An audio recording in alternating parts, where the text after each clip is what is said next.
Steel Toe Morning Show.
Good morning and welcome to the Steel Toe Morning Show. I'm very excited for this morning's program. Welcome to it. I'm Aaron. That there is Johnny. Hey, how you doing? And we're going old school today. We got Johnny, of course, in the morning. That was already planned. But then tonight we got Matt joining us. Matt's going to do the evening show tonight. Awesome. Good to have him back. Yes. Kind of a reward. He asked if I needed any help this week. Asked if we had Tuesday evening open. We did. We told the audience last night, hey, fuck it. We hit the goal this tonight. We'll bring Matt on tomorrow. And then, of course, every dollar we go over every goal this week is going towards Redbeard's GoFundMe for his family and all that. So thank you guys very much. You guys are at $45 for Redbeard so far. So thank you. You guys got us the $20 into this morning. So thank you for that. So it's 3:30 this morning. Tuesday morning and Tuesday evening, the day of Tuesday has been not to upset Aaron Rodgers, our Achilles heel the last 2 weeks. Morning and evening. So let's get through the Tuesday curse, and then history dictates the rest of the week will be floating. Thank you to The Mood for getting us started off today with 5 gifted memberships. Thank you very much, buddy. Appreciate that. Everybody follow that, whether it's on PayPal, Venmo, or Streamlabs, or Rumble, or YouTube, and we'll knock this thing out in no time. Pass it all along. Thank you very much. 3:20. To start today. Real Stonies, Mr. St. Caesar, D-Rec, Fats McGee, and Dustin all getting memberships. Those memberships help at the beginning of the month. We take those memberships and we divide them by how many shows we do, and we drop the starting goal by that much every single day. So that's why when we came to YouTube, it was 400, and then the memberships got to a point where we got it down to 350 every day. It was 300 in the evening, got it down to 250 every day, and hopefully always looking for ways to continue dropping that. Yes, Johnny, on a daily basis, looking to drop that thing. Thank you guys very much for keeping us on the air. And thank you to Richard Kristofsky for 5 more gifted memberships. Kane J, Jason St. George, John Hahn, Dolly's Llama, and Von Kaiser. All getting memberships. 310 away for today. Thank you guys very much. Off to a good start. Keep that momentum going, because we like to trade your money for great content, and great content we have in spades this morning. Johnny, I don't know if you went to bed. I don't know if you saw any of the tweets yesterday, any of the developments that happened. I am somebody who, when I predict something, or not even predict, it's not necessarily predictions, but when I take heat for an opinion, or I which like, is most of the time, honestly. Like, right. I don't want to. You take heat pretty much just for having an opinion. I take heat for having an opinion. It's been that way forever. But what I always have had one gift, which is I see people long before many others do. And I catch a lot of shit for looking back at someone when other people get excited and they go, ooh, look at this shiny new thing. I've always said when the excitement comes, I like to hang back And I kind of look at that person and I go, you know, I know this makes me the fly in the ointment, the proverbial turd in the punch bowl, but I think this guy's a piece of shit. And Johnny, there's a reason I can spot the pieces of shit from a mile away. Do you know why that is? Because you are one, and like recognizes like. Right. I'm a piece of shit. Oh, shit. That's why you should trust me. But I'm like an Autobot, not a Decepticon. Yes, I am a giant asshole transformer that if I chose to, I could destroy all of humanity and the earth. But I choose to use my powers for good. I can't redeem myself. I can't stop being an asshole. But what I can do is I can tell the rest of you where all the other assholes are. I can go, hey. Guys, I'm not going to turn into a robot, but I can't stop being a garbage truck. But what I can do is tell you that motherfucker over there is not real. Not real. That's my gift. My gift to you is I say, hey, guys, look, I'm a dick. But all these other dicks over there aren't going to tell you they're dicks. But you know who will? Me, your buddy. I'll tell you who's an asshole. So that brings me to the Perry Caravello thing, which we're going to look. If you're here for the Perry thing and you're new to this show, hang around, watch our show. We make fun of the news. We make fun of stuff. It can get political sometimes. I have a very libertarian bent to me. I'm sorry if that. Look, hang around, stick around for the show at 8:30 Central Time. So it's 6:05 now. At 8:30 Central Time, Keanu C Thompson's going to call in. I'll tell you why in a second. And at around 8:15 Central Time, we're going to start talking about the Perry thing. We had Perry Caravello on our show a few months ago because it was a great time. Yeah, it was. I wasn't on that. No, it was, but it was an awesome time. It was a lot of fun. The interview's somewhere on our channel. You can go watch it. I love Perry. I love Windy City Heat. But I'm also finding out that I think I really loved Perry Caravello because of Don Barris and Mole. I don't know. Do I use his shoot name, Tony Barbieri, or do I just Mole? Let's go Mole. I don't want to be one of those, smart marks in wrestling who, I know. Oh, Shawn Michaels is Paul Michael Hickenbottom. Well, anyway, Perry, when they were doing the Perry Project in Windy City Heat, because that's the Perry I love. I don't know about you, Johnny. I think most of Perry's fans come from. Yeah. I love Windy City Heat Perry Caravello. And we had Perry on the show, and he is just a wonderful guy. I don't like it when these shows bring Perry on and they treat him like a lol cow. I don't like it when these people bring Perry on their show and they treat him like he's fucking Jake Hudson, or they disrespect Perry or anything like that. I love Perry Caravello. I think he's a national treasure. I think he's great. But, Don Barris is the warm-up opener for the Jimmy Kimmel show. Tony Barbieri has been has been a writer in Hollywood for decades now. And these guys have actual jobs in show business. And they can't do, the Big Three podcast all the time. They can't do Perry stuff. And what happened was this opportunistic, chubby little shitbag, Tom Brennan, ended up taking over the Perry Caravello, the remnants of it. He was the Byzantine Empire to the Big Three's Roman Empire. Was he involved in the original Windy City Heat? No, I don't think so. I mean, the Perry fans by the way, shout out to Nutsack. He made a video that I don't. When you do a show on YouTube, you end up saying things like that. Thank you for laughing, Johnny, but you end up saying... the mental image is like, hey, man, thank you. Yeah. All right. Shout out to Nutsack. He made a video about this Tom Brennan, exposing him. Apparently, Tom Brennan is talking about his cum on the internet guy to fat girls. He likes talking to fat girls about jizzing and whatnot, which is not he found a hungry audience. Yeah, which is not a crime, but... he was also, I know he was talking to a girl, but I saw the screenshots and it looked rather gay and a little needy. But anyway, this Tom Brennan comes along and I don't know where to start. Basically starts putting Perry on streams like some kind of fucking zoo animal, yells at him, treats him like shit, makes him humiliate himself. And people go, oh, well, Windy City Heat, he embarrassed himself and everything else. Yeah, that's true. But Don and Mole were there. Don and Mole were there. They were doing bits. They were putting it together. It was in a controlled environment with celebrities. It was more of a practical joke on a friend kind of a thing.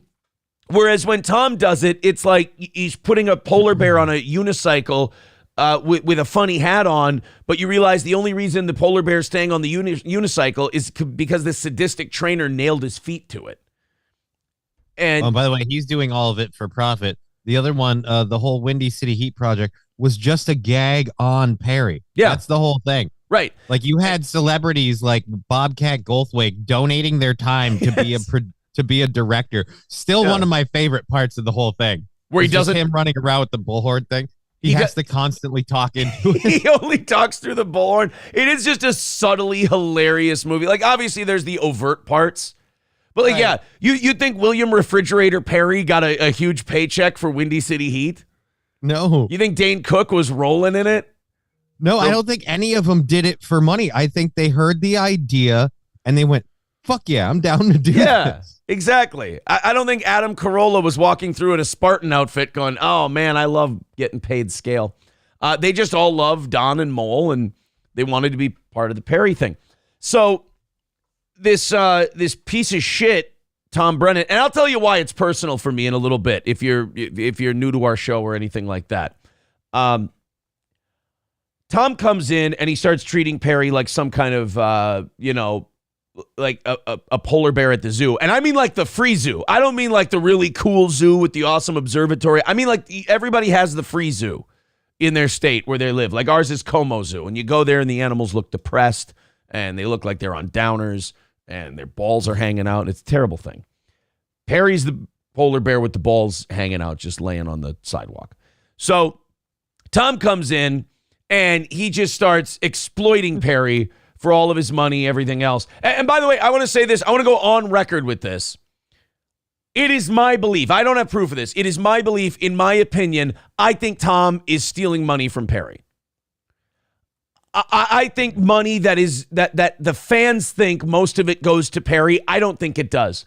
I think Tom looks like one of these guys who goes, oh, well, you guys don't know how much it costs to operate something like this. You don't know how much it costs. I pay myself from the money that the fans give me for my time and my, yeah, because that's why. Dude, if they put me in that computer where Tom is, instead of Perry would make the same amount of money. And also you would have a guy there that respects Perry and actually thinks he's a funny guy and respects the history of Perry Caravello, not this piece of shit Tom who treats him like a sideshow freak. Well, anyway.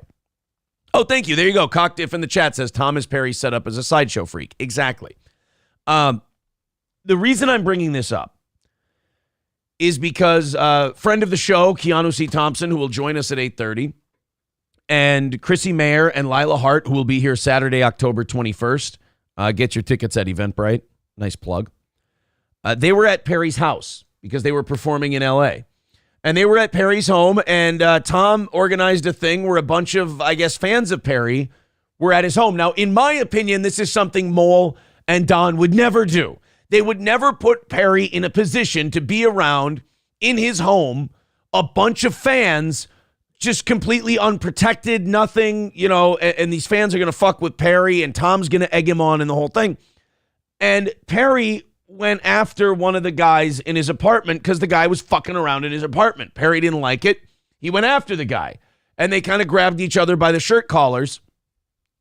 And then Tom Brennan comes up behind Perry. No shit. We'll play the clip later today. Puts him in a fucking chokehold. Chokes Perry Caravello in his own home. Just a piece of shit. And I mean, it's one piece of many others. There's a guy, what's the guy's name again? Nutsack. K-N-U-T-T-S-A-Q. Nutsack, do me a favor, please.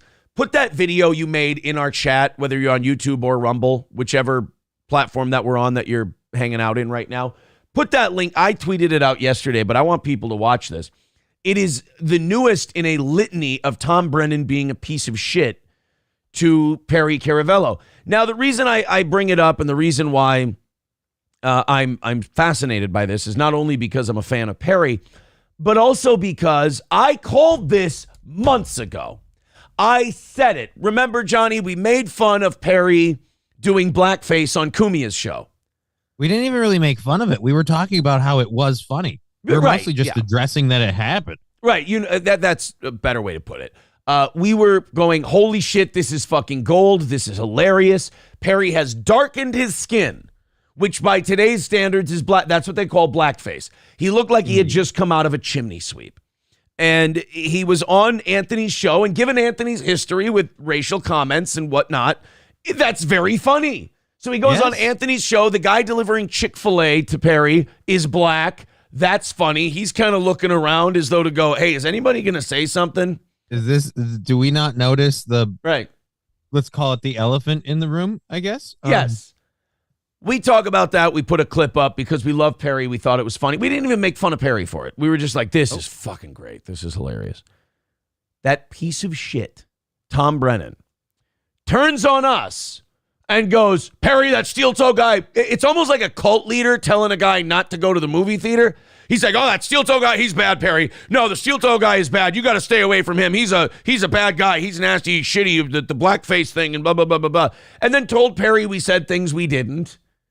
And, it turned that whole thing around. For no reason, by the way. We never had a bad word to say about Tom. Usually, look, I will admit when I start shit.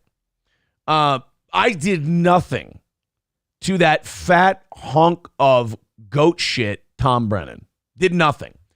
And he comes out of nowhere after we had a great time with the Perry blackface thing and acts offended like he's clutching his pearls and telling Perry, oh, these guys are naughty, they're bad. So this manipulative little twat gets in Perry's ear about that. And I made a simple call about this Tom Brennan. I go, this Tom Brennan is a user. He's a manipulator. He's a bad dude. And then I had to bring this up since Tom decided to stab us in the back out of nowhere. When I was emailing Tom, setting up the Perry Caravello thing, I was very excited, and I ran by him the list of things I wanted to talk about. And I said, I want to talk about how this whole, how the whole thing started with Don and Mole and everything else. And as God is my witness, fat piece of shit Tom Brennan goes, oh, don't bring up Don Barris during the interview. And I'm like, well, why? Don Barris is the Perry Project. There is no Windy City. Was it not his idea? Yeah, it's all his idea. There's no nothing. There's no none of this without Don Barris. So why can't I bring up Don Barris? And Tom says, oh, Don really doesn't like what we're doing. He doesn't like that we're doing this. He doesn't like that Perry's doing Perry Caravello live. He tried to make it all sound like Don was anti-Perry. And I started to get, after Tom turned on us with the blackface thing, that's when I kind of realized, oh, wait a minute. Don doesn't disapprove of what Perry's doing. Don disapproves of Tom. Don disapproves of what this piece of shit hanger-on leech parasite is doing to Perry Caravello. And I'm sure Tom keeps Perry away from Don, keeps him away from Mole. I mean, these guys had a podcast together. These guys were doing funny bits together. They were having the Big Three weekend. I can't remember what it was called, Perry Fest or whatever, where hundreds and thousands of fans would come and hang out with them for a couple days. I think they were at one of the Skank Fest together. I could be wrong about that. You can check me. But Tom, tried to, like a cult leader, tried to drive this wedge between Perry and Don. And now he's kept Perry basically isolated from anybody who might, say to Perry, hey, this Tom Brennan is, he's a piece of shit, just about. And so to see what happened at his apartment this past weekend, that really pissed me off. And now Keanu was there along with Lila and Chrissy, so she's going to call in today. We're going to play the video later in the show. Again, if you're here for Perry stuff, it's going to be probably a little less than 2 hours from now. And not like we haven't touched on any of it yet. I realize we haven't really gotten to it yet. We're sorry. Yeah, we gave you the cliff notes, as it were. And then Keanu's going to call in and give us the bird's eye view, so to speak, of what happened there. I just do segments on this stuff because I take a lot of shit when I find these assholes and I point out and I go, hey guys, I think this guy's an asshole. And I take a lot of shit from people who go, yeah, you just this, you just that. You know, I'm like, dude, I'm not, my ego isn't invested in this. I'm telling you, I see what I see, and I'm not wrong about this. And now I got people, right. I think it was Lou C. Fur and a couple others have written to me lately, and they've gone, hey, I thought you were kind of a dick for the Tom thing a few months ago. Turns out you were right. Sorry. I live for that shit. I live for the, hey, Aaron, I was a complete asshole to you about that thing you said before, but it does seem like you were looking out for me. So I savor those, as it were. Crack Rock Records says, Windy Weekend. Okay, thank you. That's what it was. Windy Weekend. Bigot on socialist media says, Tom act like he's some kind of hero to Perry. I've heard this talk shit saying Perry would have been homeless if it wasn't for him. That's really cool. Why don't you, you should hang that shit over your head, over his head. That's what friends do. That's what people who care about them do. They go, you'd be homeless if it wasn't for me. It's not abuser. That's usually the number one sign of a manipulative relationship, where they have to remind you how your life is kind of owed to them. Right. You owe me. You're an indentured servant. Yeah, I'm sure Tom was, as Kevin Brennan says, fucking killing it. Tom was killing it before Perry. Nutsack says, been saying this exact same shit about Tom for years now. Well, Nutsack, you did the video. You did a much deeper dive than we're going to do today. Again, Nutsack, put the fucking link to that video in the chat, please. Get yourself a couple of hits, as it were. Put it in Rumble and YouTube. There's like 500 people between the two of them, and that's only going up today. You get a little something, for your effort. Well, thank you guys very much. Off to a strong start this morning. 3:10 away from today's goal. If you feel like chipping in, all the links are pinned to the top of the chat, and we do appreciate all of your undying support for this program. Keep it going. And let's do a couple more here in the chat, and then we'll move on to the other stuff we have for the next couple of hours.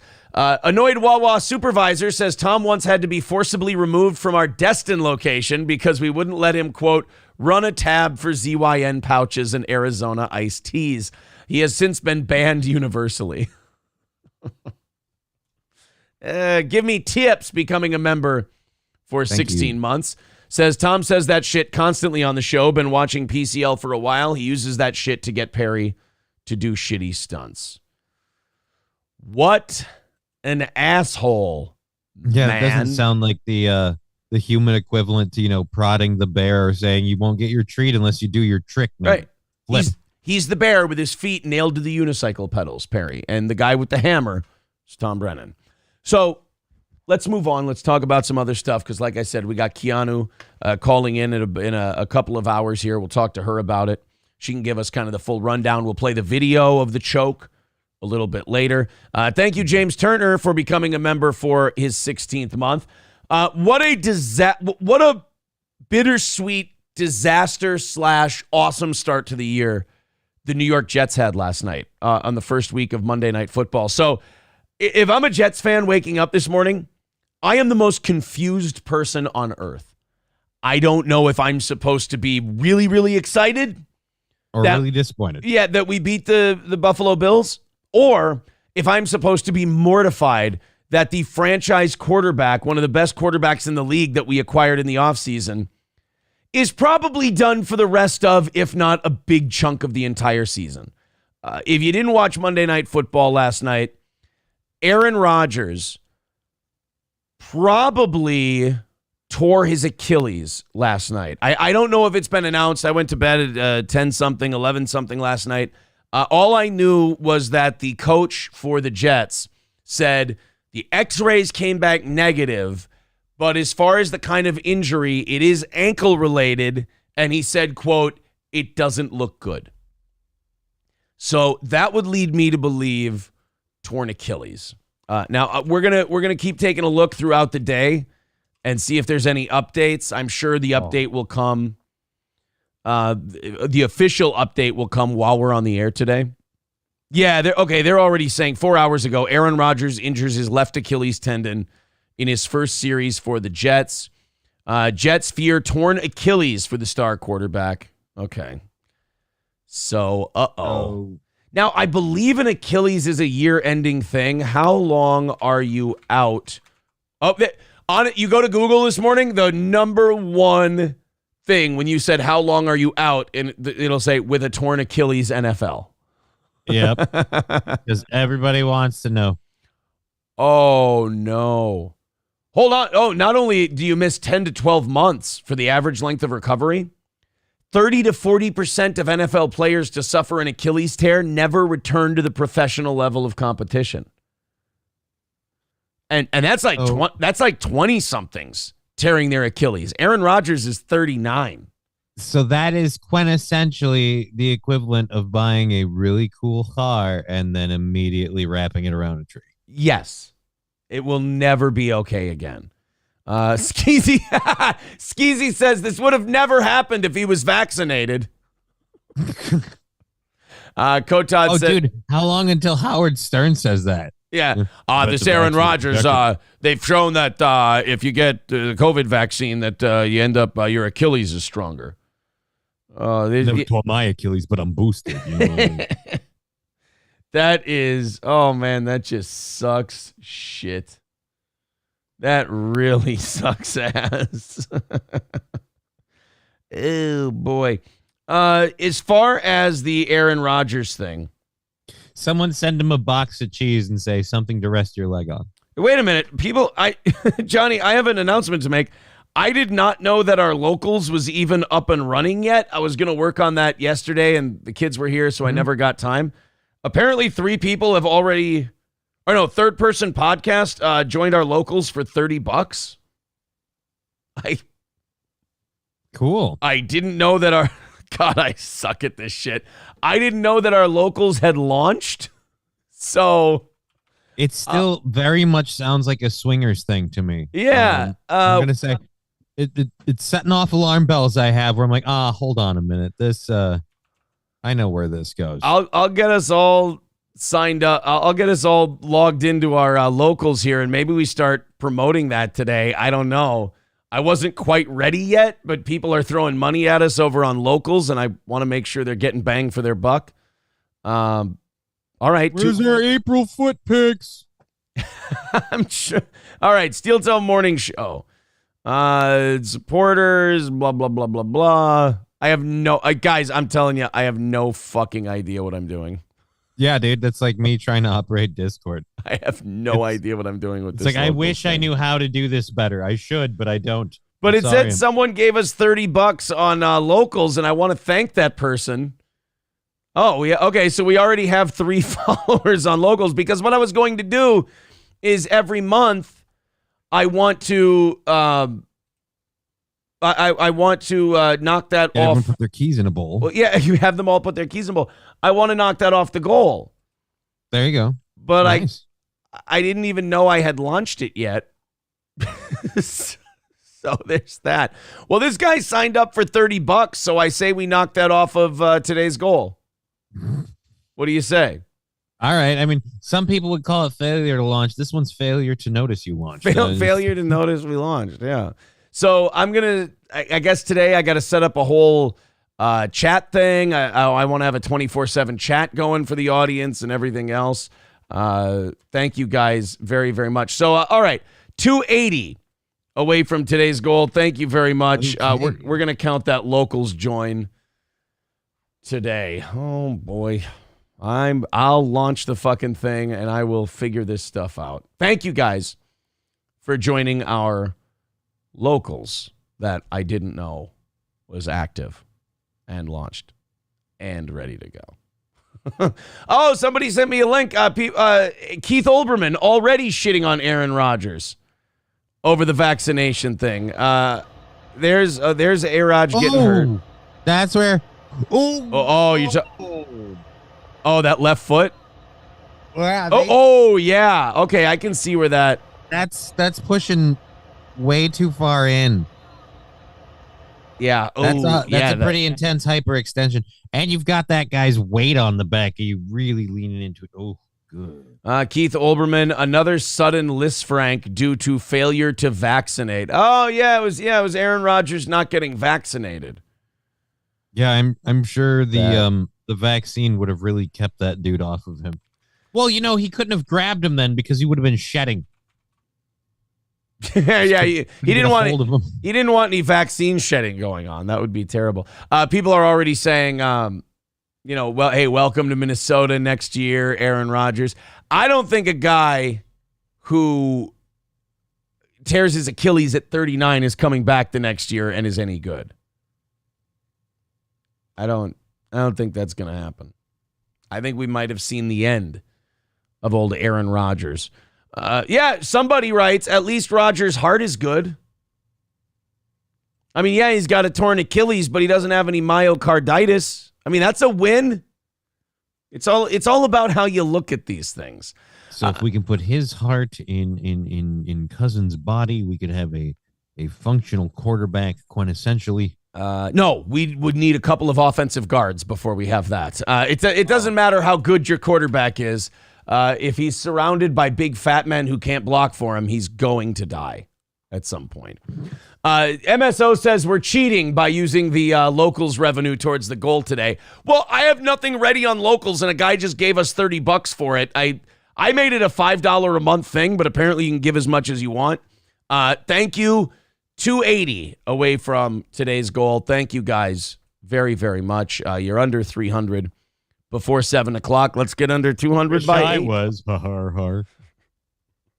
That's you get it because you're fat. Yeah. So, well, I mean, I am. But, All right. Perry Caravello, Aaron Rodgers. We got all the unpleasantness out of the way. Lots to talk about today. I did not see this coming. We'll talk about it later, but apparently even liberals and gun control people hate the governor of New Mexico for what she did. Yeah, it's kind of a drastic overreach with very vague reasons. But I didn't see it coming. It actually, and I hate these because you know me. I love a good clown pilling, but I hate it when I hear things that give me hope. And when I hear that people are being morally genuine, I hate it. I hate inspiration. I think it's terrible. When I see people, when I see someone like the governor of New Mexico basically banning carry because she just thinks that, well, crime's too high, so we're banning legal, law-abiding citizens carrying firearms because it makes sense. It's like you're having a drowning problem at the pool, so you ban life jackets. I think it's a wonderful idea. So she makes this call, and gun advocates are obviously like, are you out of your fucking mind? You asshole, this is unconstitutional. They're in a fervor over it. And we were talking about this on last night's show about how we didn't fight back on 9/11 when the government overreached with, observing us, and how the whole city of Boston should have gone out and partied the night they were looking for the marathon bomber because they never should have allowed the government to lock them in their homes. And place the whole city on lockdown. Like, we never stand up for our liberty because they make us scared for our safety. I thought it would have been great to see the people of New Mexico all arm themselves, all the carry permit holders, and go out on the street and demonstrate. Maybe even go out on the street and demonstrate in front of the governor's house. Just go out there and be as impolite, law-abiding, but be rude, be impolite. These people are trying to take away your rights. These people are trying to take away your God-given liberties. It's okay to be a dick. Like, we dropped the ball on this, all of us. I include myself in that. We dropped the ball with this during COVID. We didn't want to look like the asshole who didn't think the disease was real. We didn't want to look like a dick who was, oh, you're going to kill your grandmother. Fuck it. Go out and get your grandma sick. They're trying to take away your God-given freedom. Grandma can get your grandma sick anyway. Right. Your grandma can die, okay? If your grandma died alone. Right, they killed her anyway. They killed your grandma regardless. Wouldn't you rather kill your grandma than they kill your grandma? They locked you in your house and killed your grandma. You could have just gone to see her and killed her anyway and kept your liberty. But instead, you got both. Look, this rant got off the rails. I understand. Yeah. But we aren't rude enough when it comes to defending our rights. And with this New Mexico thing, and by the way, Johnny, this is going to kind of be like the Elisa Jordana thing yesterday where I just kind of get off on the rant, so fuck it, let's do the story. Yeah. With this New Mexico thing yesterday, this governor says, I'm suspending carry. I thought the gun control advocates should have been out there this weekend, marching with their guns, the whole thing. I expected that. What I didn't expect is for lefties to be against this too. They hate it. Slow, man.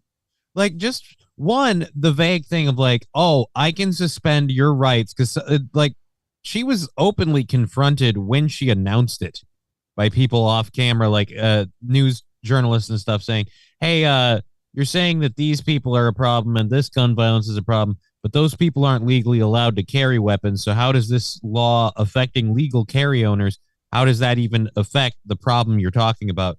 And she just keeps giving these vague reasons. They're like, well, the Second Amendment guarantees a citizen's right. Well, no, I have the ability to suspend your rights if it's an emergency, and this is an emergency. And it's, again, that part that once again, I have the right to take my emergency powers to F over all of you because I say so. And it's, again, what constitutes an emergency? Oh, there's gun violence. That's an emergency.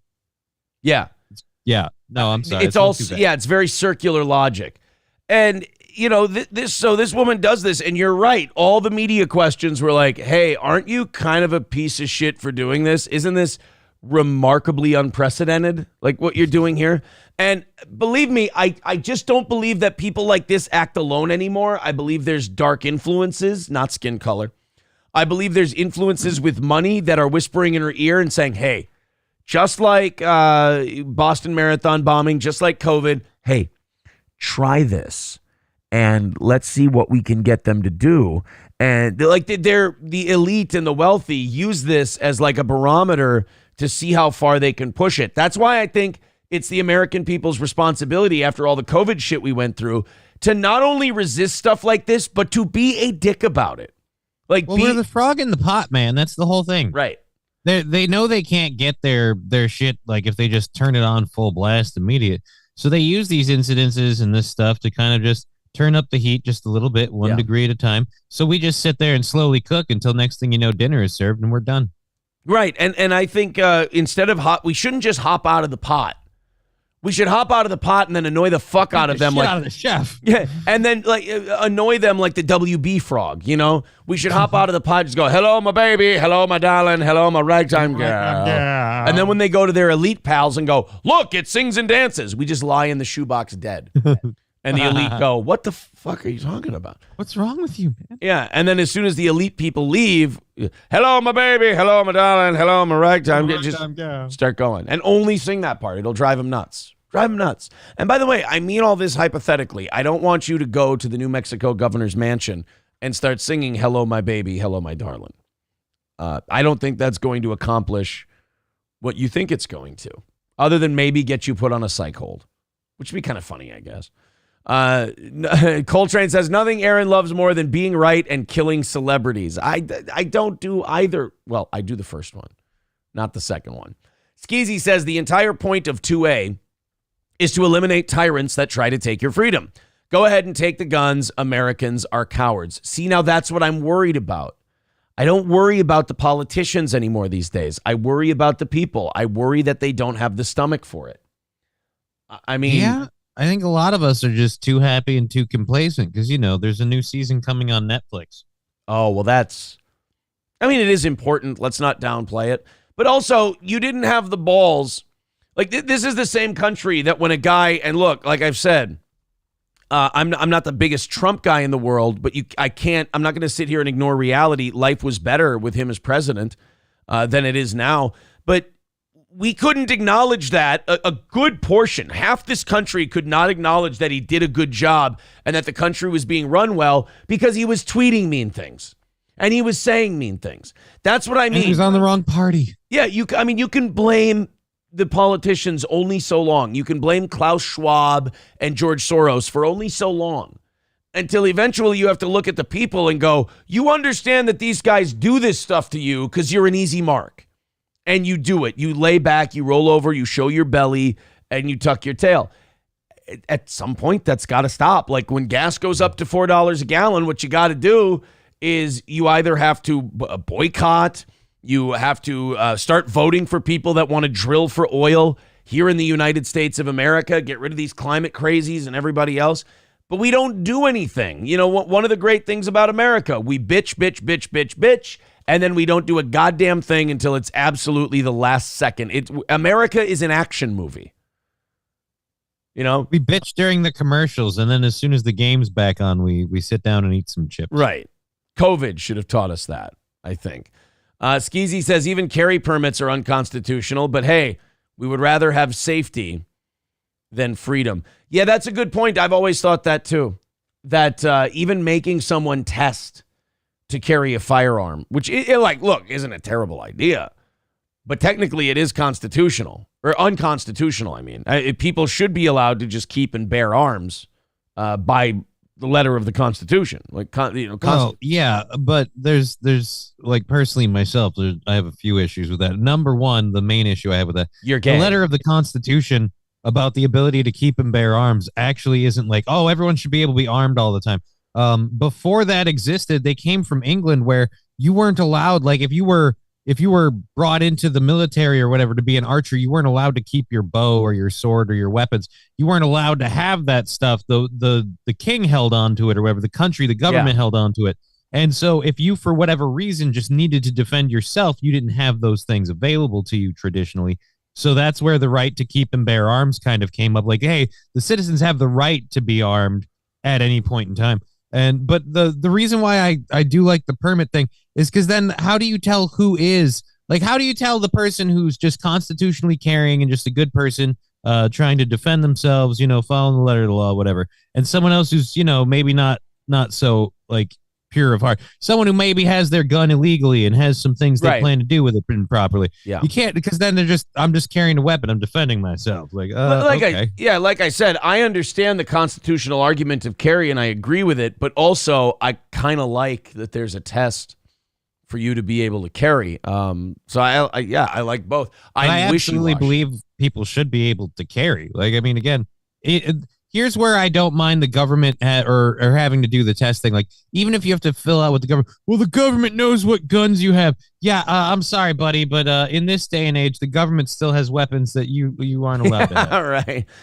Huge Tiger. Oh, this is an interesting question. We'll get back to the New Mexico thing. This caught my eye. I'm getting a little chat cancer here. Sorry. Huge Tiger says, do you support freedom to Palestine? Well, let's put it this way. Palestine did have their land stolen from them. The Palestinians did back in 1948.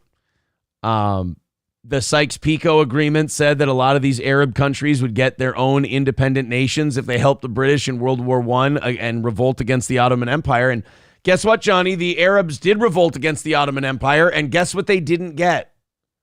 Their own country. We just went right back on it and said, no, fuck that. We're going to work with the Jews to get them in Israel. And then 30 years later, voila. They get it. So, yeah, the Palestinians got fucked out of their land, 120%. I think every war they've started since 1948 has probably been based in some kind of, I would say, argument that carries weight, that they keep losing more and more of their land and nobody will give it back to them. Look, it's a little hypocritical as America to talk about. We aren't exactly, we aren't exactly clean on the record of taking land from other people and then just kind of making it ours. But here's what I will say. As an American, I believe they deserve the same solution we gave to the people we wronged defended. Give all the Palestinians casinos right now, goddammit. They get to have their gambling land. That's all we got to do. However, one hang up with that, Johnny, I don't know how well received that's going to be by the, let me check my notes, Muslim community. Dang it. Because then, I mean, come on, guys. I mean, then you get, you get the casinos open. You can get, you can't get your land back, but you get their money. Right. When we did it to our Palestinians, we gave them fire, water, and a couple dice, and they were like, all right, we're off to the races. You give that to the Palestinians, and they're going to try and chop your head off. They're not into that kind of a thing. So we'll try. Well, I mean, come on, guys. I'm trying to help you. I mean, be a little flexible. At what point are you just being the problem here? Listen, Palestinians, you're in your own way. That's all we're saying. Balls Deep, thank you for gifting a membership to Devil Pup. That's very kind of you. Coltrane with $5 says pro Second Amendment guys did do an armed protest on Sunday and have another scheduled for Tuesday. Fuck that cunt. Good. I'm glad that's happening. By the way, thank you guys. 275 away from today's goal. And April might not like this, that I will hit the gym today at some point, but I will have to sit down here and fuck around with locals because, again, I saw that we already have like 3 members and I didn't even know I'd launched the thing, so I should probably get on that. You love new members. I love big new members. It's my favorite thing. All right, so anyway, back to this mole cunt woman in New Mexico. It kind of shocked me a little that gun control advocates and Democrats are turning on the New Mexico governor over, quote, what they're calling, quote, a clearly unconstitutional gun rights suspension. Like I told you earlier, I hate having hope. I am fully resigned to the fact that I got to live through the best days of the empire, and now I get to watch the waning days of the empire. You know, the mid-'90s, the late '90s, into until 9/11. And then I got to see the giant dynamic shift of 9/11, and I've gotten to watch the empire fall and decline in rapid time, by the way, by historical standards. Yeah, we've done it faster than anyone else. We've done it quickly. And every time I see anything that makes me think the downturn could be temporary, I used to get very happy and I used to cling to it. Now I just get angry. And I'm like, wait. No, don't do that to me. Yeah, you know who I am? I'm Steve Buscemi on the asteroid. I'm sitting there and I want them to leave me on the rock. I want to die. I'm ready. I'm resigned to this being the end. Yes, I've got a front row ticket to the end of the world. And you guys are trying to tell me, oh, no. There's some moral consistency with the Democrats. And they're saying that this gun thing is unconstitutional. No, stop it. Stop trying to ruin the world with all your horse shit on one hand and then agreeing with me on the other. It confuses me. I don't know what to do. I was ready for the end. Aaron is the Mandalorian, said Fauci's pangolin. All I wanted was a little consistency. I thought you were here to kill this country. And now here you are going, oh, we need to band together and fight against this level of tyranny. Where the fuck have you been? Hobo Chili. I've been getting ready to just, hand the trash fire over to my kids. I'm like, look at it burn, guys. Yeah. You know what this is? You know what's funny about this? These lefties will go, hey, this New Mexico governor wants to stop people from carrying for 30 days. What a piece of shit. We need to stand up for our freedom. But during COVID, those same lefties were like, well, of course you can't go to the hardware store. You could get the sniffles. So look, I get how you feel you have freedoms, but you need to understand how your freedoms are infringing on other people's safety. Right. And the famous saying, those who would sacrifice essential liberty for some temporary safety deserve nothing but good things. I believe that's how the Benjamin Franklin quote goes. Right. Hobo Chili says, that's the second time you've made an Armageddon reference. You should go to jail. I love an Armageddon reference.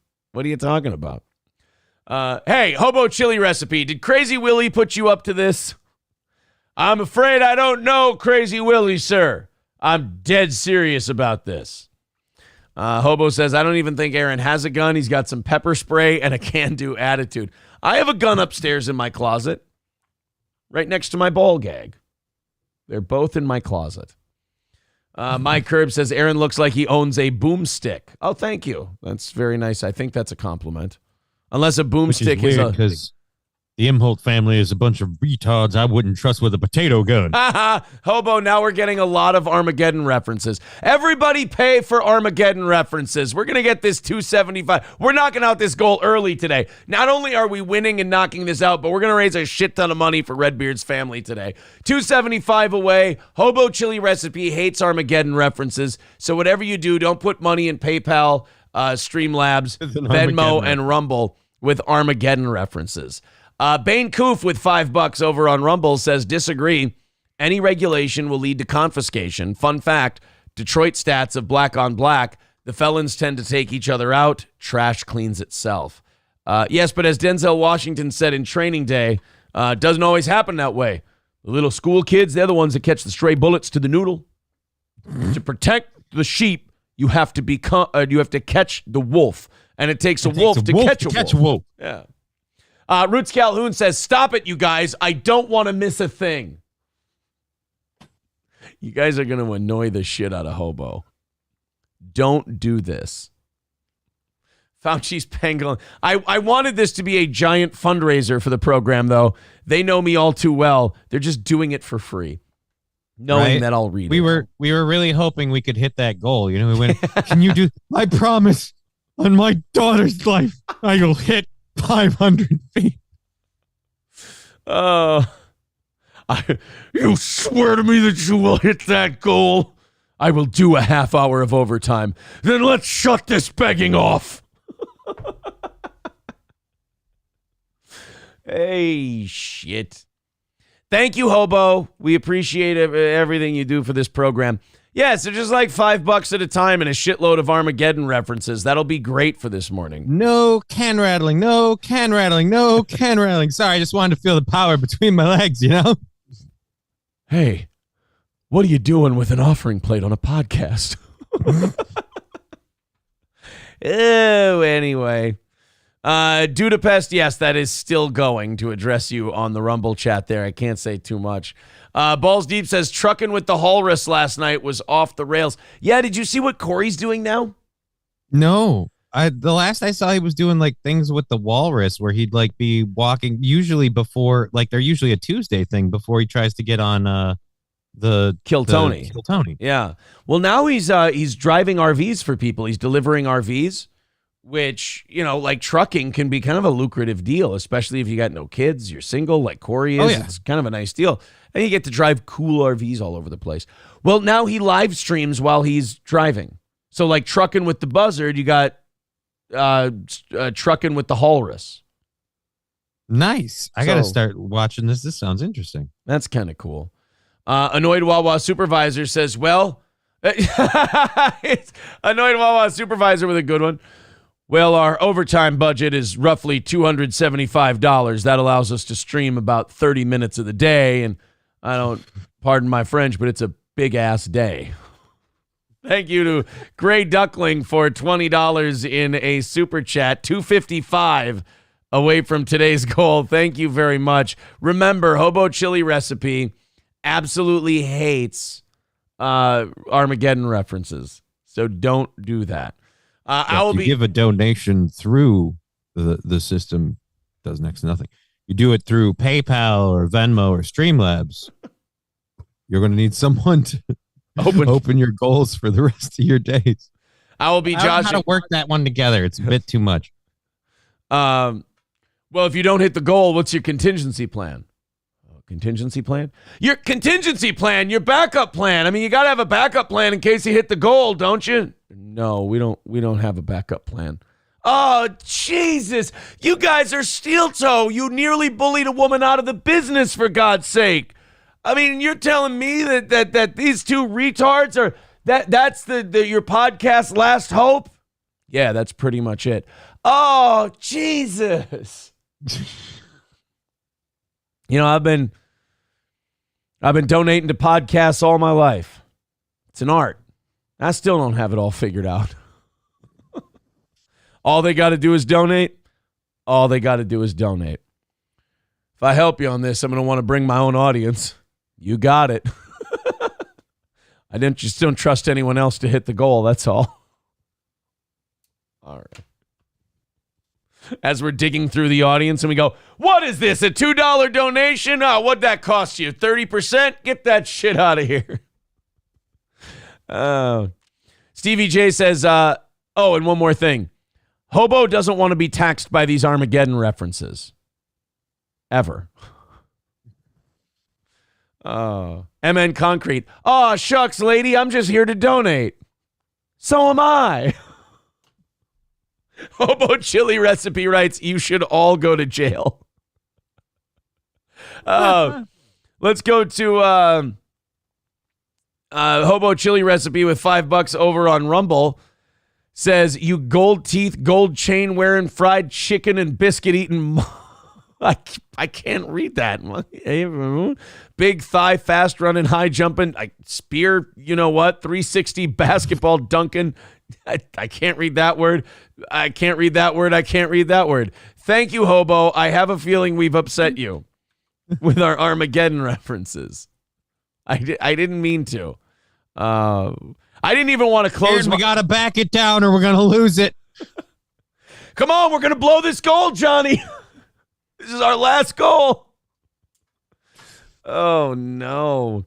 Balls Deep gifting 5 memberships. Mr. Approachable, Roots Calhoun, Karate Chopping Space Monkey, Gray Idols, and Jimmy Dickskin. We are 240 away from this morning's goal. Thank you guys very much for that.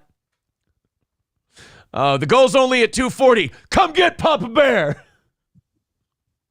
Hey, Aaron, are you in trouble with YouTube again? No, April, I swear. Aaron, don't lie to me. No. I look over and it's the YouTube community guidelines strike outside the window. Oh. April, there's something burning in that goal. We only got 5 minutes left. Go get me that offering plate. Go get me the names of our biggest donors, too. Excuse me, Aaron. Am I wearing a sign that says Aaron's personal slave? Go get my goddamn offering plate. Get the plate. Get the plate. Get the plate. Get the plate.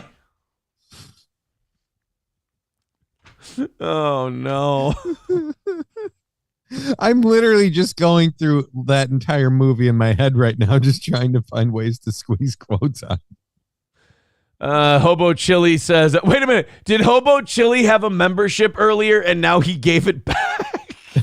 Did he have a green name earlier or not? Oh, no, there he is. He's right there. Okay. Oh, no, somebody did. Oh, no, somebody has a different Hobo Chili recipe. He says, I'm just kidding, guys. I really love the movie Armageddon. I'm just angry because I've been suppressing my homosexuality for so long, and that movie is so masculine.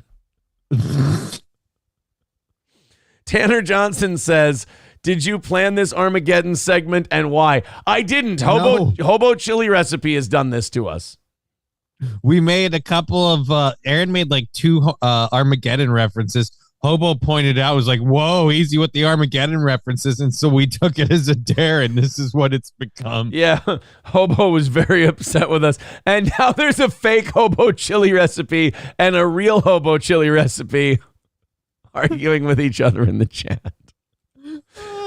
Sometimes chat cancer can be fun. Coltrane with $5 says, "'Cause I'm leaving to watch Steel Toe. Don't know if I will watch again." Thank you. Fauci's Pangolin says, "I shut down that Steel Toe rig for a reason. You could have killed someone out here today. You're fired." Oh, can do it, Aaron. The show you built can take it. Make the call, Johnny. I hand you a severance check. Give this to Corey. Make sure Corey gets this. Oh, no. We got to stop doing Armageddon lines. We could be here all day. Everyone open. I'm just laying half out of it in my wheelchair, and then just Aaron's like, or April's just, son of a bitch. Crazy son of a bitch. There's 1 minute left. We're $100 away from the goal. You guys get the hell out of here. It's getting really bad down here. All right, guys, about 600 people checking out the show at the moment. That is the right call. Hit like, hit subscribe, help the algorithm, and keep us getting larger and larger in that number. All right, This is how we fix problems on Internet Donation Show, because I am not staying here anymore. PayPal account, Venmo account, all made in Taiwan. This is retarded. I know. We've been doing this too long, too. It's so much. Oh. Guys, Steel Toe's not going to make it. This bit is a dead stick. I repeat, it is a dead stick. This bit is going down. All right, guys, we're 225 away from our goal. We got 2 minutes left. You know Evel Knievel? I never watched Star Wars. All right, guys, should we move on to something else, or I keep going back to the story, the next story we have, and then I keep going back to the chat, hoping that there will be somebody keeping the volleyball in the air on this bit. There's a few. It's all I want. Annoyed Wawa supervisor says, we spend $235 a day on steel toe, and here we are. The fate of the planet is in the hands of a bunch of retards I wouldn't trust with a potato gun. All right. And potatoes are on sale. Thank you guys very much for your generosity and your fun. You know how many donations that piece of shit show clunks out an hour? All right, I'm done. I promise. I'm done. All right, guys, 235 away from today's goal. If Who's that guy begging for donations on the TV, Mama? That's your daddy, son. That man is your daddy. That's your dad. That salesman is begging for super chats on the internet. That man is no salesman. That man's your daddy. Annoyed Wawa supervisor says, damage? Total, sir. It's what we call a stream killer, the end of mankind. Doesn't matter where it hits. Nothing would survive, not even hobo chili recipe.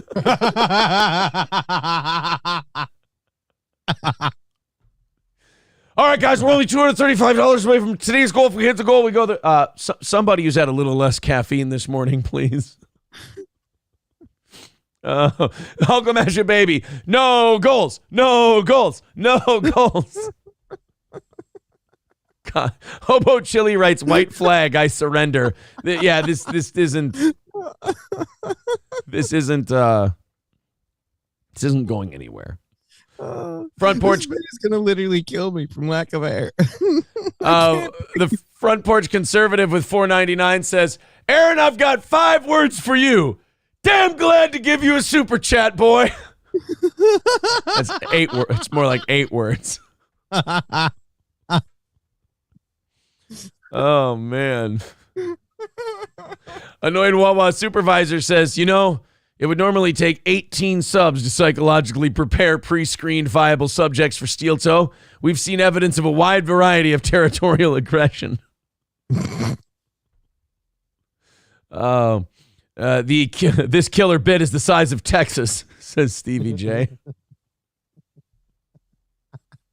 Hulkamasha baby. Oh, geez, lady, I'm just here to e-bag. Me too.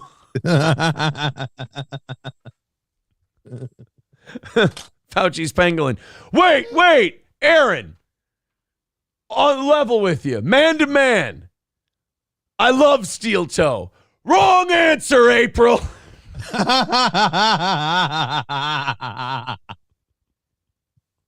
All right, are we? Diglett says, "Fuck this dumb shit is fuck this dumb as hell." I guess I'm out of here for now. Well, to quote Curly Bill Brocious, well, bye. Oh my god, this is the best morning I've had in a long time. I don't know what anyone's a lot of fun. About. Rest in peace, Redbeard. We're honoring you dude. today. We miss you. Annoyed Wawa supervisor. Chick wants a full week's Emperor's package at Caesar's Palace. Hey, you guys wouldn't actually be able to tell us who punched Zumak, would you?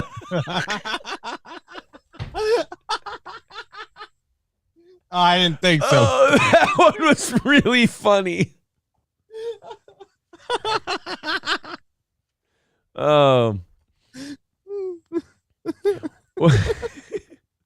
One of these guys tested positive for ketamine. Well, it's a very powerful sedative. Sedatives are used all the time, doctors. This one's used on horses. Well, that must have been Patrick Melton. Well, some of these guys are very big. Coltrane with $5 says, that's Aaron with breasts. That's Aaron mad at me while having breasts. It's Aaron not being funny, but he has breasts. Thank you, Coltrane. 230 away from today's goal. Thank you very much. Shaft says, I swear to God I will make 11,000 subs. Hobo Chili Recipe with $5 says, I really hope there's a new COVID strain and everyone that makes Armageddon references, your asshole falls out. So wait, you hold on a second, Hobo Chili. So you didn't like that last bit? I'm confused. Oh, by the way, I know it's not going to do a damn thing. I know it's not going to get any views, but guess what? I'm writing down the Armageddon segment and we're clipping it. Because it's too damn funny. I might put it on Locals and I might put it on Patreon, I think. Phoenix with $10. Now this isn't an Armageddon reference. Phoenix with $10 goes, the next Armageddon reference I see, I kill the man saying it. Now, wait a minute. You're trying to purposely. I feel like now you're trying to seems like you're trying to sabotage the bit here, man. You're going outside the line. Fucking dare you. Annoyed Wawa supervisor says 200 fans in the YouTube chat, minus 200 on Twitter. Canyons of razor sharp rock, unpredictable gravitational conditions, unexpected Armageddon bits, things like that. All right. Scariest stream possible. That's all you had to say. Scariest stream possible. Oh. Fauci's Pangolin says, how big is this steel toe? That's what we call a global killer. Nothing would survive, not even bacteria. All right, guys. 220 away from today's goal because of Phoenix. Thank you very much. It's very much appreciated. Caliente says, get the goal, get the goal, get the goal. Hulkamasha Baby says, Johnny, are you paying attention? Because I'm trying to teach you how to e-beg, so if I kick you in the balls, you don't lose money. Mr. Approachable says, I have 2 Armageddon references, one for each of the hobo chili recipes. So now we're just mixing this with Tombstone? Pretty much, yeah. Shav says, I don't mean to be the materialistic weasel of this stream, but do you think we'll get hazard pay out of all this? You think we'll get overtime out of all of this? I don't mean to be the materialistic super chatter out of this group, but you think we'll get overtime for all this? Oh. Amanda Hug and Kiss says, oh, I've seen this bit before and it didn't work out too well for the coyote. Well, we have a lot better bits than the coyote. Okay, I think is it time to stop now, Mac? Holy shit, it's past 7 o'clock. What the fuck have we been doing? I don't know, man. I just figured I'd keep this can in the stutter some more, asshole. I'd keep this can in the air while we waited for, Keanu C Thompson and the Perry stuff to kind of come around. Shit. It was a fun time. We have a lot of stuff outside of that today too, but I really didn't want to land. I owe $300,000 to a loan shark for his stripper. Cheeto says YouTube stream, Rumble stream, all made in Taiwan. By the way, if you're someone who joined us for if you were a radio fan, you understand this segment, and this is a Steel Toe classic. If you joined us during the streaming era, you really should get used to this because we don't do this enough. Yeah, where we just sit here and fuck around. Hulkamasha Baby says, oh, she was the e-beggar with all the shit in her face. No, that's my wife. Now we're doing Pulp Fiction. All right, okay. We caught it. We're good. Trucker 18-wheeler says this is gay. Vintage steel toe is what we call this. All right, boys and girls, 220 away from today's goal. Get under 200 by 8 o'clock. You guys, we're looking spectacular. Thank you for all the generosity today. Streamlabs, PayPal, Venmo, Super Chats, Rumble Rants, memberships. Nice start to the day. Thank you, boys and girls. All right, should we make fun of Joe Biden? I think that can get everybody back on track. Sure. That sounds good. Classic steel toe. Bring the streaming fans and the radio fans all together. So that from beating a dead horse to beating a dead president. Exactly. One more thing. Annoyed Wawa supervisor says, "Hey chat, remember we're heroes now. So that incident with me and the Armageddon quotes on the stream, let's keep that under wraps. All right. All right." Let's make fun of Joe Biden. That's what we're here to do for this segment. And then in about an hour, we'll start with the Perry stuff and bring Keanu aboard. Look, I know I lost it a little bit with the Armageddon references there, but I'm feeling really good now, guys. You just, you can untie me now. God damn it. I'm trying to be responsible. So am I. I'm losing. Balls Deep says, did you see a sign that says dead movie storage? No, because storing dead movies ain't my fucking business. It's not okay that we do this. It's not okay that we do this. Say quote again. I dare you. Say quote again. Who needs the writer's strike to end? Who? That's annoyed Wawa supervisor Aaron. The clock on that 30-minute Armageddon bit is ticking. All right. Hobo, are you happy now? Look what you made us do. 100% your fault. I didn't want to do that, but you forced me to. All right, guys, if you're on YouTube or Rumble, I am leaving the chat now. I am going to the next story because I have to do a show. I'm sorry. Kotod says, your dad hid this microphone up his ass. God. God damn it. Oh, man. Oh, no. Zeke, no, wait a minute. Zeke Kyle just made a fucking Pure Country reference in the chat. He goes, he just turned up the fire on another dancing chicken. He quoted fucking Earl from Pure Country. That is fantastic. Johnny, you know what I always wondered? Why didn't that chicken ever just hop off the stage? No idea. Plankton I don't says, remember that movie. Plankton says, gold 100, okay. Oh, gold 150, okay. Gold 300 is disaster for Steel Toe Show. Annoyed Wawa supervisor says, first time Johnny got his crutches, Rock had to take him into Taipei and show him how to use them.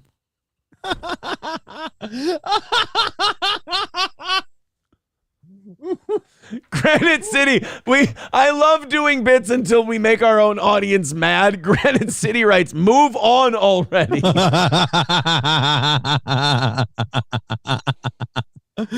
Sean, how does April sleep in? Does she wear earplugs?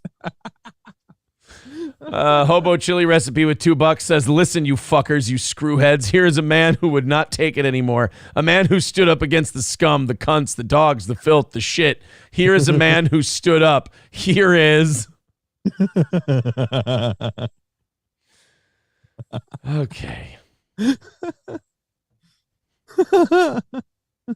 Diesel Cat. Now wait a minute. Now we've got more Pure Country. They're quoting a 30-year-old George Strait movie in the chat. This is too good.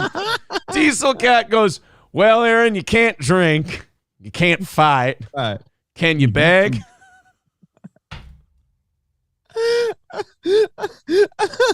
You know, Johnny, it's a funny thing, that little 199 super chat on top of the other super chats. But that 199 super chat is a super chat too. God damn it. This bit was classic, but people doing Pure Country references made it the best. Annoyed Wawa supervisor says, I never told anybody this before, but I hate Armageddon, so it'd be an awful shame to end this bit now. All right, I think we're done. My phone is vibrating. I think it's people just writing into the show threatening to kill me at this point. We're good. Oh, fuck. All right.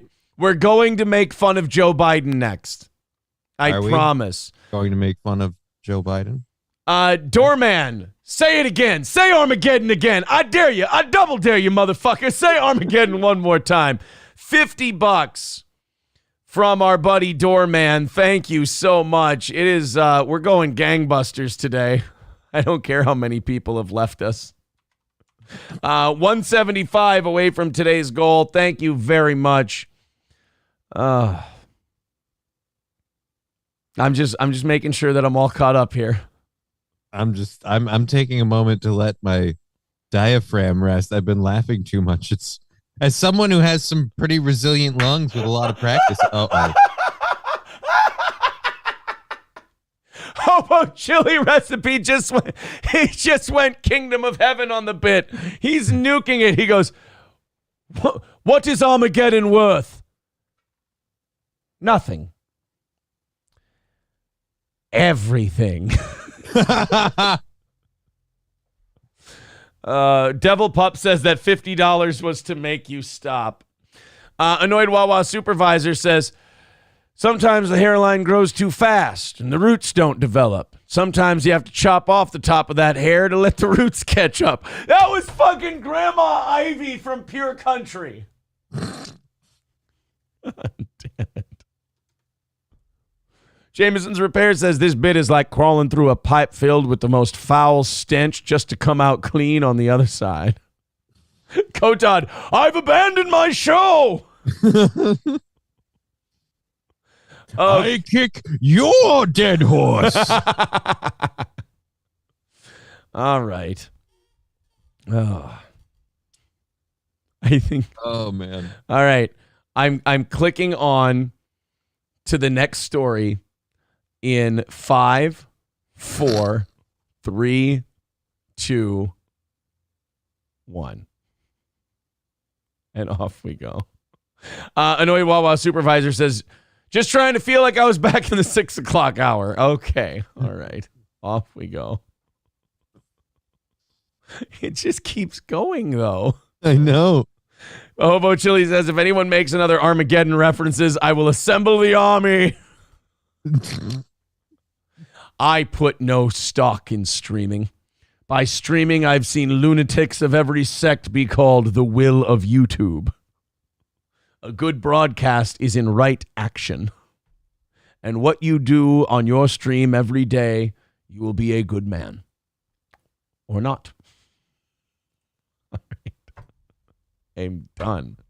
I'm done. John Lastman says, if you don't love this bit, you don't know Steel Toe. That's true. That is 1,000% true. In fact, being at about 600 people right now is about on par for this time of day. So thank you guys for understanding this program and letting us work. It's very nice. All right.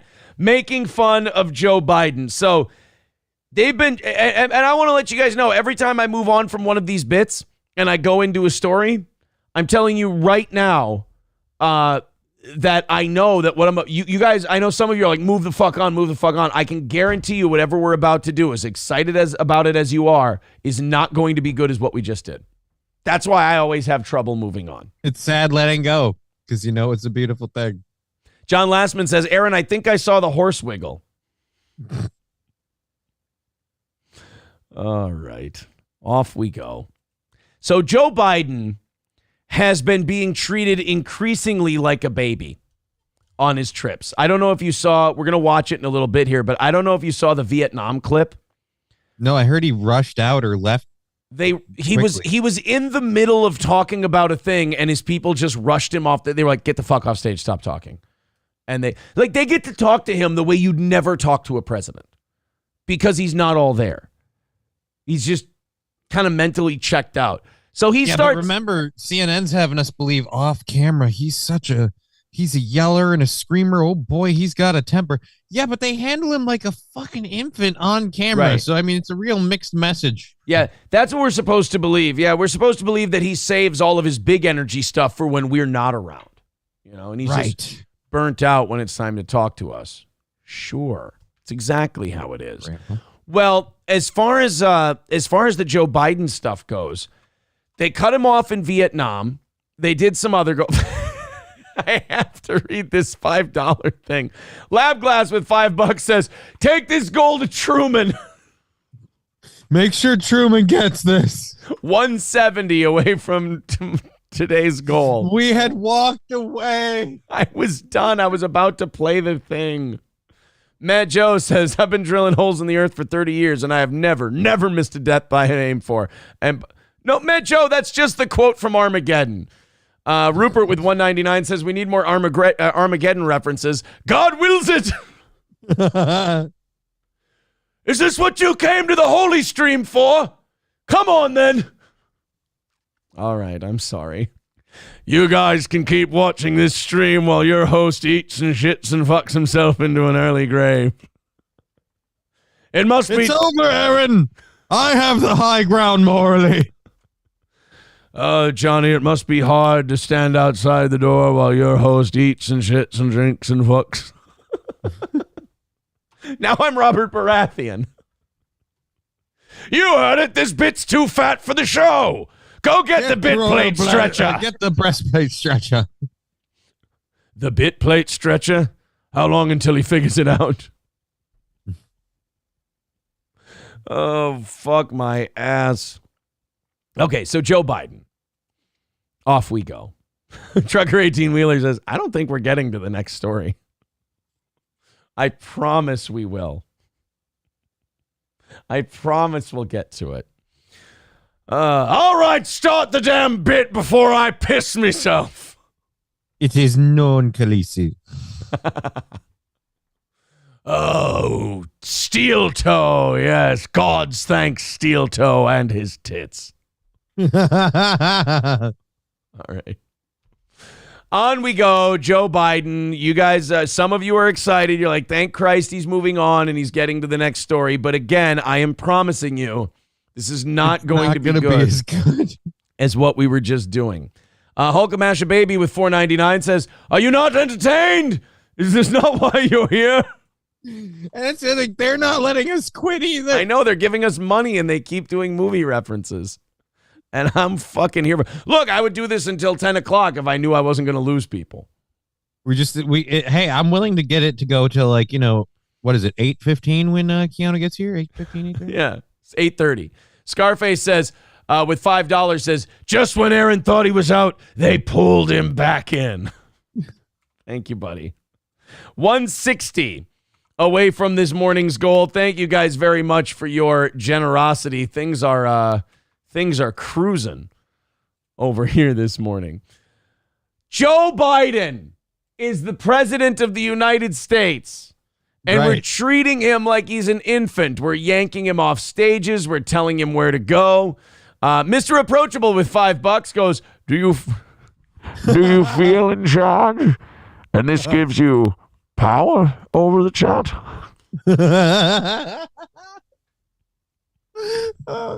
Balls Deep says, I'm a fan of movie references. The book says we move on to the next bit. Consider this. Look at the source. Ian says, this is why I've been listening to Steel Toe for years. Aaron beats that dead horse relentlessly. Annoyed. Hey, it's not just us this time. Annoyed Wawa Supervisor says, I'm not going to waste my time arguing with a man who's lining up to move on from this bit. It's a Jaws reference now. Doorman says, what you going to do when Armageddon runs wild on you, brother? All right. I'm done now. We're 160 away from the goal. We're in good shape this morning. Doing great. We're doing it. We're doing it. Jameson's Repair. No one cared who I was until I quoted Armageddon.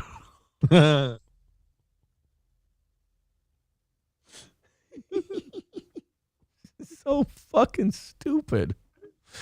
All right. Hobo Chiller Recipe You with merely adopted the quote. I was born in it, molded by it. Hobo Chili Recipe with $2 says Armageddon quotes. Oh yeah, you're gonna be my regular Saturday night thing, baby. Packer says from Princess April, I have declared Chris my high counselor. Aaron Shanks, is he qualified? Chris, I am skilled in the arts of browser searches and bit stalling tactics, sire. Oh, would you please advise me on the current? How'd he go? I don't know who Chris is, though. Unfortunately. He's expendable, apparently. Labglass says, boys have rumble rants. Girls have super chats. All right. Wildcard becoming a member for his 15th month says, enough already. Okay, right. we play a game. You come in, you say, who is your daddy and what does he donate to the show? Annoyed Wawa Supervisor says, this is not the time or the place to perform some kind of a half-ass autopsy on a bit. And I'm not going to stand here and cut that bit, see that bit cut open and see that little hobo chili recipe spill out all over the dock. Brian M says, I was just trying to have a little fun before we all died. Renews his membership for a 16th month. Thank you. All right, so Joe Biden is president of the United States, as you know this. He has been yanked off stage and has been paraded around, and they've told him where to go and everything else. And now the media is starting to catch on, and they're actually starting to ask Karine Jean-Pierre literally to her face, why are you treating the president like a baby? And that's a quote. Hey, by the way, did you know that Karine Jean-Pierre was dating a CNN anchor? No, I thought she was. Isn't she I had no idea who she's dating. She's a lesbian. She was dating a woman at CNN. Yeah. Yeah, and they just broke up. But yet none of us knew that she was dating a member of the media. The fucking press secretary was dating a member of our media, which to me is not a conflict of interest whatsoever. Yeah, especially CNN. They're such a huge bastion of neutrality. I'm amazed they'd allow this to slide. That would seem like completely like they'd almost be painted as a news source. I mean, the amount of honesty they usually produce. You would think that they would just they would come out with that one right away. It doesn't make sense to me. Johnny, I have an announcement to make. My announcement is very simple. As soon as I can find this fucking clip. I don't know where. I've got too many goddamn clips is the problem. People are wondering if the previous bit is dead. And I do believe that if the previous bit was dead, we should have some kind of proof of it. And in no way am I currently stalling to find the. My point is, do you know it's dead? You know that for a fact. Well, see, I believe it's dead. I believe that the bid is over. Where the fuck is that goddamn clip? It's not this far. It would have been here already. It says fucking shovel on it. Where is it? I'm not letting this go. Somebody sent something very funny in, and now I'm pot committed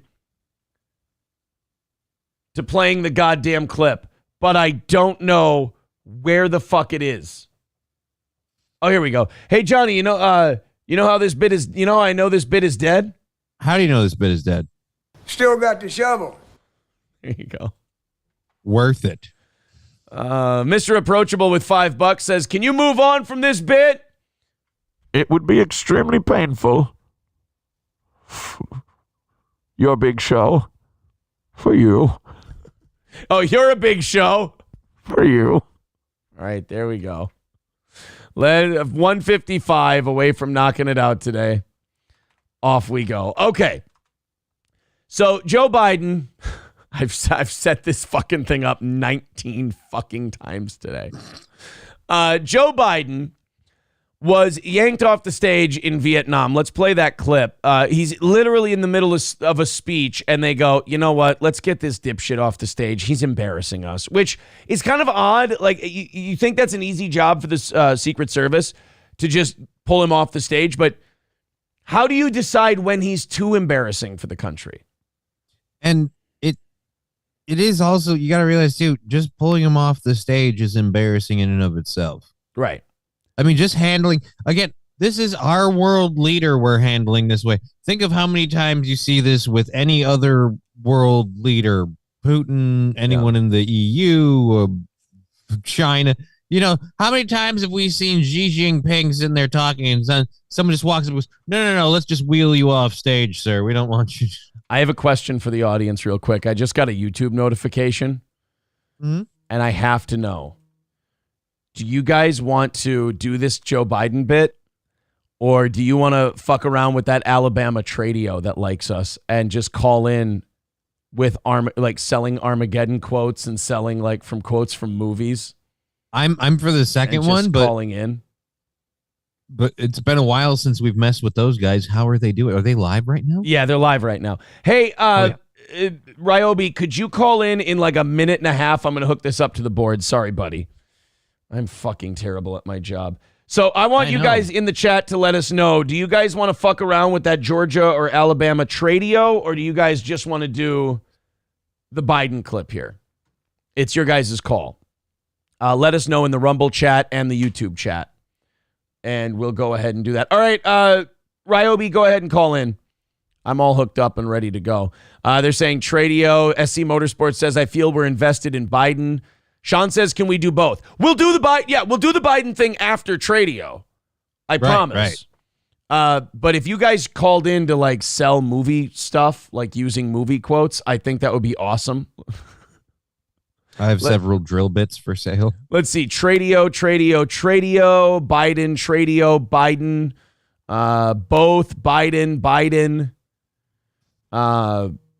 Do the Biden bit. We aren't prepared for Tradio, Biden. Can we do them both simultaneously? All right, let's go to Ryobi while you guys or argue it. Here we go. Ryobi, what's going on? Hey, it's been a great show. I'd like to thank my guest Johnny. So glad we hit the goal. Thanks, Keanu, for being here. And tomorrow we'll cover the Joe Biden story. Thank you, Ryobi. We'll get there, I promise. It'll be here. All right. They're pretty, you know what? Let's go to the Tradio thing. Let's go like 2 minutes long into the Tradio thing. And then if you guys start calling and it goes well, Come on. we'll keep it going. And if it doesn't, we'll just jump right into the Biden thing. But we're going to do the Biden thing regardless. Like both of them are going to get done. WSGCradio.com. WSGCradio.com. I'm going to get you guys the phone number. Here it is. 706-283-1400. Let's turn on the Tradio. I'm going to turn it down, and then you guys are going to call in, and you're going to sell stuff from movie quotes and fuck around and do things like that. Here is the Tradio number. Have some. Now, be nice to these guys. Just do it in good fun, because these guys are really cool. They're always really nice to us when we decide to dick around with the Tradio stuff. Make it believable. Rumble chat, there's the link. YouTube chat, there's the number. Call in 706-283-1400. That's 706-283-1400. I want people calling in right now. I want you guys to try and sell some items on Tradio, if you will. Diesel Cat with $4.99 says, Aaron, you're hurt. Uppity hobo chili recipe hit me over the head with a shovel. Thank you very much to Hung Solo for becoming a member for 16 months. Says Gracie, the steel toe bit isn't coming home. No, Daddy, you promised this bit would keep going. All right, guys.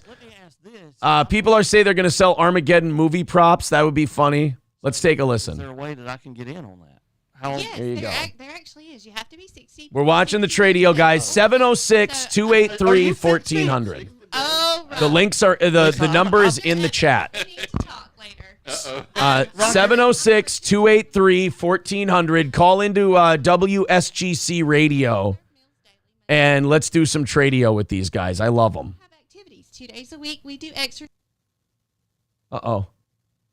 Chair exercise, There we go. but she does modify it to where if you are able It's to do swap a little and bit shop, more, not Tradio. All right. There is modifications for that. We Shut do her up. bingo Let's twice get to a the week, which phones. is We the wanna- biggest thing. Everybody We want to loves do some bingo. Tradio. We do that on Tuesdays and Fridays, and then Try Thursdays to we do sell them on the education plot of days. Armageddon. Make them Whether believe it it's be a real. program from Miss Sell a Krista Mike down Lindell at cardboard Orange, cutout, some people are Center, saying. she comes in, or whether it She's be a super good person. she is awesome. They're We saying love turn it up. Krista. I have it jacked up all or the way. whether- These guys are just really quiet. Something from the fire department, And it's on the internet, or so we have fall prevention. Fall prevention. What are they? month Are they this taking month. calls right now? We're doing it. Oh, have you know no what, idea. guys? Wrong number. Hold on. Wrong number. You I never fucked know it what's up. Going on. We take monthly trips. 706-283-1400. Oh, no, that is. Okay, no, never mind. It's the right number. It's the right number. 8 up towards Clayton, and then went through Helen. Wow. If they're. went through Helen and back. All kinds of It things is. going on. It's just awesome to be a member of and you have to be a member to this way. There is. Tell them what you Is he drunk? I don't know. $20 membership fee per year. That does give you a access. whole year. For $20. For $20. Wow. That gives you access to This our guy's facilities. The You meals can't that get we nothing meal, for $20 which it is nowadays. donation. Any. Their amount audio is that fucked. They you need a better feel audio like, hookup. feel We should help them. They look like they're in our Glad old to give. studio in Thank some you. ways. I just got tongue-tied. Y'all Yes. have to forgive me. I'm a little bit nervous. On there. But They have better equipment though. Or as John says, love us. love us. Yes. I'm a little Yes. bit love us Yeah, I'm a today. little bit love us So thank today. you. Thank you for that.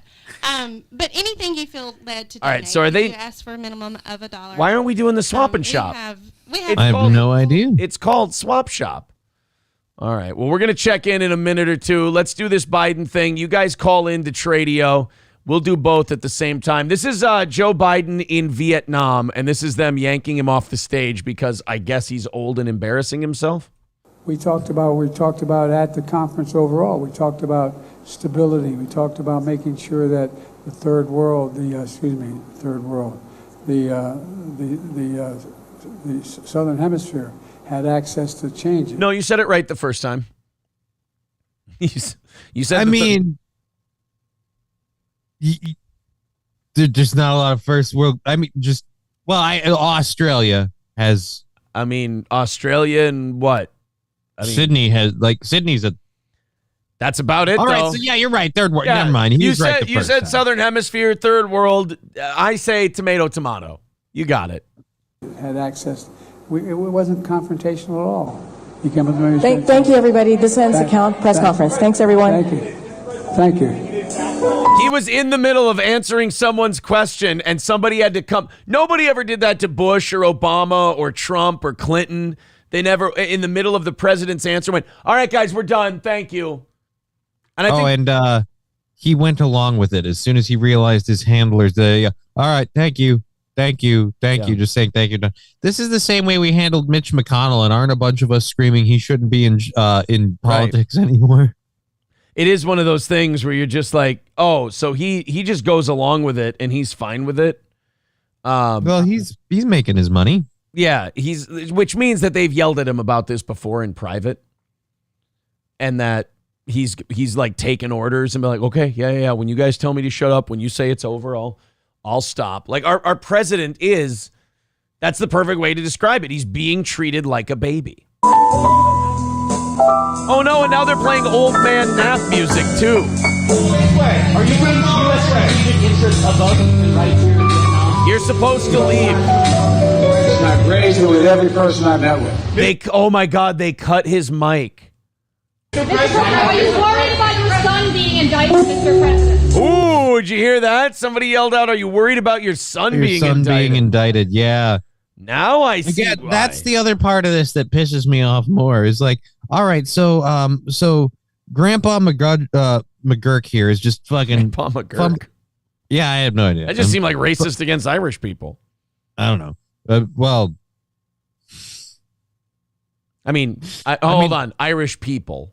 There you go. Well, I mean, I am self-hating. So, yes.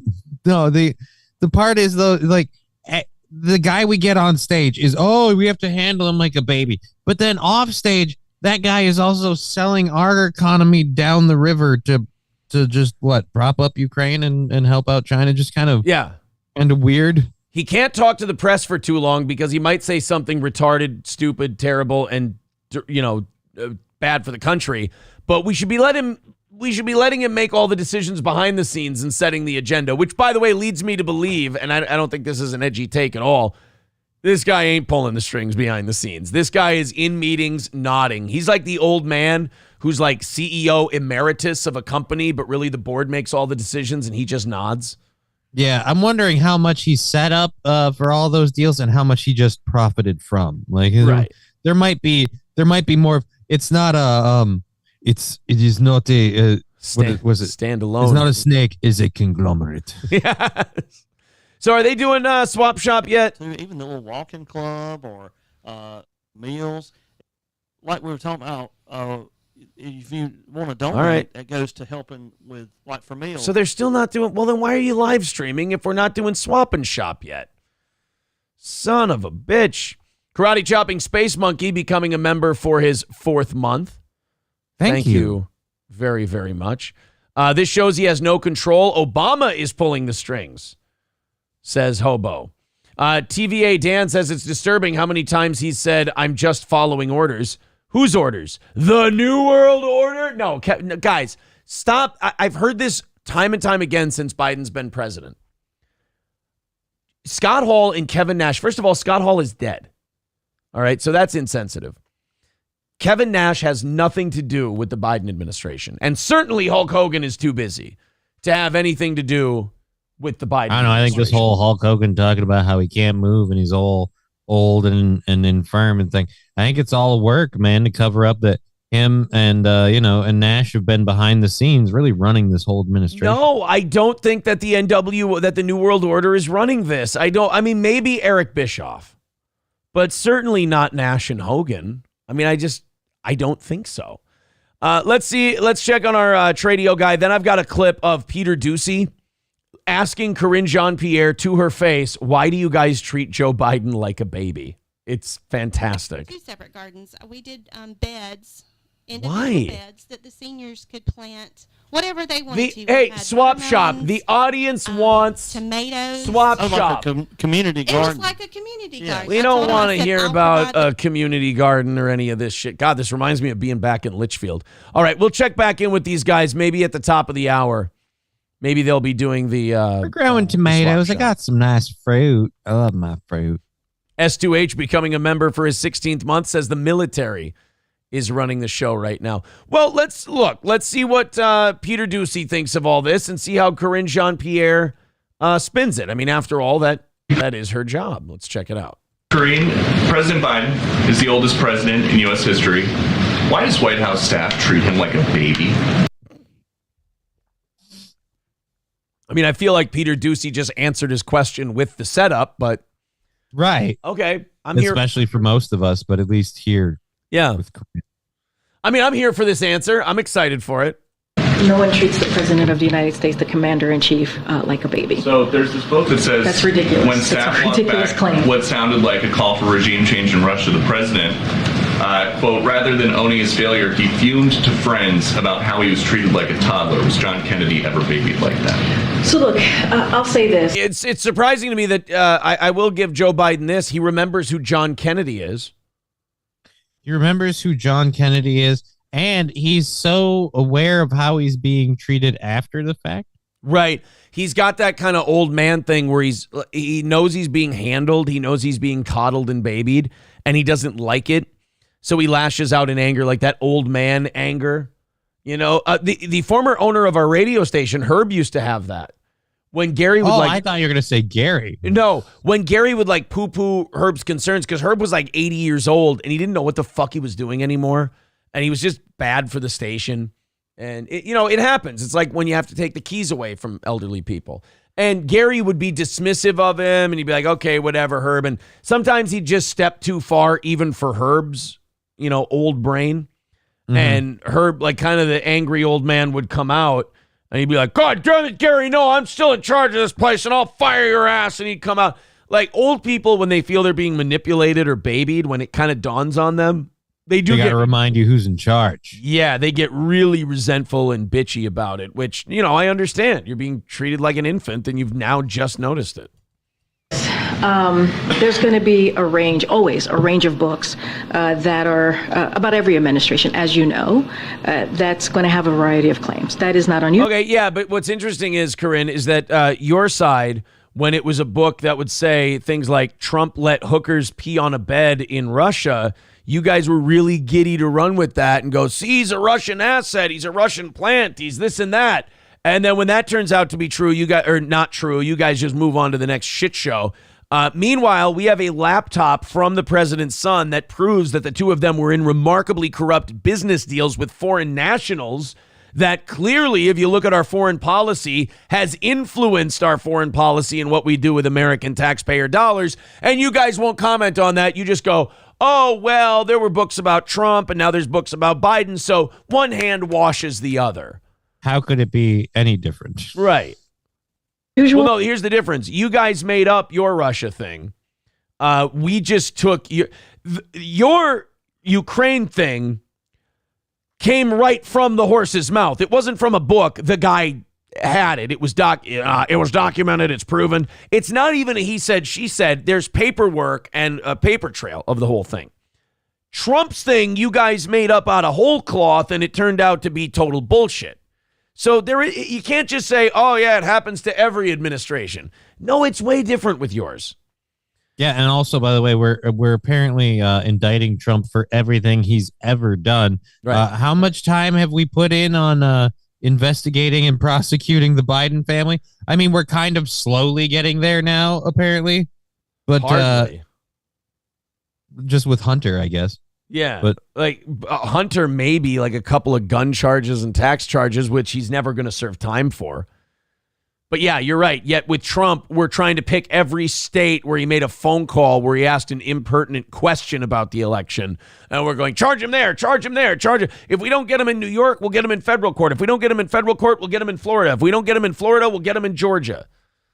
Ironically, with how hard they're trying to prosecute him over the whole election was stolen, whatever thing, is making, I don't know about everyone else, but starting to make me certainly be like, I'm wondering how stolen this election was, because you guys are in office. You've been in charge for the past 3. I feel like even if it was all bullshit and he really, really thought the election was fraudulent and it wasn't, like, you won. Who cares now? It's over. You've got the victory. Although every time something goes shitty for them, they, instead of like trying to fix the problem or address it or change what they're doing, they just find another charge or distraction or some kind of shit. Which it's always makes Trump's problem somehow. Which makes me believe that the gas prices, the economy, it's what they want. Right. They want this country to be sold out to foreign interests, which is fucking disgusting, and everyone involved should be tried for treason. But let's continue to watch Karine Jean-Pierre try to spin out of the Joe Biden, by his own admission, is treated like a baby. That happens all the time, and we're not going to litigate those here. That's something that we're not going to speak to. There is one thing that I do want to, because I think I was asked this question last week by one of your colleagues about this particular excerpt that they were referring to, and so I'll say this, we did see the excerpt, the context of the excerpt, and it seemed to be making the opposite overall point about how the value of his experience and wisdom resulted in rallying the free world against authoritarianism, which is Yes, the United States of America rallied the free world against authoritarianism. Hey, Johnny, when is Zelensky up for re-election again? What's the date on that? Oh, it's suspended indefinitely until the end of the Ukraine war. Because as a non-elected official, maintaining a completely democratic state starts with not allowing elections. That's interesting. I'm looking back in history here, Johnny. I see that Franklin Delano Roosevelt won his 4th term in 1944. You have any idea what was going on in 1944? Anything of note I should be aware of? I think there was a bit of a dust up between like a couple of different countries. A few people. I mean, some people did some stuff. I guess if you want to get technical, there were some. But it mostly happened in Europe. So I mean, okay. So we were helping out like long distance. What did they call it? What's the name of it? Oh yeah, World War II. Yeah. That sounds big. That sounds like a huge deal. I mean, that's what they say. But I mean, if you do the math, we'd have to be fighting like 48 hours a day, every day for like 3 decades to really put out the amount of. But it seems like while millions of people were dying, we still held an election here in the United States. Yeah. That's very interesting. But don't worry. Joe Biden is standing up to authoritarianism by giving hundreds of billions of dollars of our money to a guy who's suspending elections until the war's over. And he also wants to take away a lot of our, or not take away. He wants to restrict and control a lot of our appliances and other things. Because remember, his belief that climate change is more severe, more dangerous, and more of a prevalent threat than nuclear war is why we have to drop everything to deal with it now. That's not authoritarian at all. It's not authoritarianism when he's helping. See, it's totally different. For your own good. Now shut up and get in yourself. Yes. And don't you dare use that gas stove, you piece of shit. important. We have seen this. You all have seen this.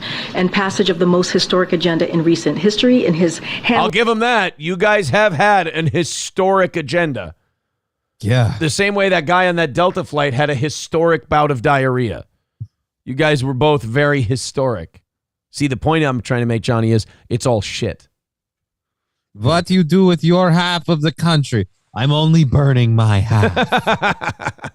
Of foreign policy, like rallying the world. What is America worth now?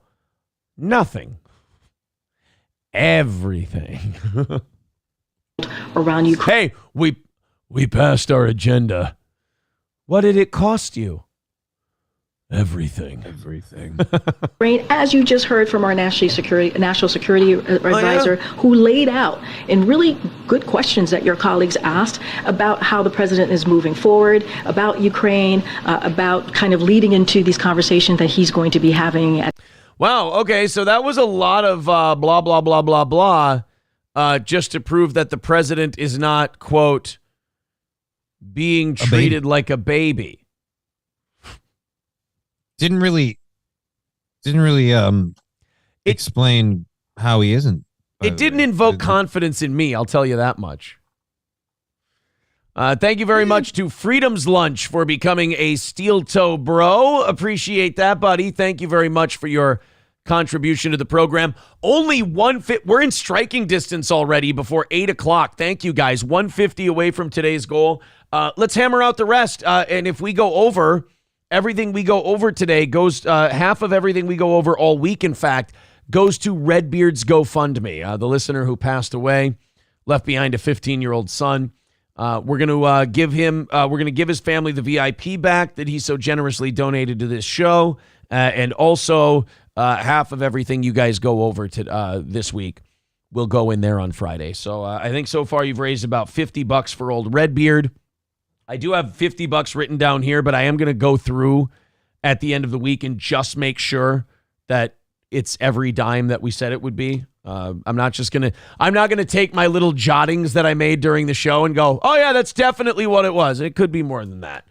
We'll check it out at the end of the week for sure. All right. I want to see if Tradio's going here. I think that's a drum, ain't it? A Cajun? Are they fried green tomatoes, John? Yeah, there you go. Stewed okra. What's the chicken and sausage gumbo? So are they not? Guys, we got to try calling these dudes. Tradio today? What the hell? And of course, it says swap shop. And they always have some. Guys, you got to start calling. Here we go. All at your hospital. Call into Tradio. For today, it's Tuesday. Here we go, John. What we want. Let's get back to joining the senior citizens. Yes. No, don't join the senior citizens. Do Tradio. Okay. Well, if she's young, and she's going to join. Yeah. How old is she? So she's at least 60. Okay, 60. Is she 60? Yeah. I don't see anybody in the phone John? screening thing. Her name Yeah. is Darlene. Darlene. Oh, they're singing. Oh shit. Talk to you. Well, we're singing on small town Nobody radio else now. is in? Do y'all ever cull any? Do we ever, excuse me? Y'all ever cull any? Rock, that's a what? non-appropriate thing to ask, is it? Well, Listen, I don't even know what that means. So. All right, guys. Looks like, you know Me what? too. I think Swap Shop might be a bust today, unfortunately. Aw. Damn it. I wish they wouldn't go live unless they're doing The swap shop. the actual Swap Shop. Don't go live and call it Swap Shop and get my hopes up and then not do Swap Shop. I like you guys. Ryobi with $2 says, donate to Redbeard's ghost, you fucking pores. Streamlabs, PayPal, Super Chats, memberships. Let me put the links up in the chat. 150 already away from today's goal. Thank you guys very much for your support. It's been a nice and easy Tuesday morning here on the program. If you're watching on Rumble or YouTube, hit the thumbs up button, hit like. That always helps grow the show. 600, about 650 at the moment. I think we're going to get into the 700s today. We appreciate that. Again, like, subscribe, what have you. Good for the algorithms. And we've got Keanu Thompson talking about the Perry Caravello thing. The Tom Brennan thing, I should say. At 8:30. I can't wait to show you guys that video. That Tom guy, I told you a while ago, this guy's a problem. He's a piece of Is garbage. there any relation to Kevin Brennan? He's not. No, he's not. He's not related to Kevin Brennan. But Tom, I'm a Windy City Heat guy from way back in the day, and this Tom guy is definitely taking advantage of and mistreating Perry. We have video now of Tom choking Perry out in his own home. He would say it's to restrain him, but I would argue Tom put him in a position to have a bunch of strangers in his house because Tom thought it would be fucking hilarious and make them a lot of money on a stream or something. So he sells out. Knew Perry would behave the way Perry does, because no offense, Perry's nuts. Perry has a tendency to, fly off the handle a little bit. He needs to be handled properly, which is why, again, if you at least as the way I experience it, if you at least look at the lore of Perry Caravello, it's kind of why Tom really shouldn't be the one at the head of this ship. It was kind of the thing it was and needs to be left the way it was. Hobo says he was just on Tradio. Shit, are they doing Tradio? Okay, well then, here, let's give it a shot. I'm sorry, I'll lean in a little bit. Guys, I want you to call in. Hobo says I was just on Tradio. Oh, damn it. Okay, so let's copy and paste that number back into the chat. 706-283-1400. That's 706-283-1400. You guys, we've done the Tradio bit a million times on this show. You guys know what to do. Call in, sell some wacky shit, sell some fun shit. It's a good time. It's very funny for the audience to listen to. Let's check it out and let's see if we can. These guys. Did you know about armchair travel? Be nice to these guys. Johnny's right. These guys are always very cool to us. All right, so here we go. Pennsylvania. The phone number is 706. It's right there on the screen. 706-283-1400. Comforts of your chair. And sell your Tradio items. So a lot of people that aren't able to travel like they used to are still able to participate in that program. A lot of people wanted to do Armageddon items. A lot of people wanted to do movie references on their Tradio. Let's see what we've got. What's going on down there? I love it, and she used the word shenanigans, which I love too. Yeah. 706-283-1400. John's face when she said that. I can't see his face. John, when she said shenanigans, what did you do? I don't know nothing about no shenanigans. It's a great guy to have on the radio. 706-283-1400. Call into Tradio. Sell some funny stuff. You guys are usually very, very good at this. These guys are good sports too, so don't be a dick to them. Just make it funny so we all get it. A fun little inside joke. 706-283-1400. They must not have any calls. I haven't seen them take any this morning, but Hobo said he was just on. You're the best. He both of them. Oh, I thought she said he's the offset to the Senate. That said he's the ass of the Senate. Hey! No! Yeah, I just don't want to sit through these guys the whole time. Did you beat him? Yeah, I did. I had to. 706 and the views of these guys are not the views of WSGC Radio and or Did he say go ahead, any, caller? Mail that is not positive should be sent to John at WSGCradio.com. There we go.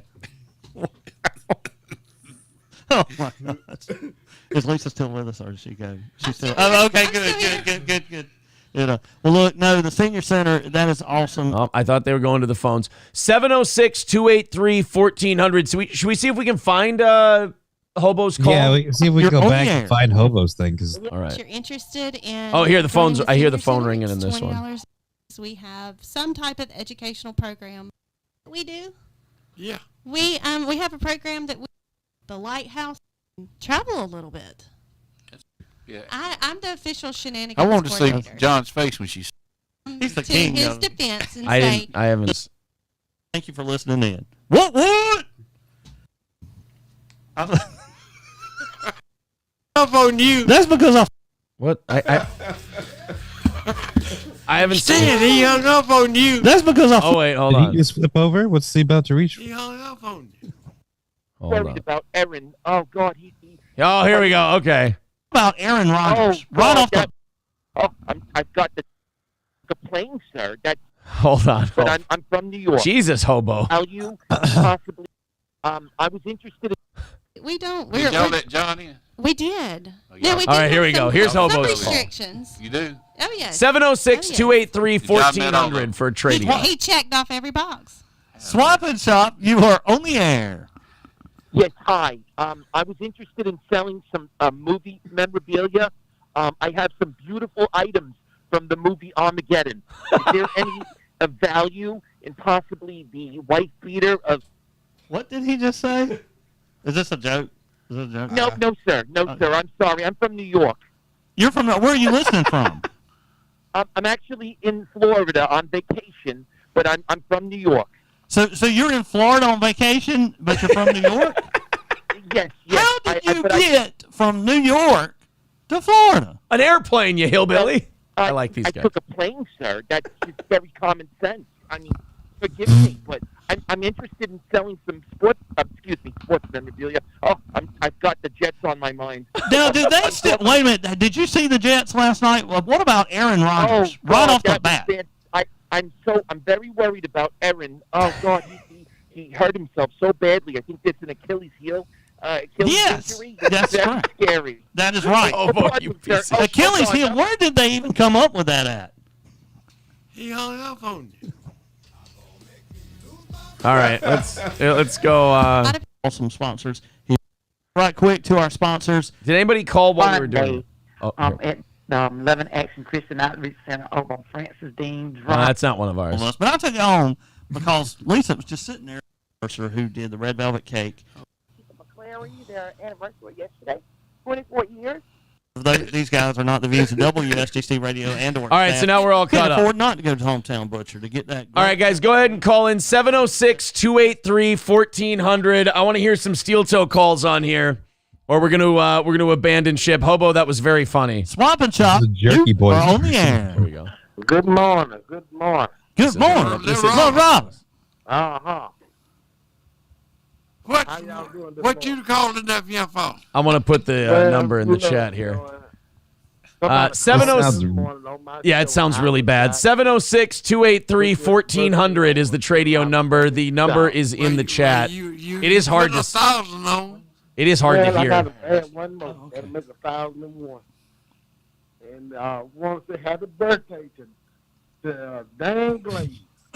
Dan Glaze. Yeah, they need to work on the hookup they have. This is really bad. Washing cars now. I guess. Well, the audio and the people speaking. Yeah, it's like bad on two fronts. Yeah, they have people who can't talk, and then they have terrible connections as well. Let's get through this guy and get to one of ours here. They got one of their old Southern people mumbling about some shit. But the day of his birthday, and so his mother-in-law wanted to tell him happy birthday. 706-283-1400 for Swap Shop. Call in and sell some movie memorabilia or some steel toe references. Thank you, little Robert. You know what to do. All right, get on off the air, because it's time for y'all to get off. That's it, 9 o'clock. All right. Oh, shit, Listen are they to done? Robert every weekday morning and on weekends right here on 99.7, our sister station, right here at WSGC. They didn't take any calls. Okay, so they're only on for an hour. Now we know that for the future. All right. The Swap Shop people are only on for an hour, and it didn't sound like they were taking any calls. A whole lot of calls. When everyone Hobo got through, but the only other caller that sounded like got through was someone I couldn't make out, was obviously one of theirs. Yeah. Because they could understand what was being said. That's a sad part. They're in a part of the country where it's someone can call in and just speaking the native dialect is a form of encrypted communication. It's weird. Yeah, it's very strange. All right, so we'll move on from that. Look, you win some, you lose some. No, you live, you learn. Well, what do you do? The Tradio people are only on for an hour, and now we know that. All right. Well, we are 150 away from this morning's goal. Thank you guys very much for that. Everybody throw in a little to PayPal, Streamlabs, Venmo, Super Chats, Rumble Rants, memberships, what have you. And then we'll knock that out and do a half hour of overtime. This is a fucked up story from Colorado. The police there arrested an elderly man. And I haven't watched the video yet, so I don't want to take sides. But apparently they tased the elderly man. And they tased him a lot. And now, I'm not saying that elderly people don't ever deserve to be tased. Surely some of them do. It's probably good for them. Right. It might, it could, who knows? Maybe some of them could be having heart problems and that, kind of jolts them out of it. But I would say that if you're tasing an elderly man, they'd have to do something pretty egregious and out of control. The threshold for tasing an elderly person is a lot higher than tasing a person who's maybe 25 or 30 years old. So let's see what happened here. I'm not going to take anyone's side before I hear the facts, but I'm going to lean towards the elderly person's case in this one. Here we go. Developments tonight in an 11 call for action investigation. 2 law enforcement officers involved in a tasing incident in southern Colorado are no longer on the force. It happened during this traffic stop last fall. Kenneth Espinoza's lawyers say he was tased over 30 times on. Oh, shit. All right, that's another strike against the police officers, I would say. But he is completely ignoring them this whole time and then attempting to drive away. I mean, do you want your cops to stop people breaking the law or not? Like, I understand authoritarians and all of but at a certain point, if you want police to maintain law and order and you don't want just chaos in the streets, you have to intervene when someone who you pull over, like, hey, you're breaking the law. And he goes, well, I don't care. And he just tries to go, what? You got to do something. It's striking that balance. It's like, okay, you want the cops to control the streets. You want the cops to make it nice and peaceful. And I do. I get that. But also, you know, keeping the streets under control is not as easy as, hey, you're under arrest, handcuffed, done. Like, a lot of guys, you won't believe this, Johnny, don't want to get arrested. I can't imagine that. That's weird. Why wouldn't you want 3 hots in a cot? It's all government funded. Why not, man? Sounds like a vacation. Arrest me now. Right. They don't want to go to jail. They don't want to get arrested. Hell, some of them don't even want to get a ticket. So like this asshole in the King Ranch, he starts taking off before the cops are even done with him. And also, I'll say this in the cops' defense too. He doesn't look elderly. He looks older. He looks like he could take 30 tases. Yeah, he's a big burly boy. There's a lot of room for that electroshock to go. On the side of the road in Trinidad. 11 News digital anchor Lauren Watson is in studio tonight. Lauren, we've learned that Los Animas County Sheriff's Office Lieutenant Henry Trujillo and Deputy Mikhail Noel were fired almost 3 weeks ago. Adam, I spoke with Espinoza's legal team. They say the men were fired after an internal affairs investigation and a third-party investigation by the Pueblo County Sheriff's Office, which also recommended a criminal investigation against them. Uh-oh. This is the right step. This is definitely the right direction for the department to be going in. Unfortunately, it appears that wasn't ever going to happen. Nothing was ever going to happen to these two Sheriff's Department employees without kin filing a lawsuit. Now, he is, okay, to defend what you said, Johnny, this guy is being a cunt, it looks like. Yeah, the cop's literally holding on to the truck as the guy's trying to speed away. Yeah. Now, the argument then becomes, does that necessitate 30 fucking taser shots to the guy? Do you tase a guy over 30 times to, I mean, I guess as long as it takes to subdue him, right? Did he learn his lesson? Did he not do this again? That's my question. I guess the question is, hey, did you really have to tase him 30 times? Well, to answer that question, I ask you, did he get up 29 of them? Because if he did, then yes, we had to tase him 30 times. He's a big boy. Kenneth Espinoza first filed a lawsuit against the Los Animas County Sheriff's Office and the involved deputies in early May. That was nearly 6 months after his attorney, Kevin Mayer, says those employees tased Espinoza. Hold on! Now, I'm getting out. I'm not. You're under arrest. Mayor says it. Oh, so he's not even being affected by those. They're putting the taser on like his thick hoodie, and it's like not getting through. He's not even reacting. No, he's like, all right, I'm getting out. I'm getting out. It's like they're counting those as independent taser shots when they're not really like when I think of a taser shot, I think of the barbs go in and you're being shocked and all that shit. Yeah. And when I think of someone actually enduring a taser shot, I think of that, that large dude where a lady tased a big black guy and he just kind of like stood up to her like, what are you going to do about it? Right. Like that. This one, it looks like he was being tased. They didn't. I'm waiting to see the taser part. Right. They were tapping him on the shoulder with the actual taser and it wasn't doing a goddamn thing to him. I love that the example. Hello, McFly. Get out of the car, McFly. I love the example you had of a giant person being able to take a taser shot standing was an unreasonable black man. Well, it's just the only one I've ever seen. all started when Espinoza pulled over to wait for his son when deputies had stopped him for tailgating. According to an internal report by the Los Animas County Undersheriff provided to us by Mayor Law, when the initial incident occurred, he, quote, did not review body camera footage and simply went off the reports and verbal comments made by Lieutenant Trujillo and Deputy Noel. That, you know what? That sounds like a police department. That sounds like what they do. Look, we could look into this, but they're good guys. They work for the force. They wouldn't lie to me. Yeah, the thin blue line shit where they're like, oh, yeah, well, hey, what happened out there? Oh, nothing. He was being unreasonable. I had to do it. Oh, well, my guy says by a verbal report that he has to do it. Have you looked at the body cam? I don't need to. They're cops. They're trustworthy. They would never abuse their authority. How dare you? The entire case against Ken was based on untrue information. And they didn't do anything to ensure that he wasn't being prosecuted. They wasn't still in jail 6 months later. Mayor tells me now. And I love how people will like defend. To me, civilians wearing thin blue line shit is the dumbest thing I've ever seen. You understand the thin blue line is like the reference cops make to sticking up for each other in cases. And you know, when the cops are doing thin blue line shit, they're usually defending themselves. And you know who they're defending themselves from? Your claims that they were abusing their power and they were going too far and treating people unfairly. And then I'll see people who will have like a "Don't Tread on Me" sticker on their car and then a thin blue line flag on their car. And I'll go, bro, you got to scrape one of those off. Which one is it? Because you realize if someone is going to tread on you, they'll be coming from across the thin blue line. Yes. You understand that one of the ways they tread on you is through the thin blue line. This is it's how it works. Oh, Espinoza just wants accountability. Read through the report. Trujillo looks like he got punched in the mouth. I was going to say, yeah, is he bleeding from the mouth? Fuck. They shocked him so much from his insides, the blood just shook around.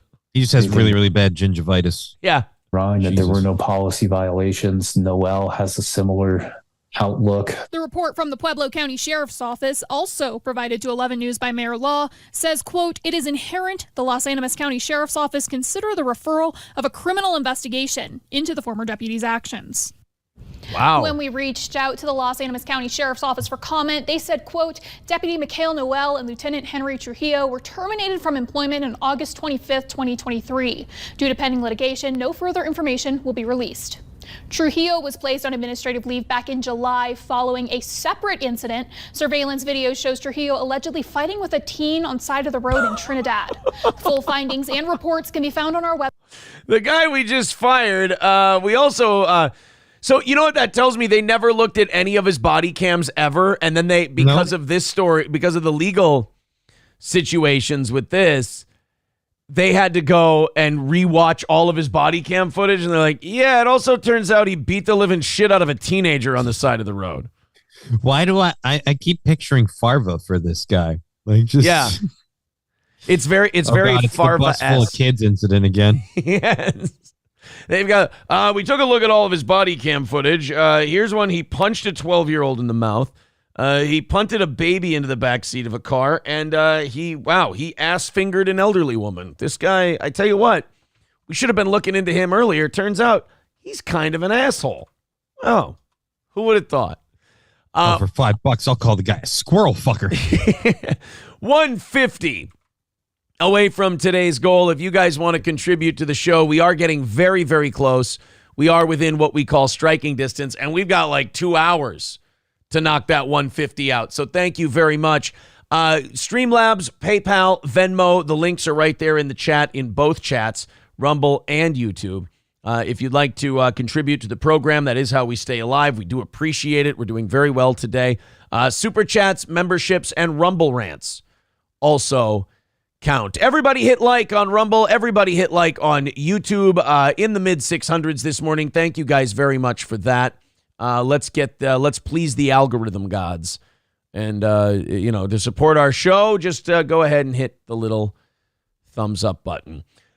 We've got Keanu Thompson coming up at 8:30. So in about 15, 20 minutes from now. Right. And what Keanu's going to be talking about is this Perry Caravello thing. And the reason I want to bring it up on the show is because it's one of those things where, you know, I'm a big Perry fan. I know Johnny likes Windy City Heat. A lot of our fans like Windy City Heat. And like Perry, we've had Perry on the show. Perry was great on the show. It was awesome to have him.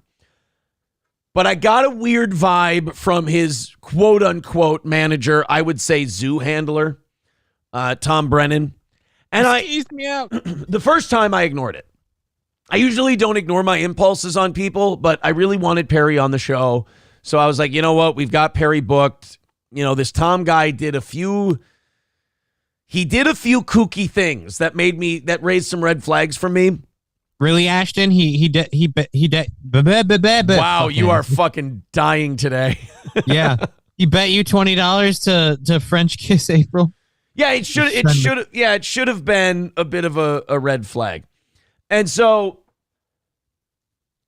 Tom, when we were setting it up, when we were going back and forth, I noticed he was very protective of what people say to Perry, so as like not to expose things to Perry or whatever. And I'm like, okay, like I get that. Like if you were Don Barris and it was the Perry Project, but you know, they weren't, you know, they didn't really screen things that much. This Tom seemed really concerned about the way things were presented to Perry, about how you talk to Perry and everything else. Because he cares. Yeah, we'll see how much he cares. By the way, somebody put the link to that guy's video. What was his name? Nuts and Butts or whatever? Nutsack. Nutsack. Yeah, Nutsack made a video about this Tom Brennan. It's really interesting. Apparently, he's been like sexting with people in the Discord and this Charlotte girl and everything is fucked up. But anyway, we'll get to that another day. I saw some red flags with Tom when I was saying, oh, yeah, I can't wait to ask him about Don Barris and Mole and how this whole thing got started and, you know, talk to Perry. Because I'm a Perry Project guy from way back in the day. I love that shit. The Big Three podcast, the whole deal. And then I got a weird email from Tom where Tom said, oh, no, don't bring up Don Barris. Don Barris doesn't like what we're doing. By the way, I didn't take that as Don Barris doesn't like what we're doing. I took that as Don Barris doesn't like what Tom's doing. Because Perry and Mole, I think genuinely, or Perry and Mole, Don and Mole genuinely cared about Perry. And even though Perry was a dick to them, and that's how the whole Perry Project got started, he was never put in harm's way. He was never put in a position where he was going to be hurt, harmed, killed, anything like that. And I don't think Don and Tony Barbieri ever, in a serious way, put hands on Perry. I mean, they would play jokes on him, fuck with him, shit like that. They'd get him to think that he was in imminent danger, but he was never in any danger. Everybody involved with it outside of Perry was in on the bit and part of the gag. They were always... Perry was always in on it, and they were always protecting Perry. You notice that Windy City Heat and all the other things they did, he wasn't surrounded by fucking goofy-ass fans and shit. He was surrounded by Jimmy Kimmel. He was surrounded by Bobcat Goldthwait, Dane Cook, name the celebrity. He was around famous people. And this Tom comes around because, you know, Don and Tony have careers and whatnot. This Tom comes around about 10 years ago, and now Perry's streaming for super chats and talk to chats and things like that. And this Tom has him doing wacky stunts, and this Tom goes, Perry, come on, you have to do it. And they got clips of Tom like really fucking yelling at Perry when Tom doesn't know the mics are on, and he's screaming at him, and he's trying to, basically he's turned Perry into a stunt boy. He's turned Perry into, like I said, a polar bear at the zoo. And he kind of bullies him into doing this shit. And in my opinion, like this looks like a situation from, you know, what I've seen. This looks like a situation where I wouldn't be surprised if Tom was keeping a lion's share of the money and then excusing it as, well, you know, I do all the work and I do all of this. Ain't nobody in a stream for the Tom Brennan show. Fucking believe me. They're there for Perry Caravello. It sounds like the Andy Dick situation, like in the way you're explaining it. So it sounds like he's there and they're keeping him relatively placated, but they're using his presence to, again, make a majority of money, and they use just enough to placate him. Right. Keep him going. Tom is treating Perry the way Elisa Jordana treated Andy Dick. And that's why I kind of put Tom in the Elisa category. Tom has his meal ticket. He's leeching off his meal ticket. And in my opinion, it would not surprise me. I'm not saying he is or he isn't. It would not surprise me if he was keeping most of the money. Now, when it comes to the Don Barris side of this, when he told me not to bring up Don, that was a red flag to me, but I didn't say anything. I wanted to talk to Perry. And usually I go with that instinct. And I should have, because turns out I'm right. Then Perry did the blackface thing on Compound Media, which again, on this show, hilarious bit. We thought it was fucking hysterical. We loved it. And the fact that Anthony was laughing at his face, but wasn't saying anything about the black, like wasn't giving it away. And then the delivery guy comes in and he's black and he's delivering to Perry, who's got black spray shit or paint on his face, whatever. And everyone's laughing. So Tom goes to Perry on his next stream and goes, oh, these steel toe guys are bad. That wasn't blackface. Perry, you got to stay away from these steel toe guys. These steel toe guys are bad for you, Perry. Oh, the steel toe guy, he's bad news. He's a nobody. Don't stay away from the steel toe guys. If that doesn't sound part of that is true. It's true. Absolutely true. I'm a terrible person. But if that doesn't sound like cult-like manipulation by Tom, like, hey, Perry, only talk to who I say you should talk to. Because Tom probably put him up to the blackface thing and us kind of calling it out and laughing, ha-ha, when maybe Perry would have been against doing a blackface thing. Tom doesn't want that getting back to Perry. So Tom threw a little bitch fit about that. We played it on the show. There's a video of us talking about it somewhere. You can check it out for yourself. And Tom was being a little bitch about it. And that's when I went off on my rant and I said, this Tom guy's a problem. He's a joke. He's a pretender. He's using Perry to make money. He's absolutely leeching and siphoning off of Perry. He's doing the kind of sociopathic narcissist thing where you separate Perry from the people who have cared about him, like Don and Mole, and you convince Perry that, you know, he's the guy that Perry has to be with. He's constantly told Perry, or he's constantly said that Perry wouldn't have a place to live if it wasn't for you Tom. Remind them that your life, however great or bad it is indebted to me for everything I've helped you. Because without me, you wouldn't even have this. Exactly. So then we fast forward to this weekend. Chrissy Mayer, who's going to be here on October 21st with Lila Hart and Nick Rekieta. Get your tickets at eventbrite.com. We'll be putting that one on. It'll be a lot of fun. Chrissy, Lila, and Keanu Thompson, Gino's girlfriend, lovely comedian, friend of the show, friend of ours. They were in his home, and apparently Tom was there, and Tom had, there were fans of Perry there, which never do that. Do not have fans hanging out with Perry Caravello, who has a traumatic brain injury and is known to fits of rage. Do not put him in his home with fans, with people. Don't do that, and then rile him up. That's what I hate about Tom. He riles Perry up, he gets him going, and then when Perry does something crazy because Perry can't help it, Tom fucks with him. He's a total piece of shit. He's not. The problem is Don's talented. Mole's talented. Right. Tom doesn't have any talent. So Tom's just doing wacky shock jock shit with Perry. Well, we have a video. And most of the time, Tom's not even on the screen. He's more of a behind-the-scenes guy managing and handling stuff. Yeah. Well, here's a clip from Monday, last night's Wet Spot with Chrissy Mayer. Forgive me for the noise there as I open the link. This is from Chrissy Mayer's Wet Spot on Compound Media, compoundmedia.com. While you're there, check out all the Steel Toe shows while you're on compoundmedia.com. So Chrissy has Gino and Keanu on. Frankie McDonald's there as well, the lovely and talented Frankie McDonald. And they're going over this clip from the stream.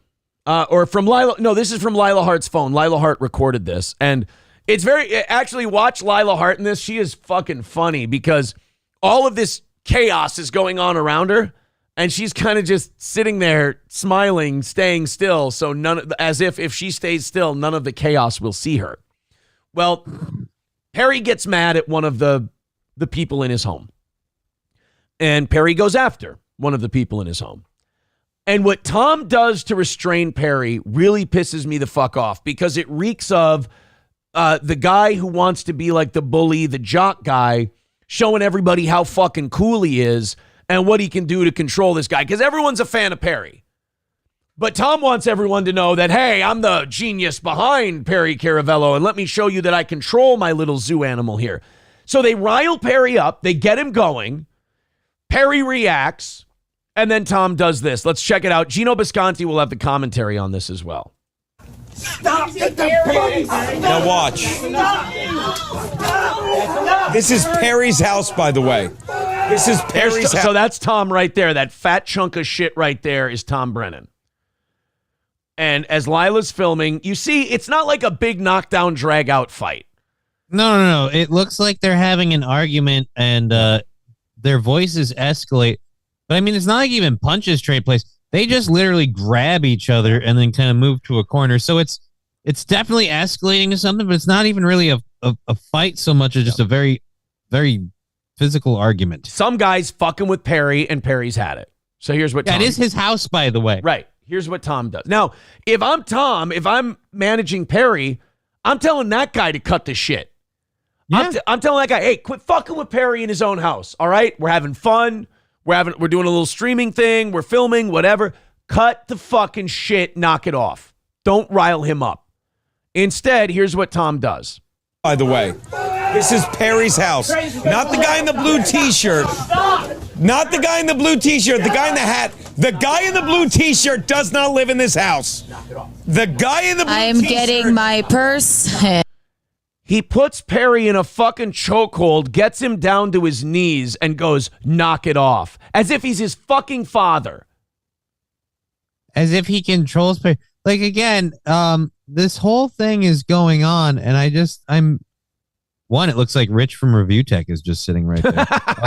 Love Rich. Just from the back. But this whole thing is going on, and again, I'm like, I don't know how this situation escalated to this, but regardless of Perry's situation, whatever brain damage he might have, this is his effing house. Like, right. At a certain point, I feel like if you're getting in between the situation, at best, you stand in between the two of them, and you're like, dude, if you don't like it, how about you leave his house? Unless Perry's doing something to actually threaten or harm someone else, you shouldn't be interjecting with him to be like, hey, we gotta fucking restrain you and put you down. Like, no, this guy's having an argument with that guy. But again, his house, how about we at the very least respect that it is, again, his fucking house. Tom, this is where Tom's such a disgusting fat pig.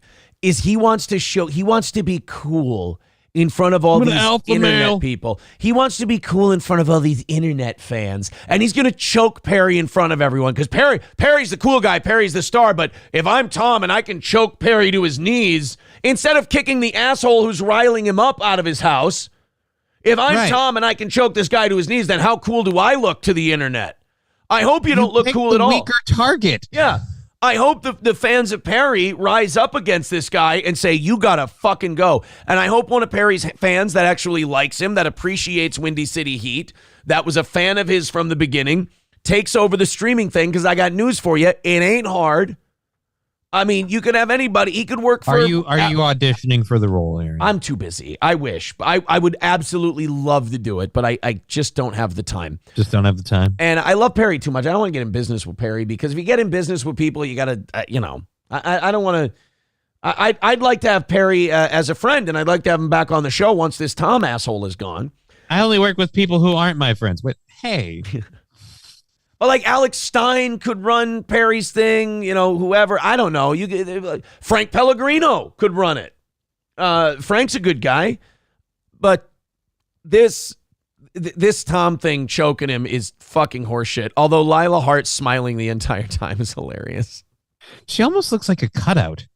Yeah, I know. Like she's not almost actually too there. static and stoic to be like, it seems almost surreal. Like, you're in the middle of this tornado and you're just like, and I'm still smiling? Sure.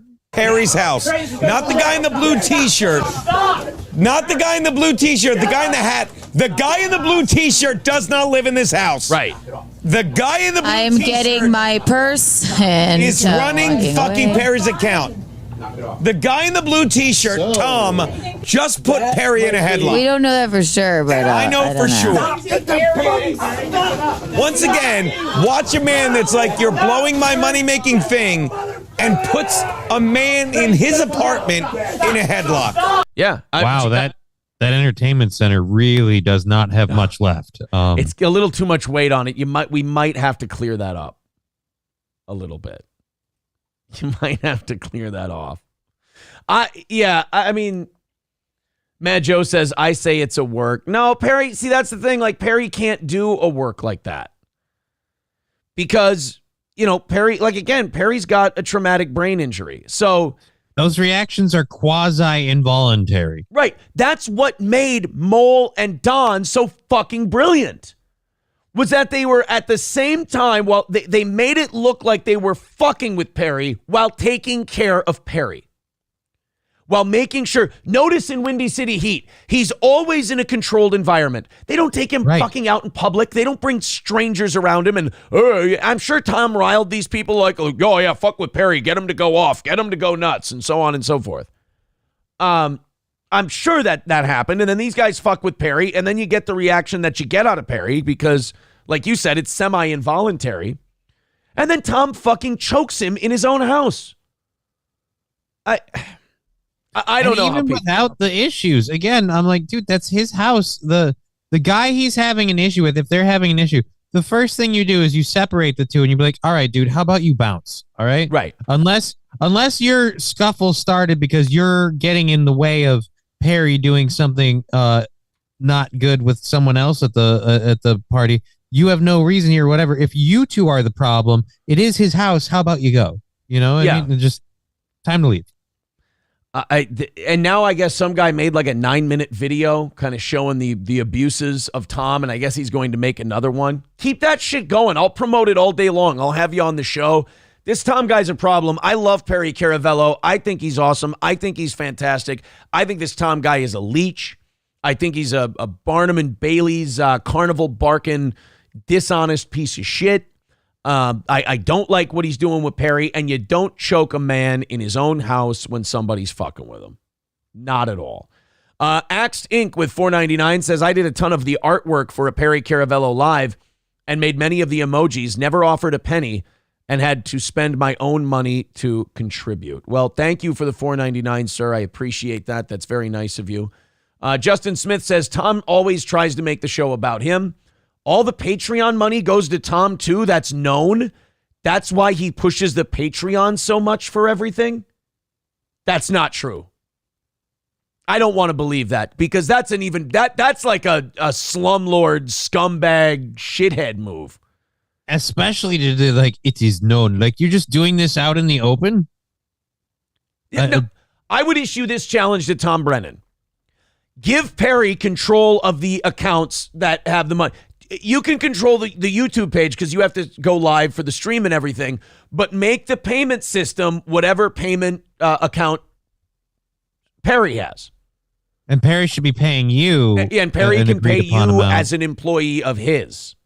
That's the way it should go. He's kind of, if we will, he's kind of the brand. Like Tom Brennan, if not to be disrespectful to Tom, but Tom Brennan's more of a replaceable cog in this machine. Oh, big time. Anybody could do it. You could do it. I'm not saying you're a piece of shit or anything. I'm saying you could do it. Look, I mean, you're a tard, and I wouldn't trust you with a potato gun, but you could do it. And now this Perry Caravello stream is in the hands of a bunch of retards that I wouldn't trust with a potato gun. Bug says, I don't understand him. He claims all the exposure Perry gets is great for him. And then when people talk about it, he somehow twists it into something extremely negative. Exactly like our blackface thing. Because he's not controlling it when people talk about it. Exactly. When he talks about it, it's, hey, man, I'm the guy. I'm the sun. I'm giving you the light of day. And then someone goes, hey, dude, look at this thing. That's cool. Hey, I didn't authorize that speech. Shut up. Right. Like, that's where it comes down to. Justin Smith says, okay, we got Keanu on the line. So let me just catch up with this chat stuff here, and then we'll bring her up. Justin Smith says he controls Perry's funds. Look at the snowboard situation. He made Perry return a snowboard he bought and then called his bank and store and made it so any purchases go through Tom first. Oh, again, if all this stuff that's like fucking the thing that Britney was under, conservatorship. It's like that's a conservatorship. More like a conservatorship. Yeah. Oh man, dude. Why? No, don't. Why did you hang up? Oh shit. We'll bring her up in a second here. We'll power through these. Improper chokes can actually hurt people. Yeah, Tom does not look like a guy who knows how to do a chokehold. Dude, I watch UFC all the time, man. This is how they eats UFC or watches UFC and eats KFC. Tom Brennan.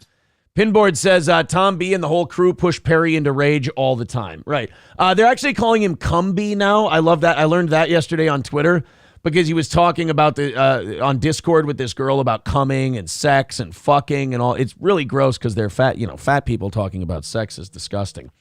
So now they're calling him Cumby instead of Tom B, which I find very cute. Again, we're gonna hook up here. Well, that's a bad choice of words. Hook up with Keanu C Thompson here in just a second. Perry wanted a Forerunner since streaming. He's made way more than enough with all the donations to buy him one. Tom won't let him buy one. What a piece of shit. Chrissy says, also that angle was away from the live stream camera. I don't know if Tom knew Lila was filming. Okay, so Chrissy's in the chat. I'm trying to skip around so we can get to Keanu. I'm sorry if I skipped your guys' stuff.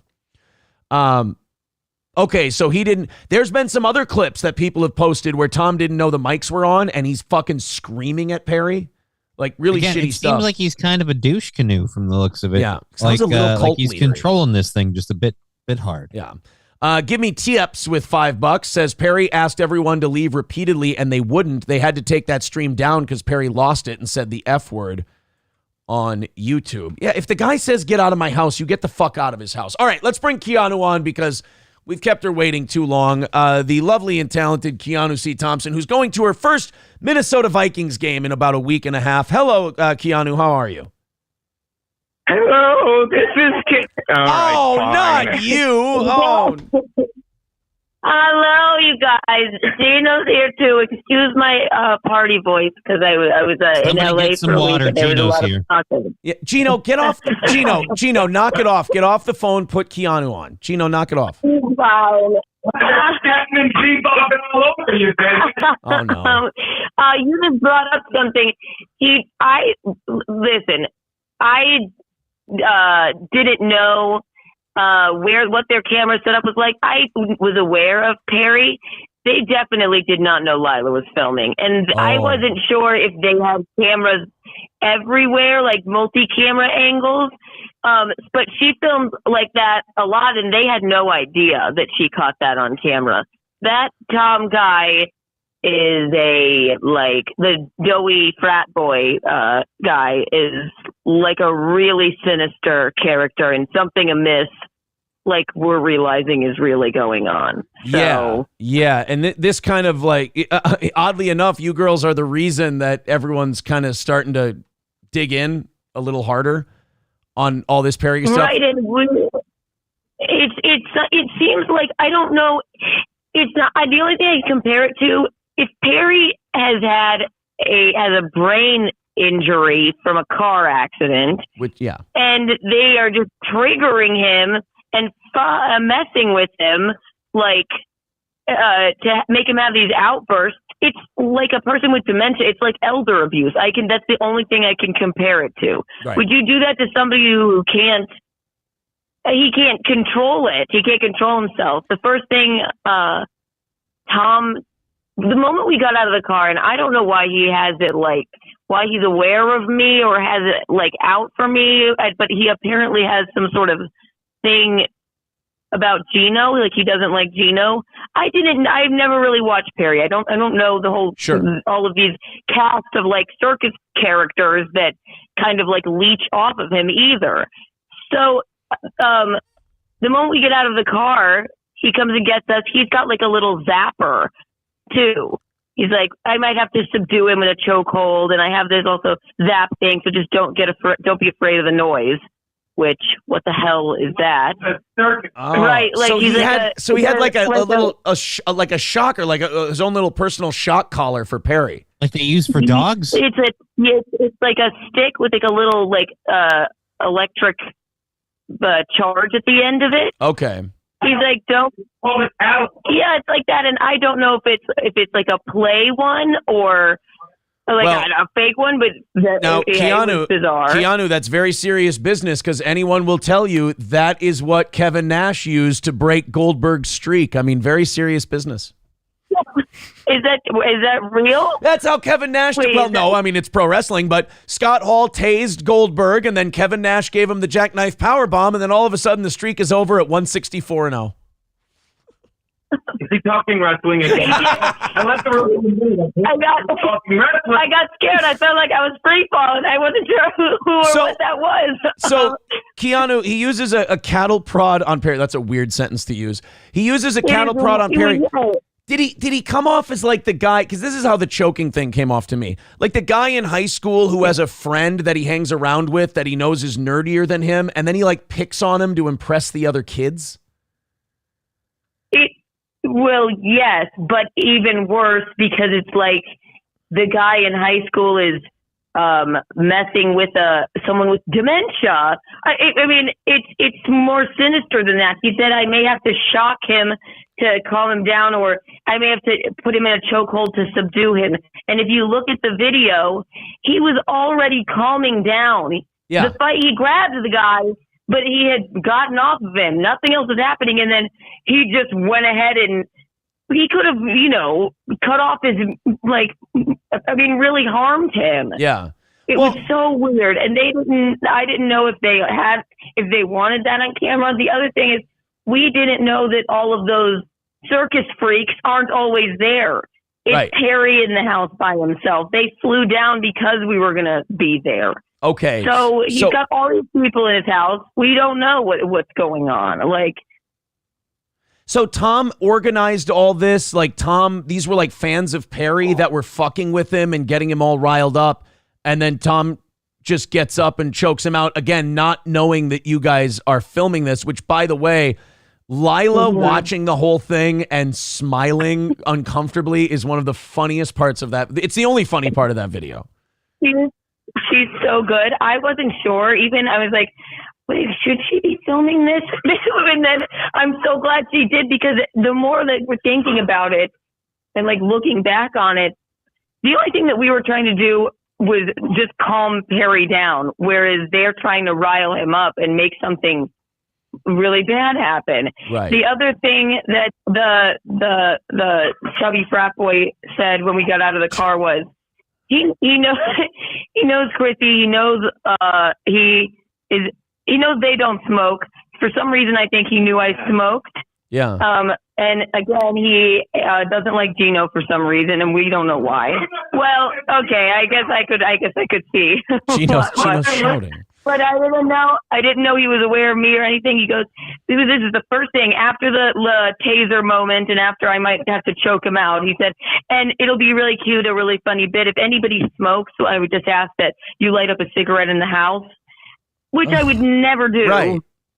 That's incredibly disrespectful. I don't know. I don't watch Perry. Yeah, and he said, I would never do that, but he's like, Perry hates it, but it'll be like a really cute bit. So if you do smoke, we ask that you, and I still wasn't going to do that. Right. Then when, but I don't know, Perry freaks out. I've never really watched him before. Then when Perry gets up to go to the bathroom, they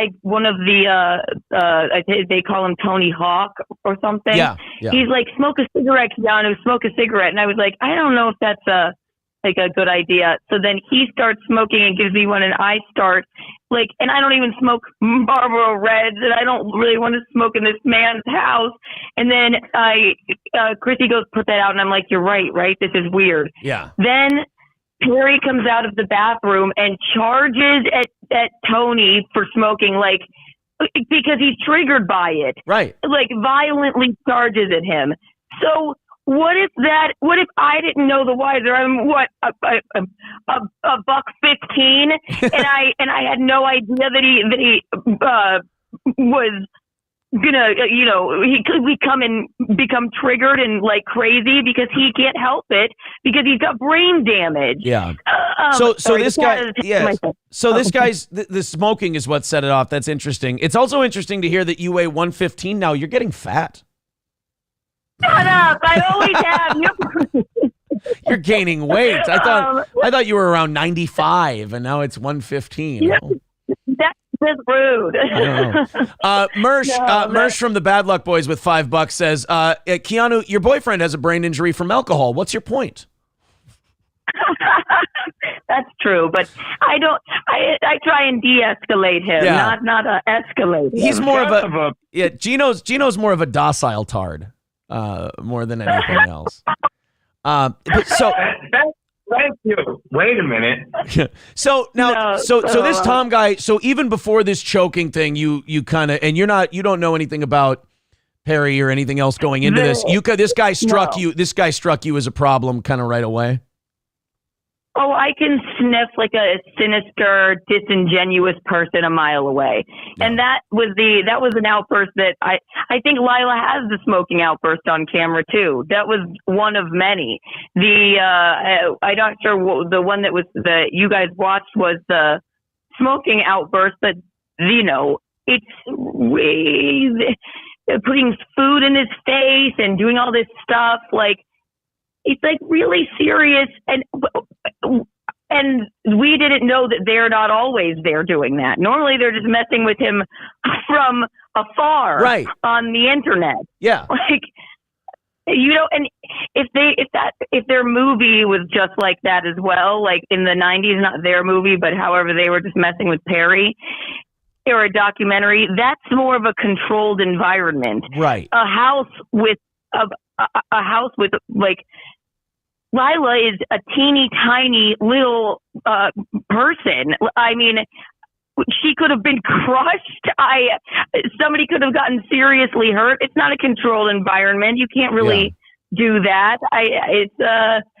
It was definitely and Don and Mole, when Don Barris ran the Perry Project, Don Barris is the opener for Jimmy Kimmel on his show every night. Yeah. Like he's been a comedian in LA for decades, and when he would do things with Perry, it was always around other celebrities, other comics, like you said, controlled environment, and they were scripted out bits, they were prepared things. I mean, it was a professional show business enterprise, and the problem with this Tom guy is he comes off as some cheap human freak show carny trash.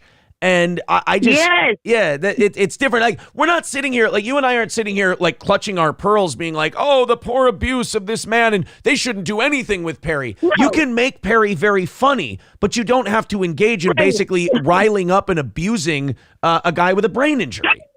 Well, bringing fans into it is just a variable. Yeah. The only like laughter happening in there was like uncomfortable, like, is this going to be okay?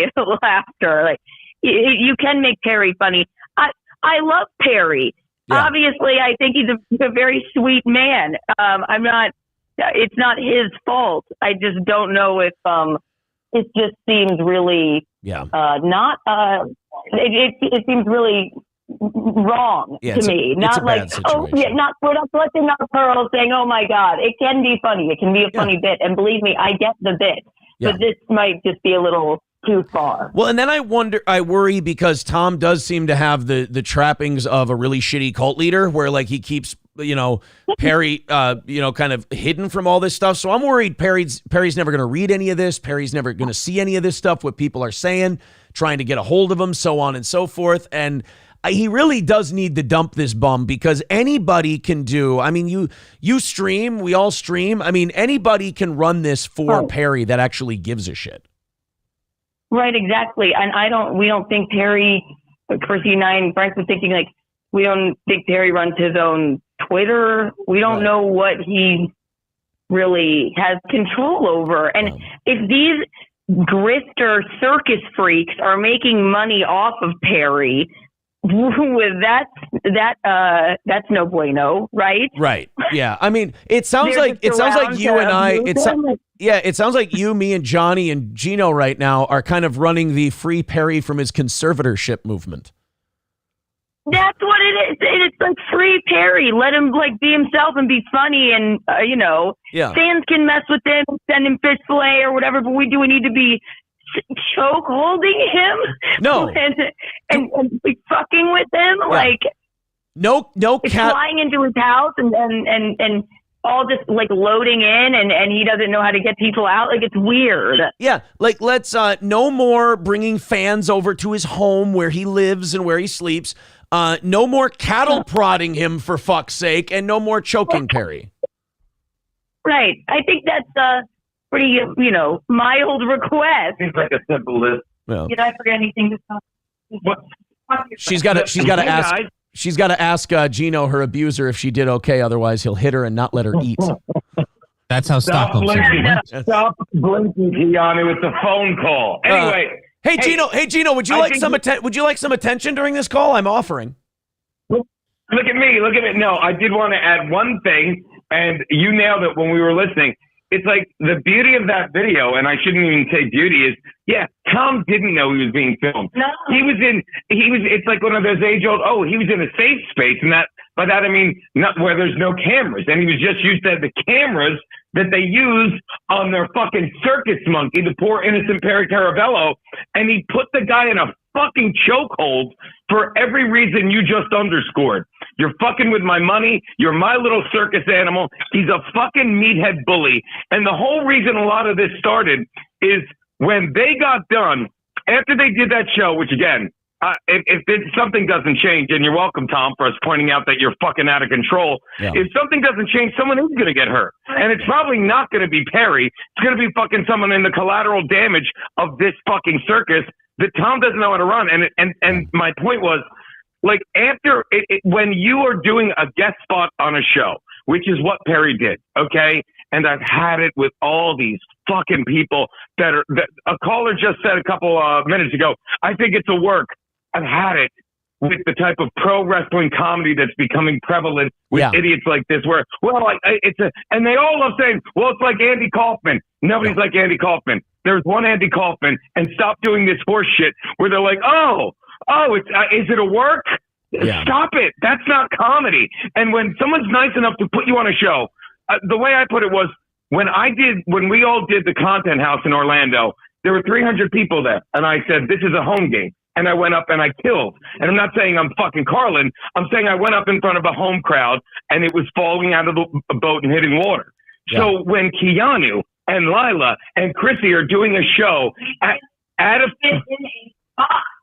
comedy show, hit her. Chrissy was nice hit enough. her. Hit her. He's yelling, hit her.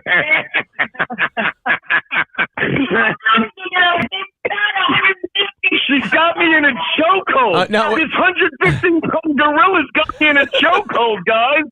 Now, wait a minute. It's called theater of the mind. So you two definitely have rollover minutes from last night going on.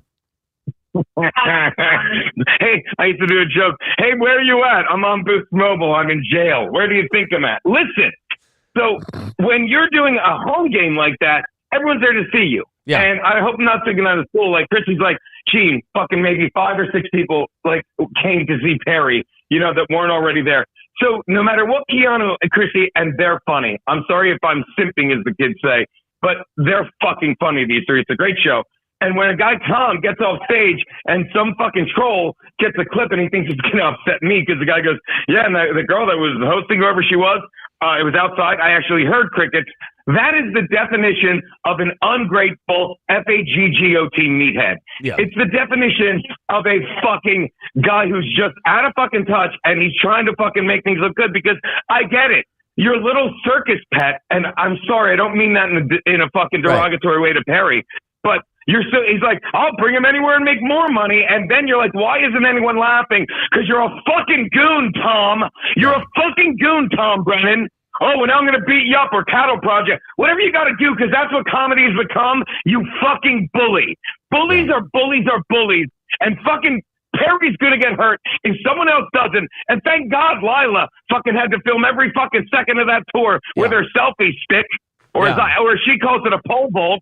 I don't care, but you got caught, Tom. And now you can spin this any way you want, and maybe get in a spin class, you meaty-titted fuck. There's a lot of soul cycles in LA. I have a feeling we're going to hear about this on In Hot Water at 1:15 Central Time today on compoundmedia.com. I'll be drunk by 1:20 with Stan, so I don't know. That could happen. All right. Well, I tell you what, I'm glad that you guys were drunk enough last night to say yes to coming on here and talking about it, because when I saw your clip, when our show was done and I saw your clip on In Hot Water of you commentating the whole thing, I've had a distaste for this Tom guy for a while. Do you remember when Perry did blackface on Kumia's show? Yeah. Was it Chrissy? We laughed and we thought it was hilarious, and we're like, God, Perry's doing it. There's a black food delivery guy. This is fantastic. Blah blah blah.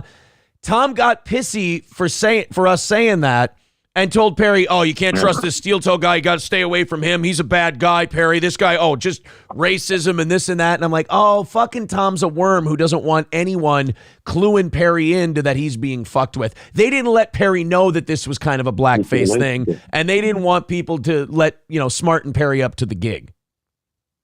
Did you see the fight, the bit that they did during his guest spot on Chrissy's show, too? Yeah. With the McDonald's, where they almost ripped out the stage, and I handled it like a pro. No. A cricket pro. No.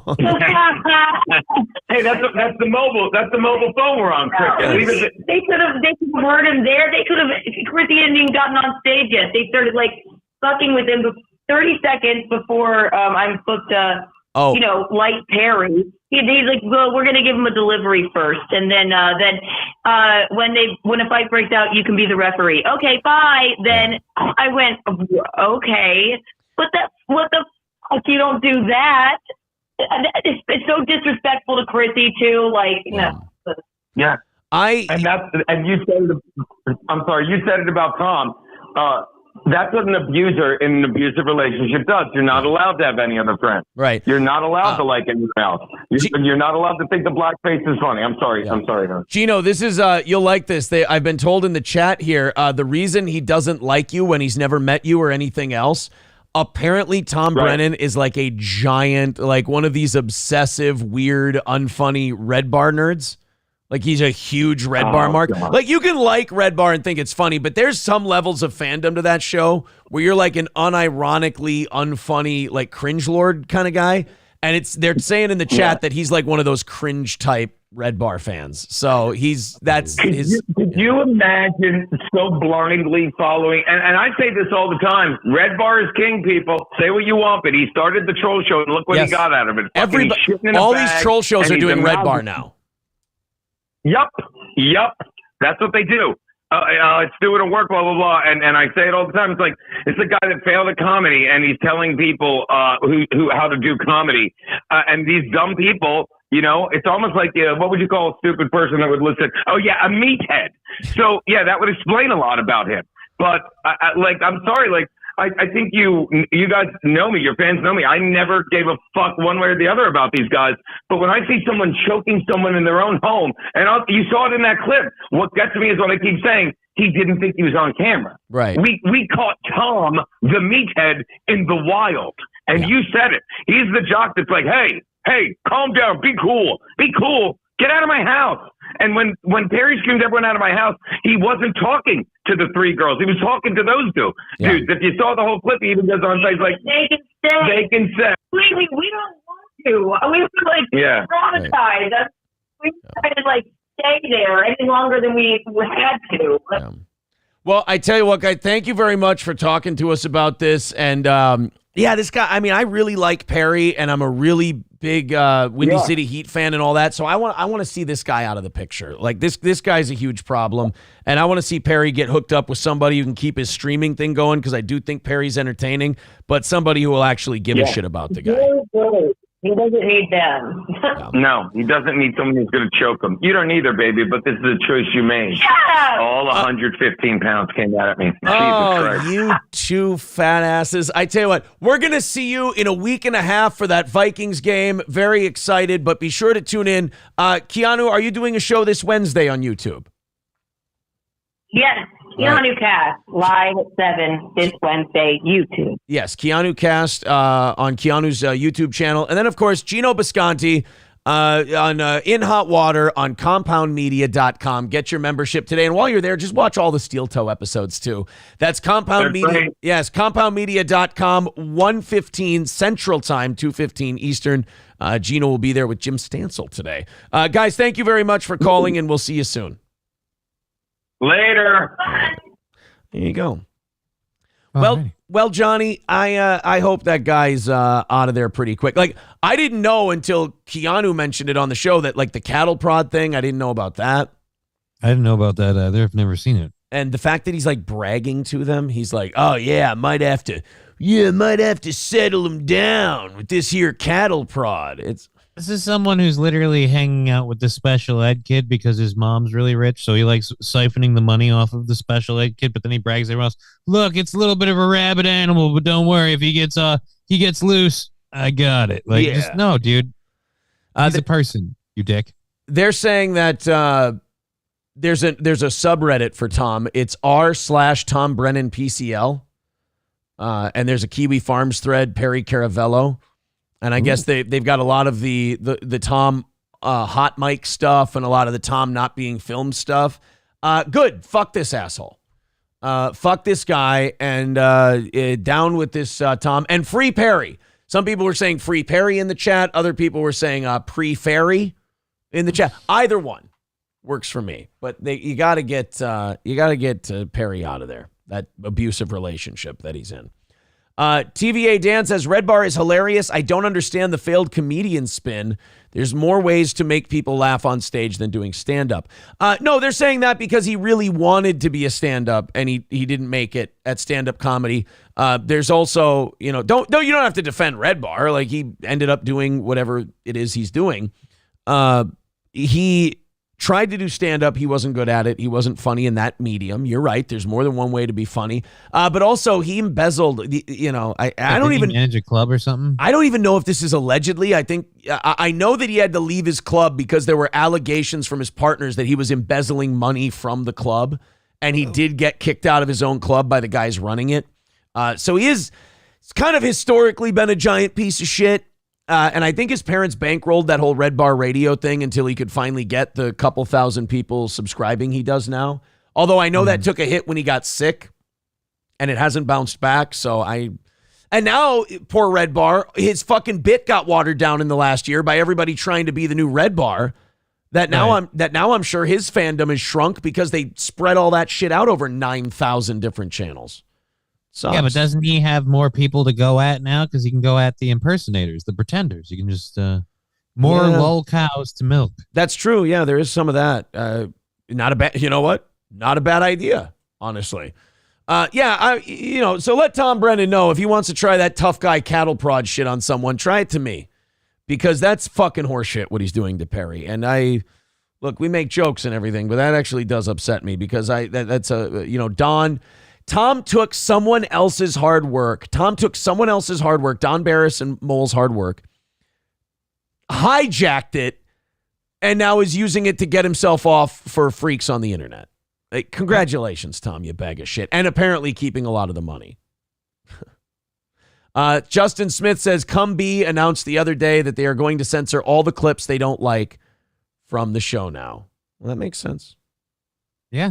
Makes sense. Controlling a narrative is what cult leaders do. That's how they stay in charge. That's the big cult move. All right, guys, hit like, hit subscribe. We could just keep Keanu's picture up there the whole time, and it makes the page better looking. But yeah. She's no longer on. Just put her over my screen. Everyone will just think I'm her. Yes. All right. Well, we'll clip that out. We'll put it up there. I hope something happens with that because, again, that guy's a piece of shit.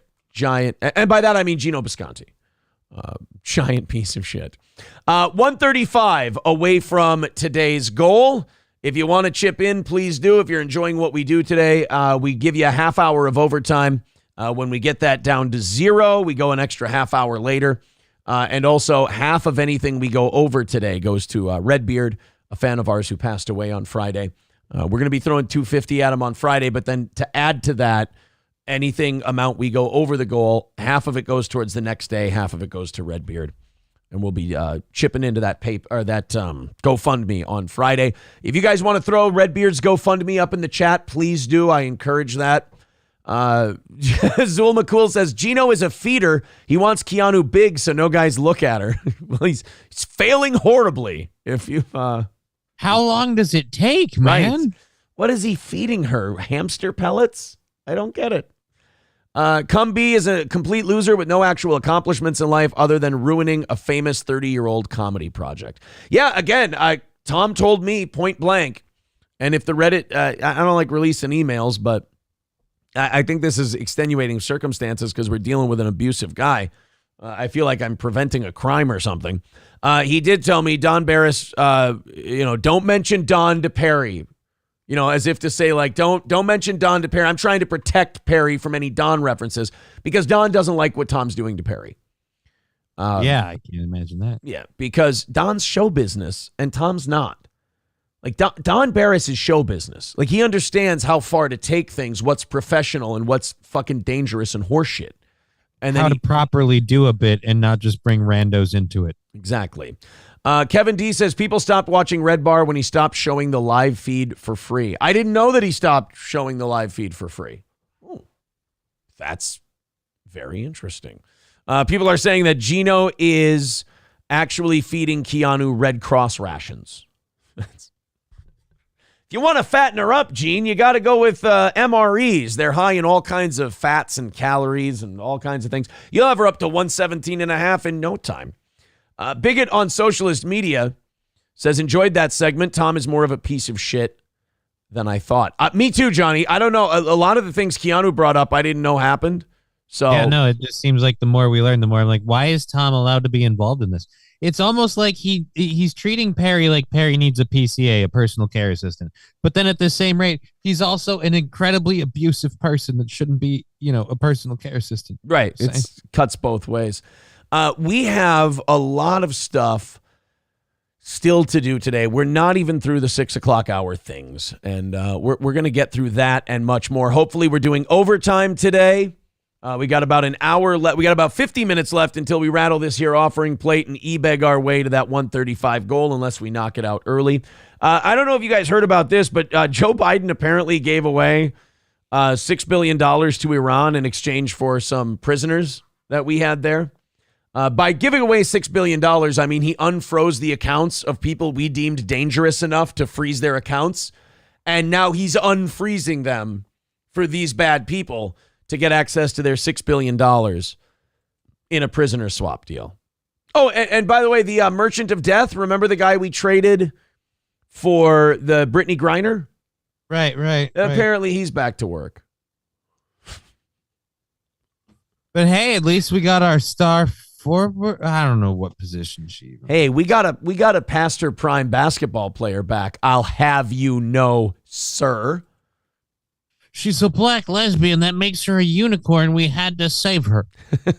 April says the cattle prod and money aspects really pissed me off for Perry.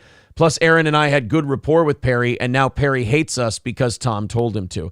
Yeah, we had a great time with Perry. And also, we treated Perry with a lot of respect, whereas Tom treats him like a fucking zoo animal. When we interviewed him, we actually treated him with respect and interviewed him as the star and the guy we liked and we wanted to get to know him versus, trying to piss him off because I thought that was hack. I'm like, trying to piss Perry off and set him off. That's a hacky shit thing to do. I'm a professional broadcaster. I can do an interview with someone and make it interesting. I don't need to. And he is the star of Windy City Heat. Plus, Right. I don't know if Tom doesn't realize this, but in Windy City Heat, they don't do stuff to piss Perry off. They get Perry to sacrifice his scruples to do this thing that he wants to do. Right. And they make him do stuff that he knows isn't even something he really wants to do, like drinking milk when he's lactose intolerant and stuff. Right. And didn't they make him go through like a gallon of milk? Yeah. I don't remember. But Yeah. they just something, and it's kind of funny and stuff. Yeah. But Tom's reduced it to no, lose your shit. Lose your Right. shit. To And it's poking just, that's not what it is, Tom. Yeah. It's not what it is. The throwing him in the dumpster full of what they called shit. I'm sure it wasn't shit. Throwing him in the dumpster full of shit and then doing 19 takes in the movie on it. And just basically seeing what Perry will do to become a famous actor. Essentially. Like what clips or how many takes he's willing to go through. But, Make him think he's going to be part of a hot and heavy love scene, and then they bring the stunt actor in, Yeah. and then say they have to throw the scene out because they achieved insertion. That is the best part ever. They achieved insertion. Or some of it's not even, they don't even harm Perry or anything. Like when Mole tips over the snack table that was meant for the Japanese guy, Hiroshima, Nagasaki, and Mole knocked it over and Perry's screaming at him.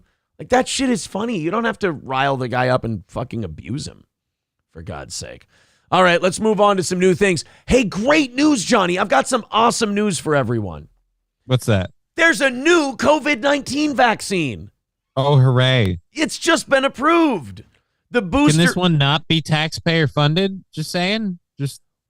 Well, I mean, look. I mean, way to shit on the parade, and I mean, can this one be one where the people who get it pay for it, and the rest of us just don't? I mean, would they even really be paying for it? Because they would just be paying for it with the profits that they made from the original vaccine. If you think about it, wouldn't they just be paying for it with the free money they got from developing the other one? My point is, do they need more free money? We have so little to give between Ukraine and everywhere else. Plus, now apparently we got to start throwing some shit together from Morocco because that place got shook like a snow globe. So it's all over, man. I mean, it's not. My wallet has no more to give. Can we just keep some of it in my bank account? Now, I heard that this booster had been approved by the Food and Drug Administration. This article says it hasn't, but I don't know. Does it matter? The last one wasn't. Right, it's going to be approved by the FDA. I don't know why I'm sitting here going, "Oh, is it? Is it not?" Oh yeah, it's a real brain buster whether or not that's going to happen. We'll be sitting with bated breath. Maybe they'll deny it. But it is apparently designed to defend against the BA 2.86 Omicron subvariant of the illness. I mean, who doesn't remember that one? Now, wait a minute, Johnny, is that the one where all the old people are getting it and getting mild symptoms? I have no idea. I thought that was the Idris Elba strain. That's what I mean. I think the Idris Elba strain was the one where they're like, look out, here comes the Idris Elba strain. And then they show pictures of people on ventilators and they're like, oh, by the way, the person who got it is experiencing mild symptoms and they're 200 years old. The Idris Elba strain, much like the actor, it's everywhere, but not making much of an impact. Just kind of. You're right. It's in absolutely every place all the time, but not for long periods of time. Just always kind of showing up. Just kind of move on. You're right.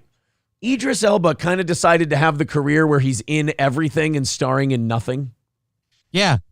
And then there's talk of like, oh, we're going to make him the next James Bond. Like, I don't know. Did you see Luther? No.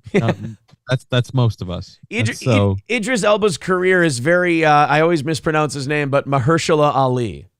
It's, they're kind of having the same career. Mahershala Ali is the new Idris Elba, where it's like, oh man, this guy's really good. Yeah, I've seen him in 9,000 other things in a supporting role. It's the whole career. It's very Stellan Skarsgård-y, if you will.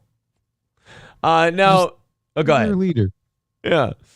So the reason that we bring up this new COVID booster is because A, I want to get kicked off of YouTube apparently, and B, that based Surgeon General down in Florida, who's been shitting on this vaccine since the day it came out, said there's a lot of red flags about this new booster and that people should not receive it. According to Florida Surgeon General Dr. Joseph Ladapo.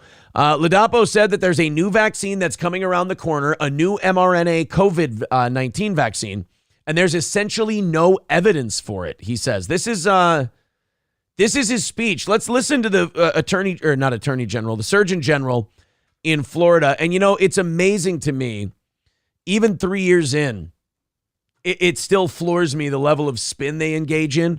Like they always say, trust the science, trust your doctors, trust the science, trust your doctors. And then doctors don't go along with the science. Here's a remarkably skilled doctor. Here's a guy who rose to the ranks of Surgeon General of the state of Florida. And he goes, bad, red flags, not good. And all he does is tell you his medical findings on it. And they go, no, that guy doesn't count. No, that guy's a piece of shit. Trust this Hollywood quack. Yeah, trust this Hollywood celebrity, not this doctor. Unless that Hollywood celebrity's John Voight, then trust this doctor, but not this doctor. Oh, it's awful. Let's see what Dr. Ladapo had to say about this new booster that they're rolling out. There's a new vaccine that's coming around the corner, new mRNA COVID-19 vaccine. Uh-oh. They don't want you to hear. There's essentially no evidence for it. There's been no clinical trial done in human beings showing that it benefits people. There's been no clinical trial showing that it is a safe product for people. And not only that, but then there are a lot of red flags. So something that you don't hear much about, but we'll be talking more about, is that there Irish homosexuals? No, those aren't red flags. Those are blood clots, sir. Oh, red flags. Oh, I'm sorry. I thought There was an L in it, Aaron. Your joke was funnier. I should have just went with that one. That, but then there are a lot of red flags. So something that you don't hear much about, but we'll be talking more It's about. actually not a flag. That's the shape your heart is in now after you got myocarditis. It's not a red flag. It's weird shit growing out of the muscle. Is that there are multiple studies now from around the world, Brazil, I think Australia, United States, that show that over time, these vaccines, these mRNA COVID-19 products actually increase your chances of contracting COVID-19. That's not normal. Thank you, doctor. Do you hear that, guys? When you get a vaccine for something, it's not supposed to increase your chances of getting that thing. That is, I feel like historically, that's not something we've needed doctors to tell us. Can we start the countdown to the definition of vaccine being altered yet again? To include, yes, but some vaccines actually help you contract it so you can develop a natural immunity. Like that. How long until we hear that spin? Honestly, the COVID-19 vaccines are now becoming the parody commercials of the drug commercials we used to hear. Like if there was a pill for diarrhea, they'd go, the side effects include sore muscles, restless leg syndrome, and also diarrhea. The COVID-19 vaccine has side effects of myocarditis, blood clots, and also COVID-19. Wait, what? That seems a little different. Seems a little out. Well, we're trying something different with this vaccine. Oh, what are you doing? We're just giving you the fucking thing. Doc, I think I have COVID-19. Well, have you been boosted? No. Well, that's odd. Yeah. Normally how that works. Usually the only way we can get this fucking thing in you anymore is just to give you the booster. Like I said, I wanted to do Rumble tomorrow, I think is what it is. Boys and girls, we are still 135 away from today's goal. That's not very far, but we've also got we're about 40 minutes away from rattling the offering plate and not trying to knock this thing out through our e-begging best. Now, what we could do is before that, we could just knock that goal out and have no music today. We did it yesterday. Yeah. Yesterday, no music. Go ahead if you want to chip in. There's the links in the chat. Streamlabs, PayPal, Venmo. If you like what we're doing, Rumble rants, subscriptions, memberships, gifted memberships. If we get that number down to 0, we go until 10:30 today rather than 10 o'clock. And half of everything we go over goes to our buddy Redbeard's family, a listener who passed away. You wouldn't believe it if I told you, Johnny, but the victories are continuing to come in for the unvaccinated, at least in court, and really in life too, because they get to see they really aren't they worried about about how they just might randomly suffer some strange medical health event? No, that's the weird thing about us unvaccinated people. I walk around never thinking, hey, my heart could just fucking seize up and stop at any minute. Well, that's, I don't know why you would think that has anything to do with being unvaccinated. As we all know, that those two aren't related. I'm not saying that the vaccine leads to that, Johnny. I'm just saying that's one thing the unvaccinated do.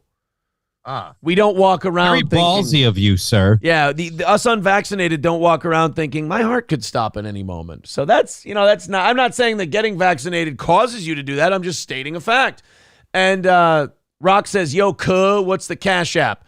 Oh God, I forgot to create I have a personal one, Johnny. I got to get on that. People have been asking that for probably years now.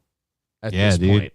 What's the Cash App for the show? But being so lazy with this, like 2 shows a day, 3 days a week, 1 show a day, 6 days a week, putting up clips and stuff and having 3 kids. How dare you just sit on your laurels and not do this shit? Here you go, Rock. We're gonna throw the Cash App in there for Rock. If a Rock donated to this show, that would be remarkable. I've never entertained a Rock to the point where it contributed.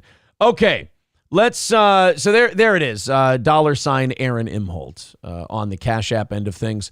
We'll throw that towards the goal too, if we knock it out. Kyle says Cash App is for prostitutes, of course. So yes, another victory for the unvaccinated in a New York court. And having a win in New York is that's like the belly of the beast right there. So it is a pretty liberal place. Yeah, you remember when New York said if you don't get vaccinated, you can't go back to work? Mm-hmm.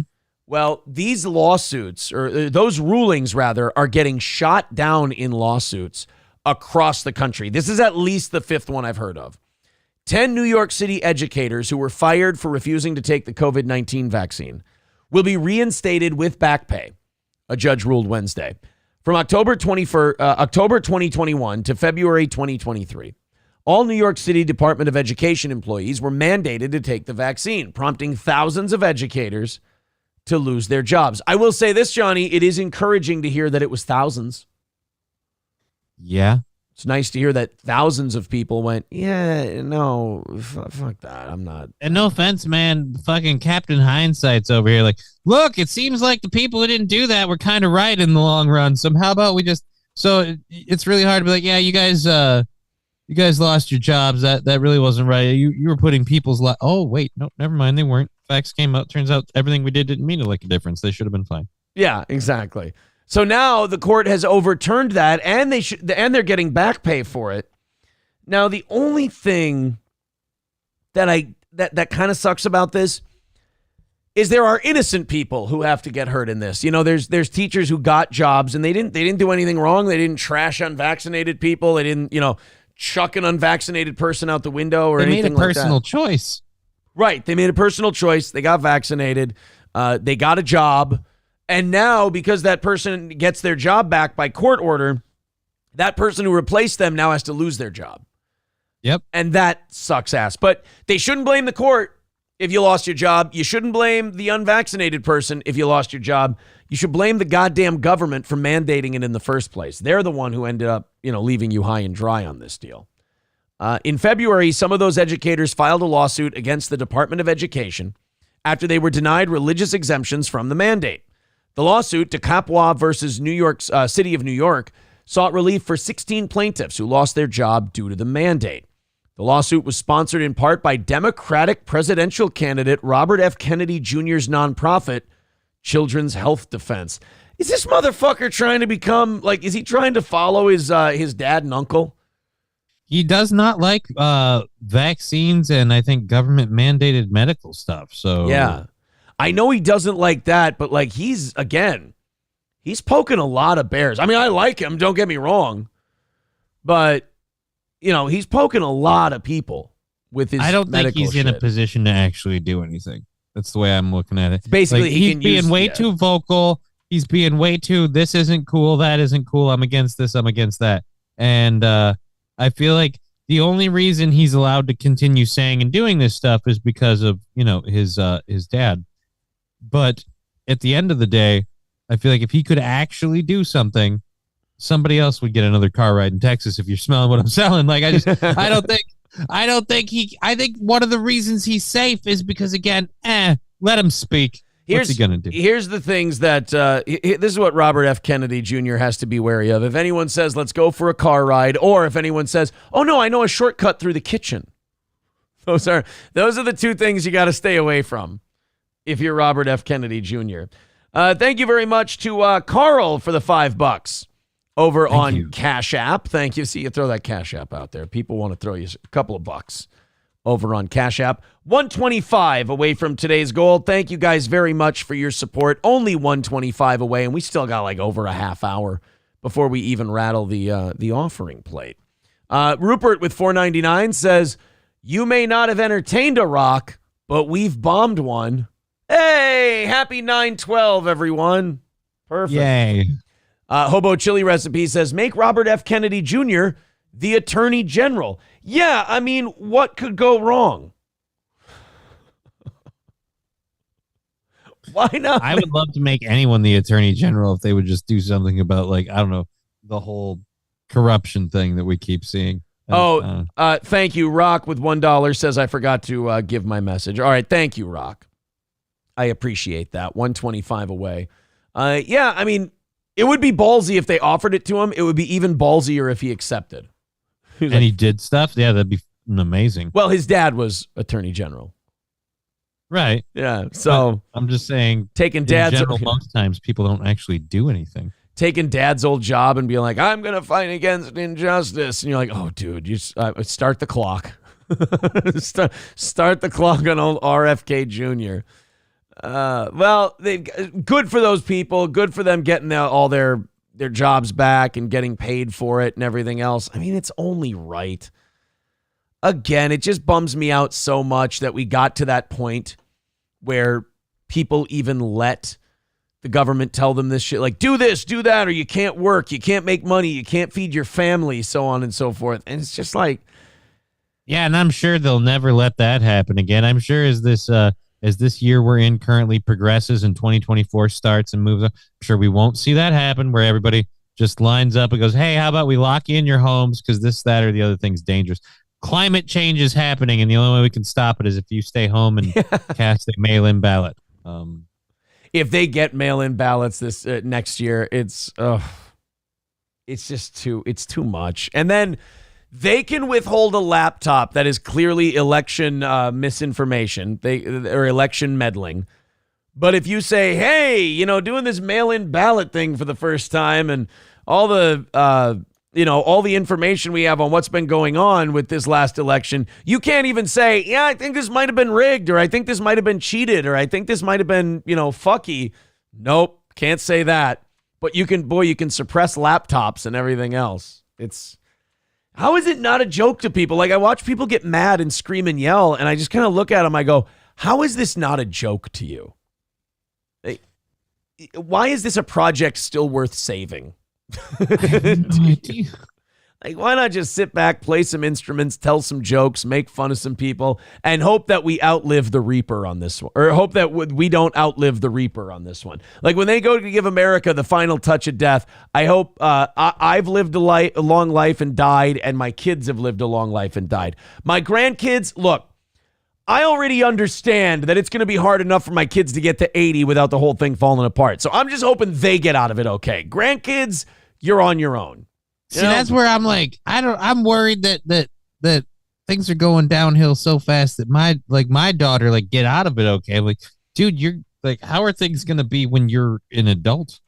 I'm just like, is it? I'm looking at that like, oh, so you're going to be living in a radioactive wasteland because it's all gone. Like, that's how downhill I've gone with the Biden administration. I'm like, no, not even 4 more years. If we let him finish his term, we're all going to be dead. And like, I just like, ugh. And it's not that long ago, but it seems like so long ago. 4 fucking years ago, we had it better than any time since the 90s. 4 years ago, things were going so great, I thought I was going to be happy. Dude, things were going so great 3 years ago even, that my business was making money. Things were going so great 3 years ago, I was walking on a cane. Things were going so great 3 years ago that I drove places and afforded it. Things were going so great 3 years ago, my dick worked. That's not true. I mean, let's not tell lies about how great it was. I mean, look, there's all right, fine. I was playing pool with a rope, but I was still sinking balls. Fair enough.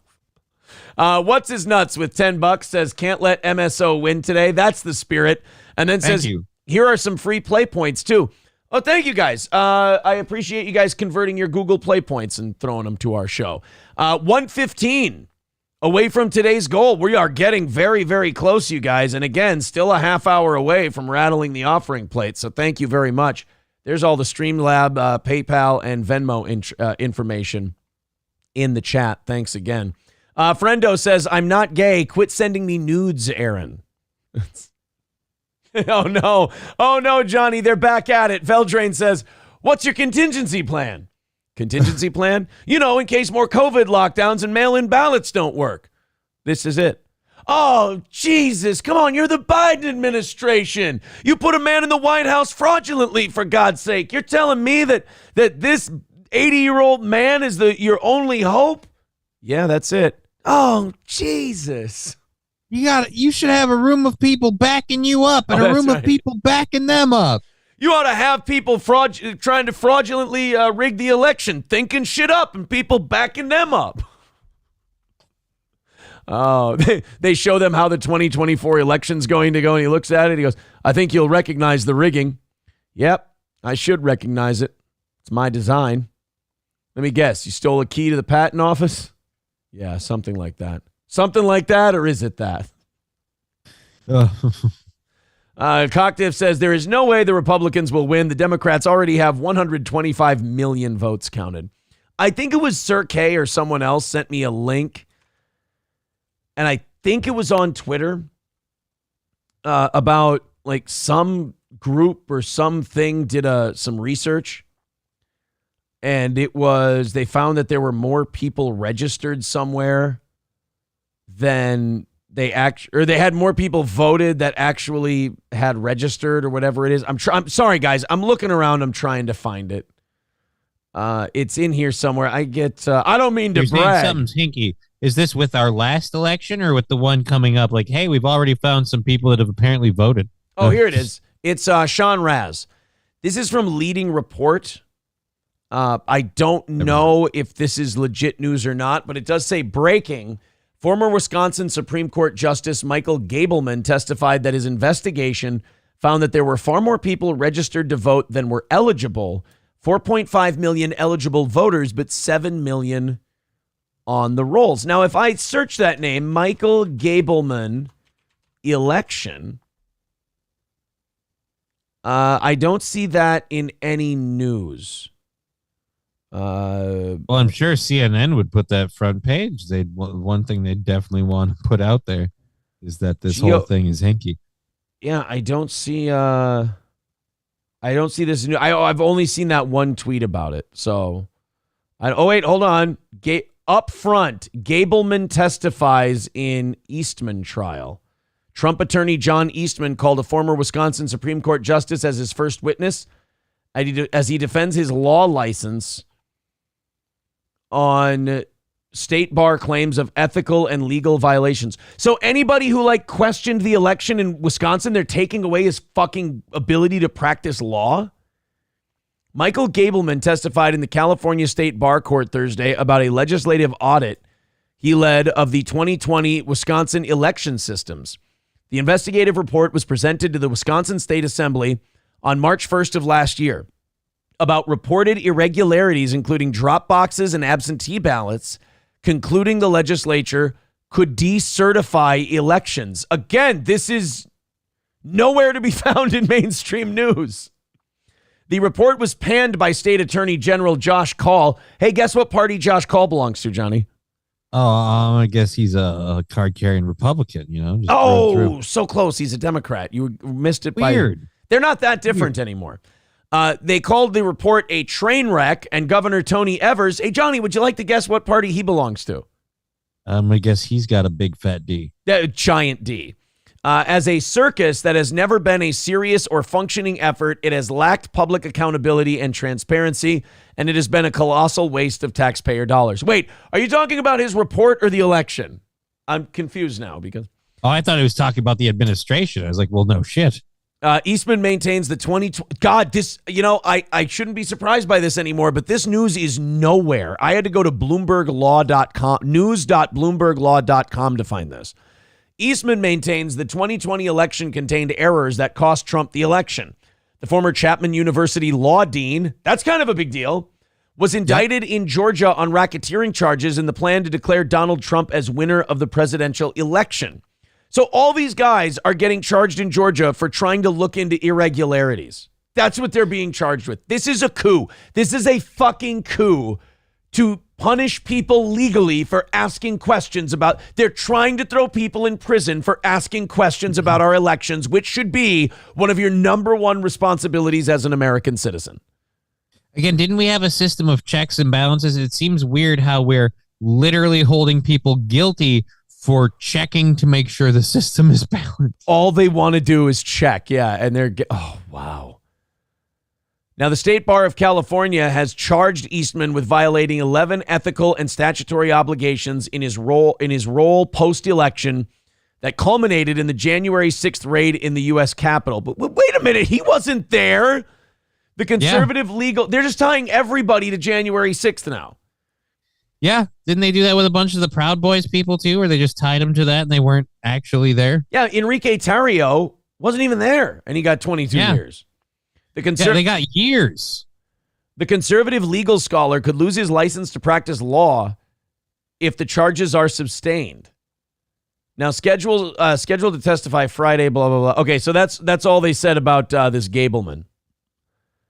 Gableman came out with some numbers on the election about people eligible to vote, and then people Gableman came out registered to vote and said it was a total shit show. But hey, don't worry. The Democrats in charge of the state, who, by the way, would have had to be the ones that, if this was rigged, would have had to be the ones rigging it. They said this guy's accusations are a complete train wreck and not true. So I also love hey guys, this election is so legitimate that we aren't even going to allow you to question it. Like, I mean, not even, I don't even mean publicly. I mean, if you question it, we will bring you up on charges. Because again, it is so legitimate that why would you? Right. It's punishable by death. But yeah, I mean, this is really, and I'll get to death beholden stuff in the Rumble chat here because I think it's apropos. This is literally people being threatened. They're trying to throw people in jail for questioning an election. We should question every election. I don't care if it's George Bush winning in 2000, Joe Biden winning in 2020. You should always question elections. You should always question your leaders. You should always question science and medicine and everything else until you get an answer that satisfies you. Now, are some people going to be bigger cunts and be harder to satisfy than others? Yeah, but that's the price you pay to live in a free society. You're going to have to... Thank you. You're going to have to deal with the cunts and the difficult people. Go ahead. No, I'm just saying, okay. You know, sometimes some people are bigger dicks than others, and sometimes it's obvious, and you got to deal with it. Death Beholden says this isn't America anymore. This is CCP type authoritarianism. Yeah, this is people questioning the story and going to jail for questioning the story.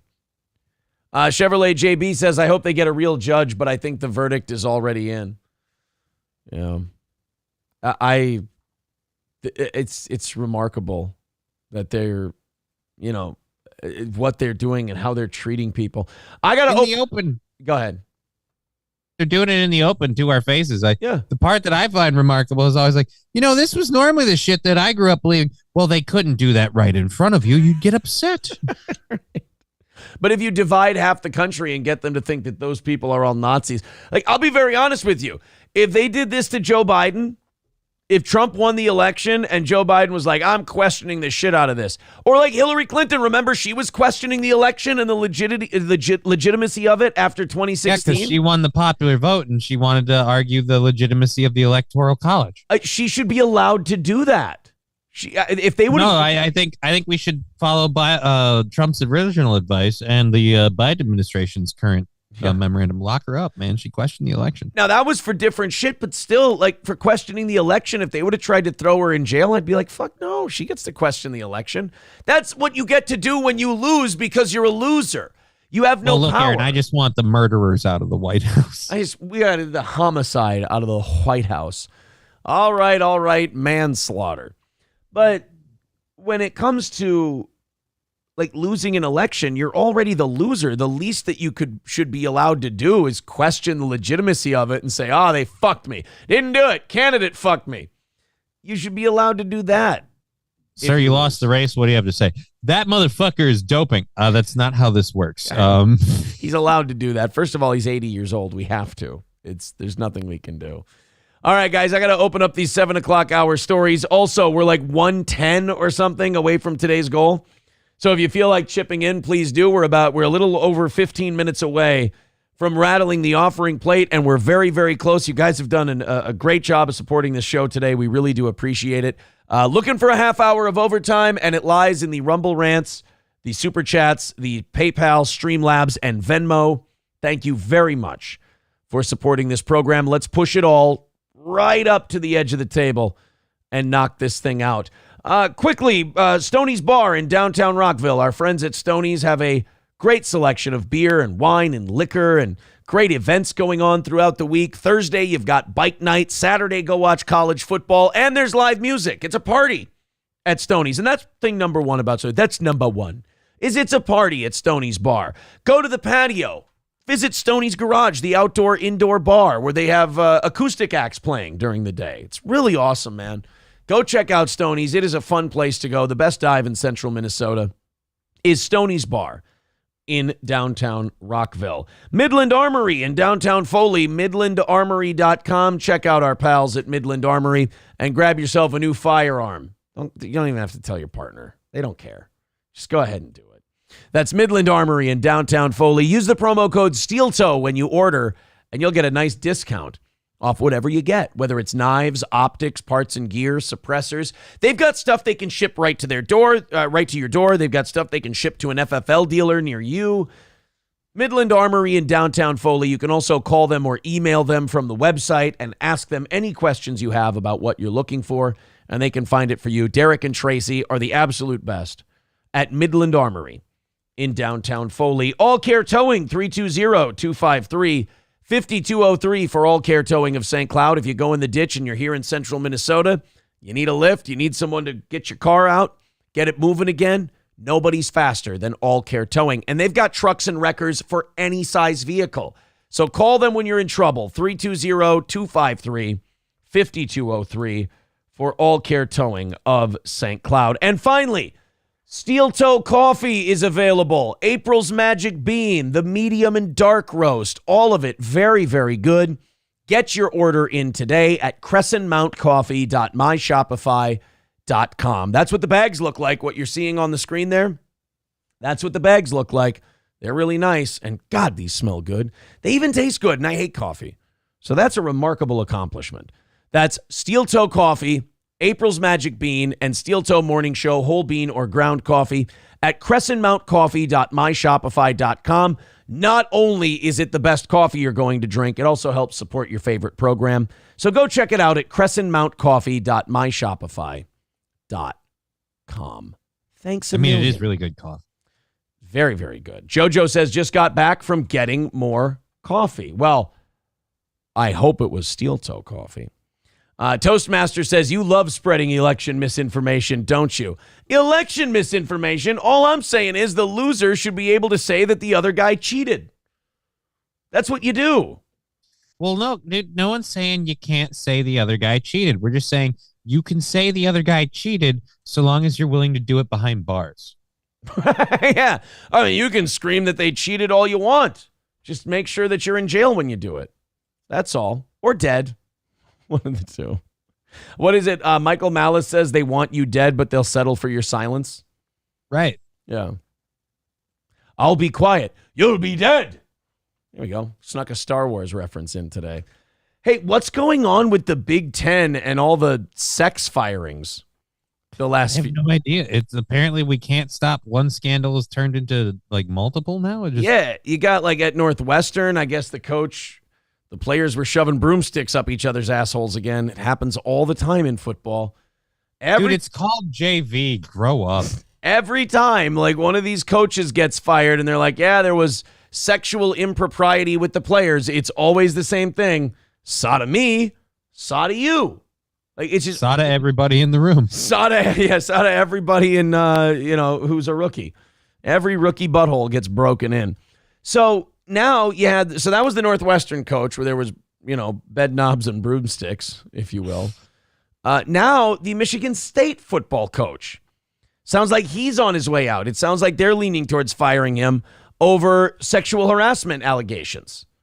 I don't know if he was asking equipment managers if he could sniff their chairs or whatever the hell it was. But so now the Northwestern coach is out. It looks like the Michigan State coach might be out. Here's the details. I haven't really dug too far into this yet. Let's let the news tell us. They always tell the truth. Head football coach Mel Tucker is reportedly the subject of a Title IX investigation, alleging he engaged in non-consensual phone sex with a former rape victim. What the fuck? First of all, I didn't even know there could be non-consensual phone sex. Yeah, can't you just hang up the phone? That's what I was about to say. How do like, all right, I don't want any of this. Well, too bad. I'm doing it. All right, right. Well, click. Like, I mean, how do you? oh, yeah, I'm going to take my dick out and hang up. It's like, there, now I didn't have to do unconsensual phone sex. That's nice. I don't want this. Please stop. I'm going to come so hard all over your tits. Please, my end button is stuck. Oh, I'll stick something on your button, you dirty whore. Like, I've been raped before. This is disgusting. You know why the button is stuck? Because I'm already coming. Oh.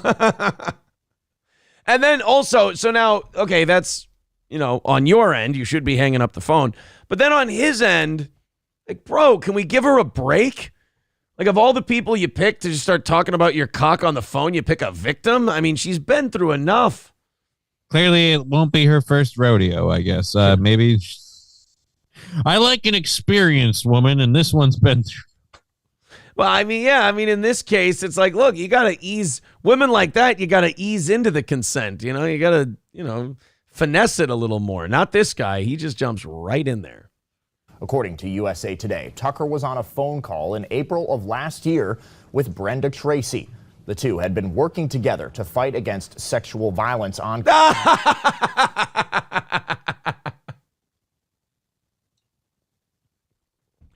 Every time.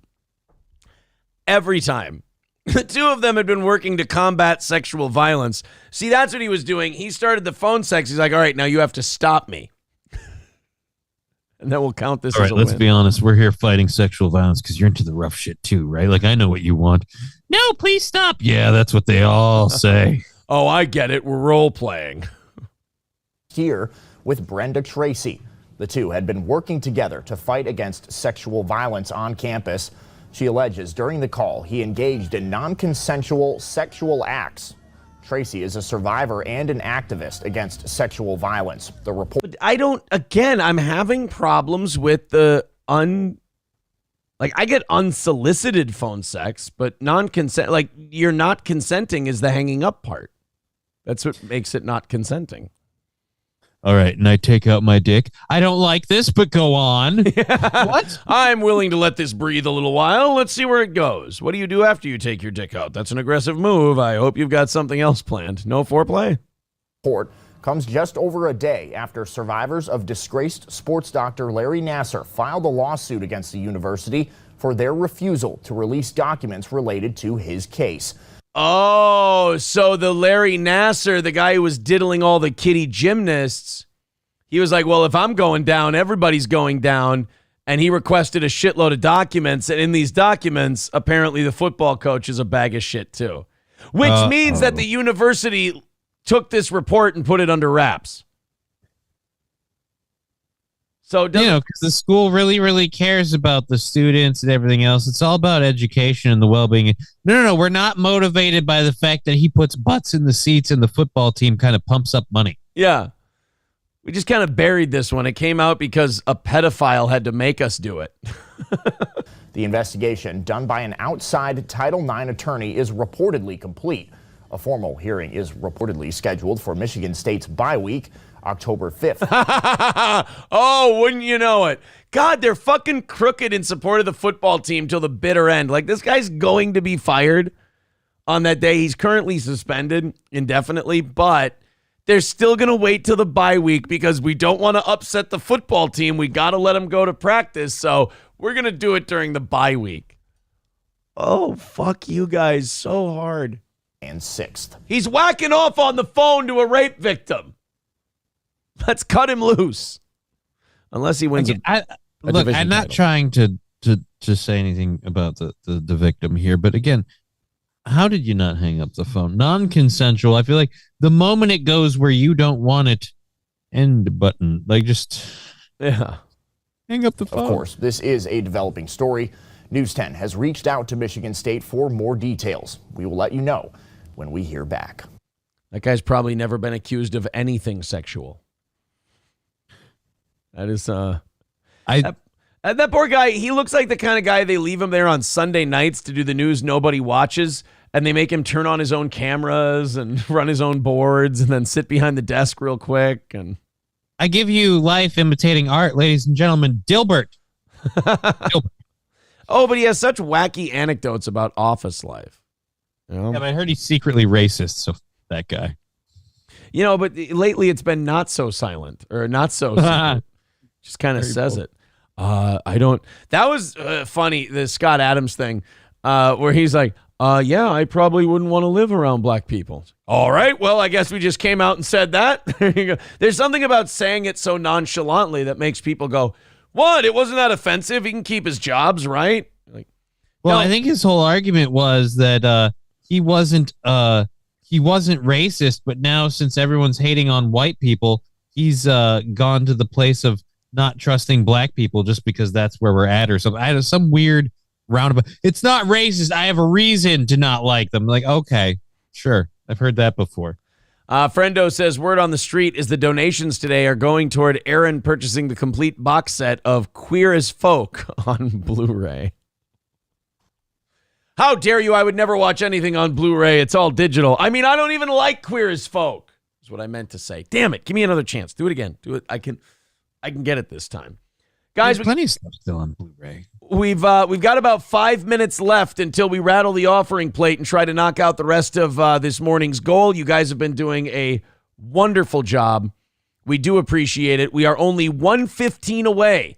There are the links in the chat, Super Chats, Rumble Rants, but the best way to do it, Streamlabs, PayPal, and Venmo. If you'd like to contribute, 1:15 away. Thank you guys very much. Let's all team up and knock that thing out. That would be great. I would love to see that this morning and get off to a really awesome start this week. And you guys are well within striking distance. I appreciate it. There it is. The death of scary Perry Caravello. How I learned to stop laughing. Yeah, this is the link. Thank you, Frank. Frank Pellegrino sent me this just now. Whoops. Sorry. There we go. The death of scary Perry Caravello, or how I learned to stop laughing and hate the con. It's from Nutsack. That's the guy who's been in our chat today. He did a really good job, although I will say, Nutsack, if you ever want me to voice anything for you, your vampire voice scared the fucking shit out of me last night when I was listening to this. All right, now I need a link. I got to see this. Let me just play a quick clip of this. Yeah, let's see some bits. I'll show you what I mean. Hold on. Tune those pipes. Sorry, Adam. Not allowed. That is not happening. Not happening. Hi, Bear Bear. It's Charlotte. Just say yes. Do you remember me yet? So I think these are clips of them showing like Tom thinks that this isn't going out over the stream. And Tom's he's just telling him what to do? Yeah. Not happening. Hi, Bear Bear. It's Charlotte. Just say yes. Do you remember me yet? So yeah, you came from pajama pants. Yeah, you're from pajama. Yeah, you came from pajama pants. So he's fucking coaching Perry on what to say. See, this is something I didn't know either. That's Charlotte. Back in November. Back in November. So thank you, Charlotte. You have 2 thumbs up. Thank you, Charlotte. You're a good girl. Charlotte would be devastated if you didn't remember. Charlotte. Take note of that name. It shall become important later. See that voice? Last night in the pitch black of prepping the morning show, that voice was scaring the fucking shit out of me. He reminded me of Tony J, the guy who did the H.H. Holmes documentary. He almost sounds like a weird, almost like old English, like horror movie version of Morgan Freeman. Yeah. Yeah, it's Anyway, we don't want to hear your excuses. Let's just get back to it, please. Oh, Jesus Christ. Why am I being abused like this? How are you being abused, Perry? How are you being abused? Oh, and then there's the choke. How are you being abused, Perry? Whoop, cinches in the chokehold. And by the way, Lila Hart was filming this like we heard earlier today. Tom did not know Lila was filming. And this is Tom being Tom when he thinks no one's looking. This big fat hunk of shit, Tom Brennan, choked Perry when he didn't think cameras were on. Hey, Tom, I want you to come up to Minnesota. I want you to try to choke me like that. Pretend I'm Perry. To be a Perry fan, laughing and smiling at this. Like, that's not funny. All right? Yeah. You care about the guy. That's not cool. Right. Look how uncomfortable Lila looks. She's like, what the fuck did I get myself into? Knock it off. Stop. Yeah, knock it off. Knock it off. Knock it off. By the way, get your tickets to see Lila and Chrissy Mayer Saturday, October 21st at Partners Pub here in Sartell. Eventbrite.com. Go get tickets to see Chrissy and Lila. knock it off. Stop. It pushed around like a fucking dog. Who's pushing you around? You're going to go in the hospital. You're going to go in the hospital. Oh, by the way, Perry doesn't want people to smoke in his house also. Perry, no, stop. Yeah, and this is apparently something we think is hilarious. God damn it! You gotta stop. You gotta stop. Stop, all of you! Stop, all of you! Get out of my house! Get out of my So he Oh my takes- God, that's the fucking taser. That's the little shocker thing that he puts on Perry. He works him up, he riles him up, Perry starts screaming, and then he shocks him. You piece of shit. He's screaming, "Get out of my house." Tom- It's the dude's fucking house. Tom, bring that fucking thing up to Minnesota. Give it a shot, fat boy. Give it a fucking shot, Tom. Please. I don't have brain damage. I mean, not that I know of. I haven't been checked. I don't have a traumatic brain injury, Tom. Give it a shot, fatso. I have brain damage. Try it with me. What's that? Said I got fucking brain damage. Try it with me. Get the fuck out of my fucking house! Get out of my house! Get out of my house! Get the fuck out of my fucking house! Get out of my house! He's shocking him. That's what you're hearing. Is him shocking. You're the one who's treating everybody else terribly. What a piece of shit. I don't even know anymore. You better shape the fuck up, cocksucker, right I got now. Tom lunch Fucking in the 90s asshole, and gave him cunt-faced my fuck. number. He never called in thanks to him. I'm only Now, did he think the mic was off there, or was that just him yelling at him Doing his during the bit? show? Yeah, I have Doing no the bit. idea. Even if it's him doing his bit, that's way over the top. Yeah. This person seems a little stressed out, and you're sitting there like, you need to shape the fuck up. Granted, they're out of context, but you realize this is a person who apparently doesn't even get to feel safe and secure in his own home because repeatedly his own home is taken out of his control and made, again, a puppet for a show. It's kind of fucked up. I'm going to be honest. Kenneth, renewing his membership, says, God damn it, did someone gift me a membership and renews his? Oh, well, thank you, buddy. Rusty Grammer with $5 says 313. I'm also renewed my membership for 16 months earlier. R.I.P. Red Brother. Yes, absolutely. All right, guys, we are 110 away from today's goal, getting pretty close. Let's fire up the music. Let's shake the offering plate. Let's get down to our e-beggar best. Let's strip this show down to what it really is, us begging to knock that goal out. Let's fire up the gospel music. We got 6 minutes to hit this thing. Fire up the Black Ladies singing. It's not over until the Black Lady sings. Here we go. The offering plate is up. Let's fill it up on Streamlabs, PayPal, Venmo, and keep this show going. Here we go. Look at that. Look at that beautiful steel toe offering plate. It's a religious experience here on Steel Toe. It's godlike. And you make your tithings right here in this little offering plate. That virtual offering plate known as PayPal, Streamlabs, Venmo, Super Chats, Rumble Rants. And we are not very far away. 110 away from today's goal. Break Stallion Man's heart. He thinks this is cringe, so he wants to see it not go well. Break Stallion Man's heart. I like watching him seethe. MSO says I'm in the ER, but still watching. I hope you're okay, MSO, but he is rooting for us to take an L so he can take a W. We don't want to see MSO win. So here we go. 110 away. Streamlabs. Have no joy in the ER. Yes. Streamlabs. Take away all his joy in the ER. Streamlabs, PayPal, Super Chats, Rumble Rants, Venmo.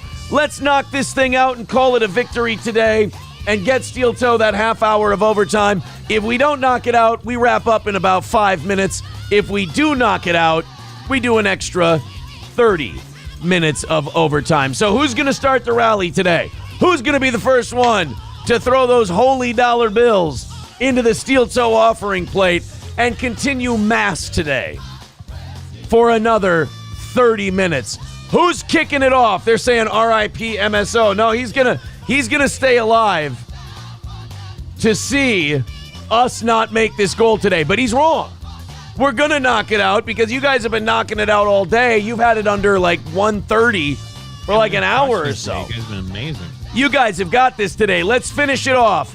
Who's got a couple bucks? Everybody do it. Throw it in. We'll knock out this 110. Let's start the rally up, guys. Let's get her moving. 5 minutes to go in today's offering plate segment as we rattle this offering plate and try to knock this thing out. 110 from doing it. Oh boy. Come on. Gotta get her moving. We're a little... We did it in reverse. We did the big offering plate stuff first, it seems. And now we're trickling. Come on and knock it out. Everybody just a little bit at a time. Look at this poor guy sitting here just holding an offering plate, literally begging for your pennies to keep his show on the air. Let's do this thing. 110 away. Streamlabs, PayPal, Venmo, Super Chats, memberships, hit like, all of that happy horse shit. Come on, boys and girls. I'm humiliating myself. Need Trump says screw MSO. New boot goofing. $95 away from today's goal. We're under 100. Let's get the rest of it. Thank you, Need Trump. That was huge. Now the rally has begun. Everybody jump in and throw it out there. 2.5 minutes to go. Siddharth with $20 over on PayPal. There it is. There it goes. $75 away. And here comes the rally. Oh, that 199 in the chat, that is a creepy fucking dude. Oof, he probably won't be alive long. That is a sad life to live. But hey, even people with 50 IQs need something to do. Thank you, buddy. Appreciate that. Okay, 75 away. There's Mr. Me renewing his membership for another month. 75 away from today's goal. Off we go. Let's keep it going. 75 to go and overtime on the horizon. 2 minutes left. Let's knock it out. We are not very far to go from here. Streamlabs, PayPal, Rumble Rants, Super Chats, memberships. Come on, we're almost there. Mr. Me also gifting a membership. Oh, Stallion Man got one. He'll be so happy about that. He's here a lot. Thanks, buddy. 70 away from knocking this thing out. 1.5 minutes to go. You guys have got it. 70 away. We can do this thing. Everybody working together. Streamlabs, PayPal, Super Chats, Venmo. Everybody jump in there. We got to get this done. This would be 3 misses in 3 weeks. That's no good. 1 minute left. Dustin with $10. Thank you very much. 65 away. 55 away. Balls Deep with $11 says diabetes. Terrible disease. People losing legs and stuff and feet and toes and all kinds of things. 50 seconds. 50 seconds left. $55 away from today's goal. We've got it, you guys. You can do this. Just pushing a little bit further forward to knock this thing out. 35 seconds to go. Red Fox Matt said, I loved seeing Aaron Rodgers get hurt last night. I mean, that's sick and sadistic, but I get it. I understand. All right, 30 seconds to go. Let's knock this out. Here's the offering plate. Turn up the gospel music. Knock that last 55 out. 30 seconds. Well, 20 seconds. I'm sorry. 20 seconds left to go. 15 seconds. Come on now. Begging all the way to the limit today. 10, 9, 8, 7, 6, 5, 4, 3, 2, 1. Let's see if we got there today. Shut down the music. Shut it off. Shut it off. Shut it off. We got Need Trump with 20. That gets us down to 40. And Fauci's Pangolin with 5 says, I want to stay in the White Horse. The White Horse? The what? Oh, White House. White House. All right, $40 away. Let's go refresh all the different platforms here. See how close we got. Off we go. All right, $40 away. That means that we are doing the half hour of overtime, but if we don't knock out that 40 during overtime, we will have to go back to the music. So we are going to have to do overtime on the credit today because you did get inside of 50. But let's knock the rest of it out. $40 to go. You guys have got this. Need Trump with his $20 says we can do it. Shut the F up, Karen said so. Well, everybody else jump in. Get that last 40 out. and we'll be able to hammer this thing out in no time. You guys have got it in this next 30 minutes. Let's hammer this thing out. Best way to do it, Streamlabs, PayPal, and Venmo. This is a draw for MSO. He's in the ER right now. He says, I'll be okay. I could really use some more entertainment. So it's kind of the best of both worlds for MSO because he got it. Like he got his win and he gets overtime. Right. So we did get both of the 20s from Need Trump, by the way. So we did count both of those. 40 away, but the rest of you clean up that last $40 and let's call this a full W. Maybe even get a little extra in there so we can throw a little more towards our buddy Redbeard. Okay, we've got a lot of stories left to go and about a half hour to do them. I'll keep an eye on the contributions part. It won't be the cleanest overtime we've ever done, but we're very, very close, and we've got that 40 left. So we've either got 25 minutes of overtime and then some more can rattling, or we'll just do the full 30 and knock out that $40. What do you say? Let's do this DraftKings story.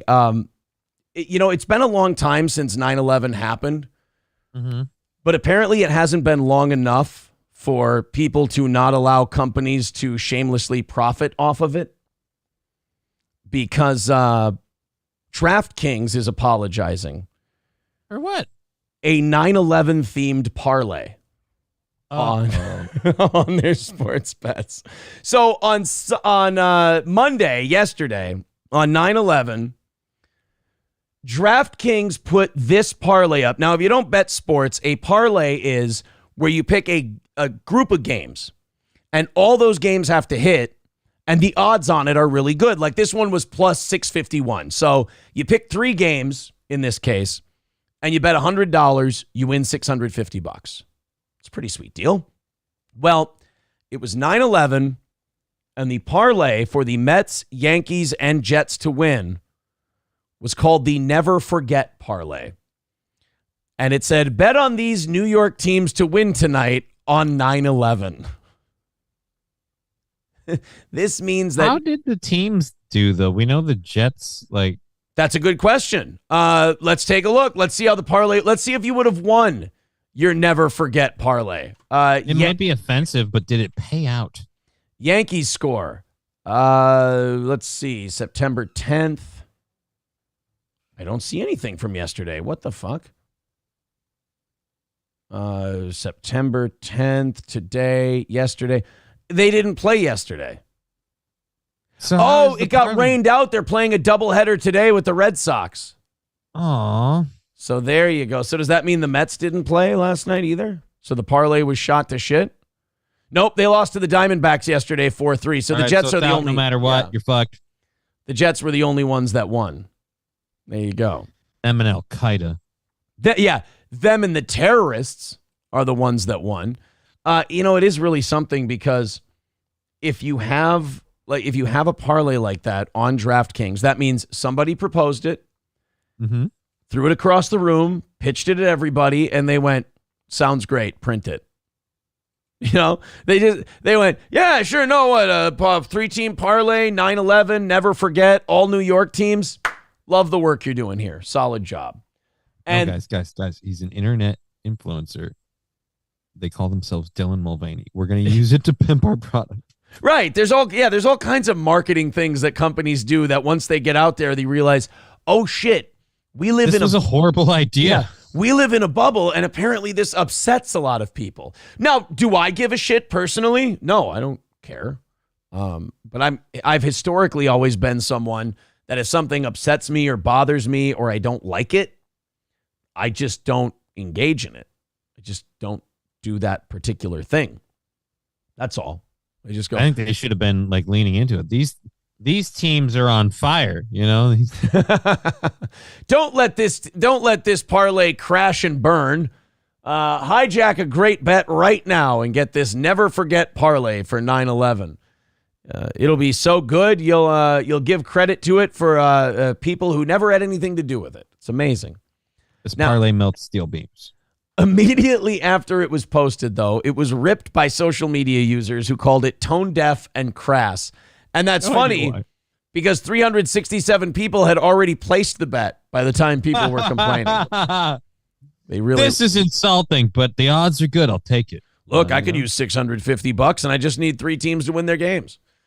In the wake of the backlash hours later, DraftKings pulled it from its site and issued an apology. We sincerely apologize for the featured parlay that was shared briefly in commemoration of 9/11. We respect the significance of the day for our country and especially for the families of those who were directly affected. That would be funny if there were some family members who were pissed they took it down because they're like, hey, I had money on that parlay and I was really looking for it to hit. God. My uncle. So then do they get their money back, or do they still get to see if the parlay played out? Like, if you put money down on it, how does that work? If they take the parlay down, I think you get your money back. Oh. I don't. Yeah, Death Beholden says, never forget how much money you lost. So DraftKings had to apologize for fucking up their bets on 9/11. We've got a 2-team parlay. We call it the Twin Towers bet. You're gonna love this one. Friendo says, I've got a parlay for you. Aaron comes out of the closet, April gets with a black dude, and Corey says something unfunny. Wait a minute. I only see one of those things as possible. I'll let you decide which one. I like Friendo. He is a piece of dog shit, but I like the guy. Hobo Chili Recipe says, can we go for the trifecta? Missile at the Pentagon. Yeah, there's part of your 9/11 parlay. Red Fox Mad says the Jets' backup QB played pretty good. Yeah, he was okay, but defense and special teams kind of won that one for him. April says, why does he have to be black? April, I think in the parlay it has to be black because people see that as unclean and taboo. And the odds of it are low. And the odds of it are low because you're from a small town and racist. So that would be the big reason why. And they don't want your dad to ever talk to you again. Plus, it's Minnesota. Where would you find one? $40, guys. $40 away. You got overtime on credit today, but we still have a goal to hit. So if you feel like chipping in a couple of bucks, please do. It's only going to take a couple of you to knock out that last 40. We got 20 minutes left in overtime, but only 15 if we don't knock this out, as we'll have to rattle the cans one more time and see if we can hit. SC Motorsports with a $50 super chat says, Aaron, what is the Minnesota Twins mascot? TC Bear. So, but I know what you're getting at, but that does not make Bears. that does not make my shirt yesterday a Bears shirt. A TC Bear shirt. TC Bear is the mascot, but at the same time, it's still a Twins shirt. SC Didn't it Motorsports. used to just be a ball? Like the guy was like a walking baseball? No. Or am I thinking of something else? No, I think you're thinking of somebody else. Yeah, that must be it. Cocktiff says the TC means go Bears, but it doesn't though. It totally doesn't. Thank you very much. That puts our goal at $5. Not 35. Why did I say 35? I'm sorry. It puts our goal at $5. So basically everything you guys put in after that today goes toward, half of it goes towards Redbeard. So thank you guys very much. We did it. $5 away from today's goal. So essentially knocked it out, made people happy, made people cry. That's what we love here on Steel Toe. So anything else you guys throw in today, half of it goes towards Redbeard's family. Matthew Jenkins with $5 over on PayPal. Thank you very much. All right, so the goal has officially totally been knocked out. We appreciate this. We got one more. I got it covered up by the unpinned notification. There we go. Union Jack says, thank you, Wales. This economy sucks. It was all 50 and under today, which was very cool. It's always nice when I think there were only a couple over 20 even. I think maybe two. It's great when it's a lot of little bits, especially now because God knows none of us have extra stuff just floating around. A lot of 5 pieces floating around today, guys. That makes us very happy. Thank you very much for your support. Somebody was saying something. Need Trump says, I remember one time Corey went off on me. He didn't like my username. I remember I told him I will change my name to Corey's Life is a Piss Jug. That's all right. Well, we're fighting each other now. And he's not even here. Need Trump says, take that, MSO. Well, no, I think today still counts as a draw for MSO. If we do it on credit, we always give MSO a draw for that one. By the way, we're hearing reports that the Aaron Rodgers injury has been confirmed an Achilles tear and that he's done. Just career done? Well, I mean, if you want to go that far, yeah, probably. He's definitely season done. Yeah. Well, some people were saying that. Oh, here we go. Adam Schefter, 11 minutes ago on Twitter. An MRI confirmed today that Aaron Rodgers officially tore his Achilles on the 4th play of his Jets career. Rodgers' season now officially is over. There already are questions about whether his Hall of Fame career is too. Yeah, I mean, if you tear your Achilles at 39, I don't think I'm willing to guarantee almost nobody. Nobody has come back from that at that age. Right? I mean, this seems weird, man. Like that was just a weird weakness to have. It was who knew his Achilles heel was literally his Achilles heel. Yes, this was literally his Achilles heel. Oh, well, you know, look, I'm a Vikings fan. He's been a Packer his entire fucking career, so I obviously fudge then cheese. Yeah, I have obviously never been a big Aaron Rodgers guy. However, you never want to see someone's career end that way. I was just saying it wouldn't be as bad if he were boosted. Yeah, right. Maybe if he had been vaccinated, it would have strengthened his Achilles a little bit. It wouldn't be so bad. Speaking of which, Johnny, Novak Djokovic won the U.S. Open this weekend. Yeah. And I don't know how much you know about the backstory of Novak Djokovic winning. Wasn't he the one not allowed in because he wouldn't do the whole thing? He hasn't been allowed at the U.S. Open for like 3 years now because of 2 years I think he missed. Because of their rules on vaccines. He already pulled this off at Wimbledon a year ago. He won Wimbledon after the last year he wasn't able to compete because he refused to get vaccinated. Well, now he finally gets to go to the U.S. and compete in the U.S. Open. He beats Daniil Medvedev to win the thing. Thank you to April for being a tennis fan because I know these things and I can sound smart. He won it. It was his 24th major, and I think that ties him for the all-time record. I think that ties Federer. Most majors in tennis history. I can look that up. So you could argue if it wasn't for this COVID stuff, he already would have the most because if he had, gone and won the other majors as well. Right? Yeah, exactly. He could have had way more players with the most Grand Slam tournament wins. Yeah. Novak already had the record. He's got 24, Nadal 22, Federer with 20. Okay. All right. So he's already in the lead. Yeah. So Djokovic already had it. He's just padding his lead. So he's famous for, aside from playing tennis, for not taking the vaccine, taking a stand on that, and it literally cost him in his career. Well, watch ESPN's recap of his victory, these last 40 seconds here, and then they have the shot of the day, like the best shot of the day, the one that secured the tournament for him. This is too fucking perfect. Novak Djokovic. Well, we'll take you to the Moderna shot of the day, and it was...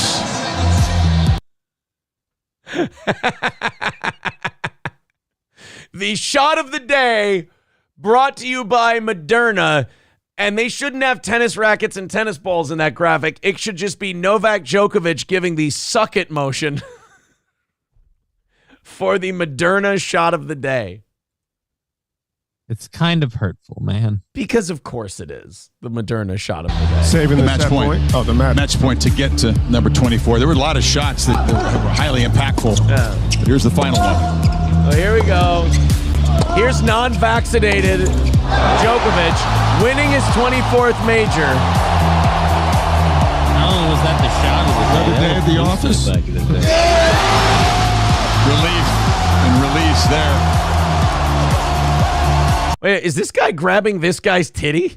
Yeah, dude. That guy is fuck after this. Look at they don't even know each other. Yeah, look at the cheering section for Djokovic, and then watch this bald guy just squeeze this dude's titty. Go right in. Look at that. He's grabbing titty meat.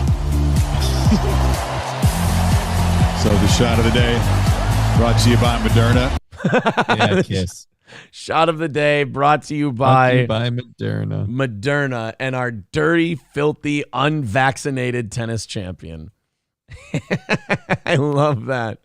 I don't know what I love more.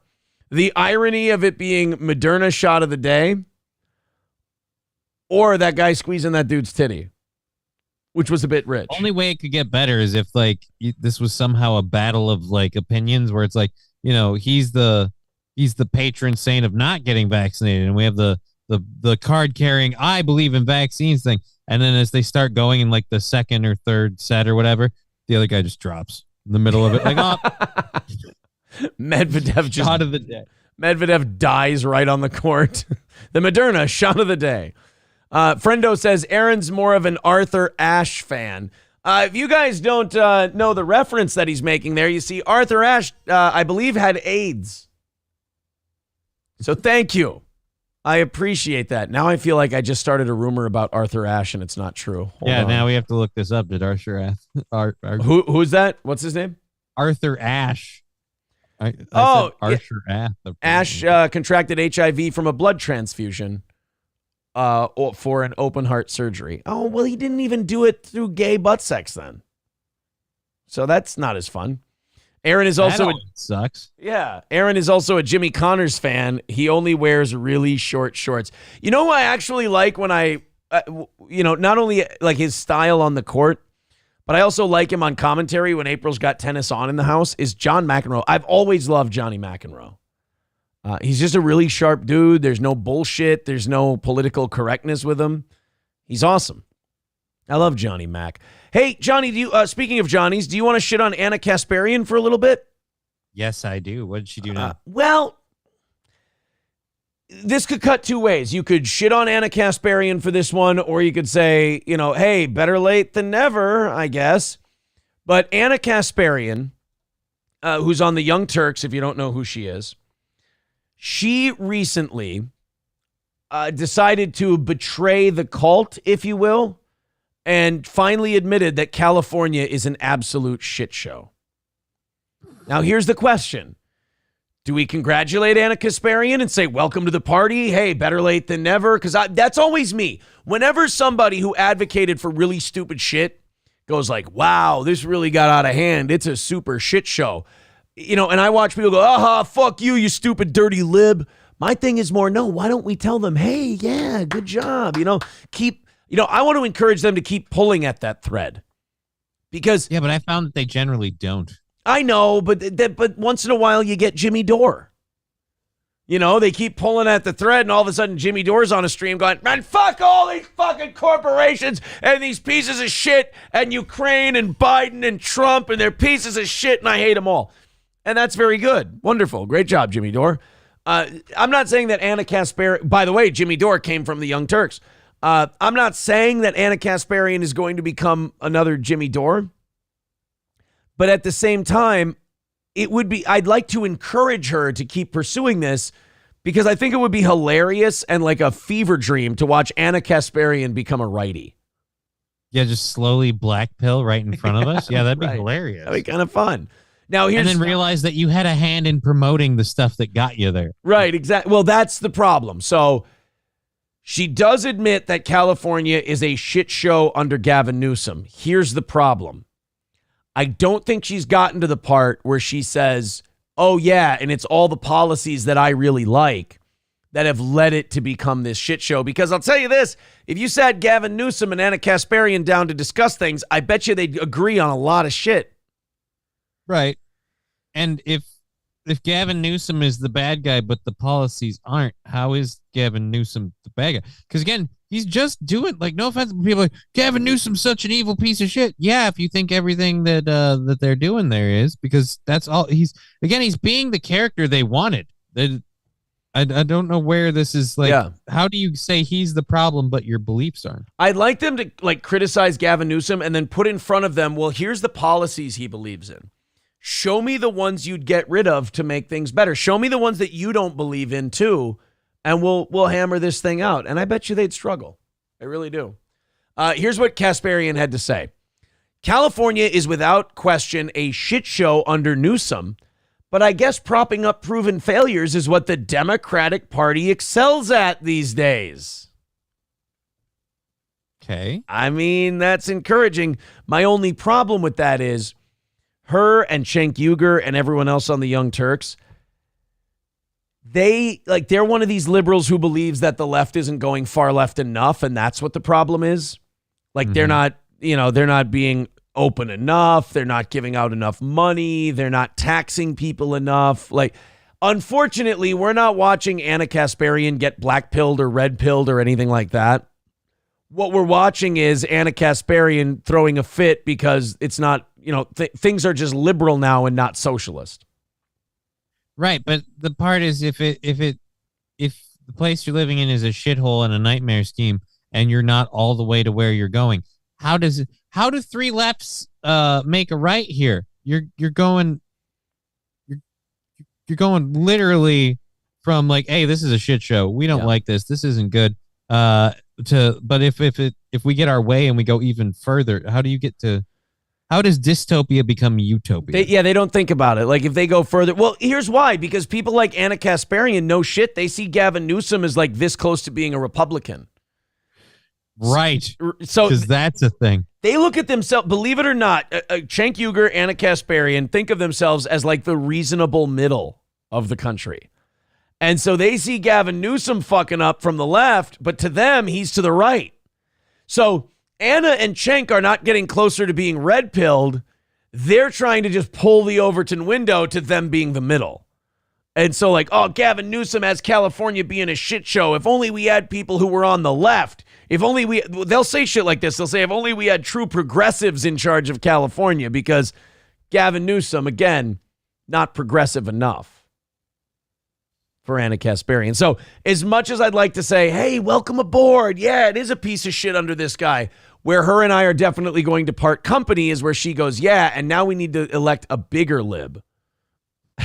That will fix everything. That'll fix That's California's story overall. We don't like this. This is horrible. These policies and practices have made things worse than ever. We're going to vote for someone who's even more left than you. We'll do even more leftist policies and practices. That'll fix the problem. Well, that is kind of what they do. They just go, oh, no, this... Well, or they do like Chicago where they're like, oh, you know what the problem is? It's the person. So we'll get rid of Lori Lightfoot. I mean, we'll put someone in who believes all the same shit she does, but it'll be a different guy, so it'll be different. People are dumb, man, and they shouldn't be allowed to vote. You know what? I realize I'm not getting clown-pilled or black-pilled. I'm just becoming Tywin Lannister as time goes on. I just really... You had a few good ideas, man. I'm just saying. That Tywin Lannister, say what you want about him. He kept things running right, you know? I mean, things were sharp. The dragons flew on time. Yeah, the dragons flew on time under Tywin Lannister. Thank you to Red Fox Matt. He sent us a link that we may use for the evening show tonight. I think we could probably get a good Matt rant out of that one. $9.99 from Red Fox Mad. Thank you very much, buddy. 5 of that is going to go to Redbeard. So Redbeard's family getting $5 out of today's overages, and we're $5 into tomorrow's goal. Thank you very, very much. Bleep's Gonna Bleep says, how do I get a link to him? I promise satisfaction guaranteed. LOL. Hilarious. I don't know who you're talking about. You also might actually be behind in the chat. I don't know. Bleep's Gonna Bleep says, let me go find more of their chats here. Jimmy Dore inspired Gavin Long Cop Killer. I don't know anything about that. Bleep's Gonna Bleep. I'm fucking better than you. That's an Anna Kasparian line. Okay. But how do I get a link to him? I promise satisfaction guaranteed. LOL. No idea. Hilarious. Just post it in the chat. I'll pick it up. I'll grab it. Go ahead. Just throw the link in the chat and I will click away. Speaking of California, this will be our last one. This is a hell of one to go out on. A California school district is paying a $2.25 million settlement after a student impregnated a former teacher. So I have a question. Who's getting the $2.25 million? Yeah, wait a minute. right? So you're paying the student. So former teacher, like, was she a teacher when the impregnation happened and now she's a former teacher because of it? Like, well, there's it's a second sexual abuse lawsuit against a former English teacher, soccer coach, and convicted sex offender. So the school's paying out on behalf of the teacher. Oh, so the teacher gets off without having to pay a dime of this shit. The school district has to pay. Nice. Yeah, but she's going to get the money back in the back end as like child support, right? Because she's, Good point. Yeah, now your baby daddy is worth more money. Get a little scratch. I don't know. If you are impregnated by a minor, don't you probably forfeit your right to child support, don't you? I mean, you're just perpetuating a life of menial labor. Why would you sleep with a minor? Johnny, just please tell me yes. Please tell me that if you commit statutory rape to get pregnant, that you don't get to collect child support from the boy that you had sex with. I mean, I'd love to tell you yes, but I'm betting it's a no. Shit. She was arrested in 2013 for sexual misconduct. The recent settlement brings the total amount paid to $8.25 million, which has been paid out to victims. The report noted that in 2016, the district agreed to pay $6 million, although I hear it was more like $350,000, to a former Citrus Valley high school student who had apparently impregnated Whitehurst. The lawsuit filed in 2021 when a former Redland high school student alleged that he was sexually preyed upon and abused at the school by Whitehurst in 2007. She made me cream pie. She said, not the face, keep it pure. On behalf of our very brave client and very rich client, we are pleased to get this resolution. It's unfortunate that Redlands Unified forced him to go through litigation despite knowing they had failed to protect him from a serial pedophile, the lawyer said. Woo. $8 million because I'd be so pissed if I were the school. $8 million. You technically did nothing wrong. It was, this teacher. One lady's choice. Yeah, it was this teacher fucking around with her students. And here you are now $8 million deeper in the hole because she had to get dick in her hole. How awesome do you feel, though, if you're the dude? Like, all right, so you slept with her. You got all that, and then you got paid for your trauma. Like, I mean, yeah, right. You can move on. I'm going to be okay. I got $8 million, maybe a Lamborghini or something, just to kind of ease the wound, and then I'll be fine. Wheatif says, actually, the taxpayers have to be. Yeah, that's a good point, too. They'll have to raise a new. Imagine the taxpayers voting on the referendum. We have to raise the levy because we had to pay for the fuck teacher. Ooh. Nasty. I'm going to guess that's a no vote. MSO says in the family move. MSO says, thank you for the show today. Feeling much better. Feel better, buddy. You got a draw today. That makes you happy and us happy. That's the best of both worlds. Thank you guys for knocking out all our goals through so far this week. Tonight we've got Matt for the evening show. It should be hilarious. Johnny, 2:00. You're on Just Kidding LLC on YouTube, Twitch, and Rumble. That is correct, sir. So everybody go check out Johnny, Just Kidding LLC, on all of those platforms. I'm very happy with today's show. I hope you guys enjoyed it. Thanks to Gino and Keanu for joining us too. And fuck this Tom Brennan fella. Johnny, thank you too, sir. You're very welcome. And we will talk to you guys tomorrow. We'll talk to you tonight at 7 p.m. Go watch Johnny at 2 and make it like a whole. Go watch Corey now and Johnny at 2. You can make it steel toe people all day long. Take it easy. Talk to you soon.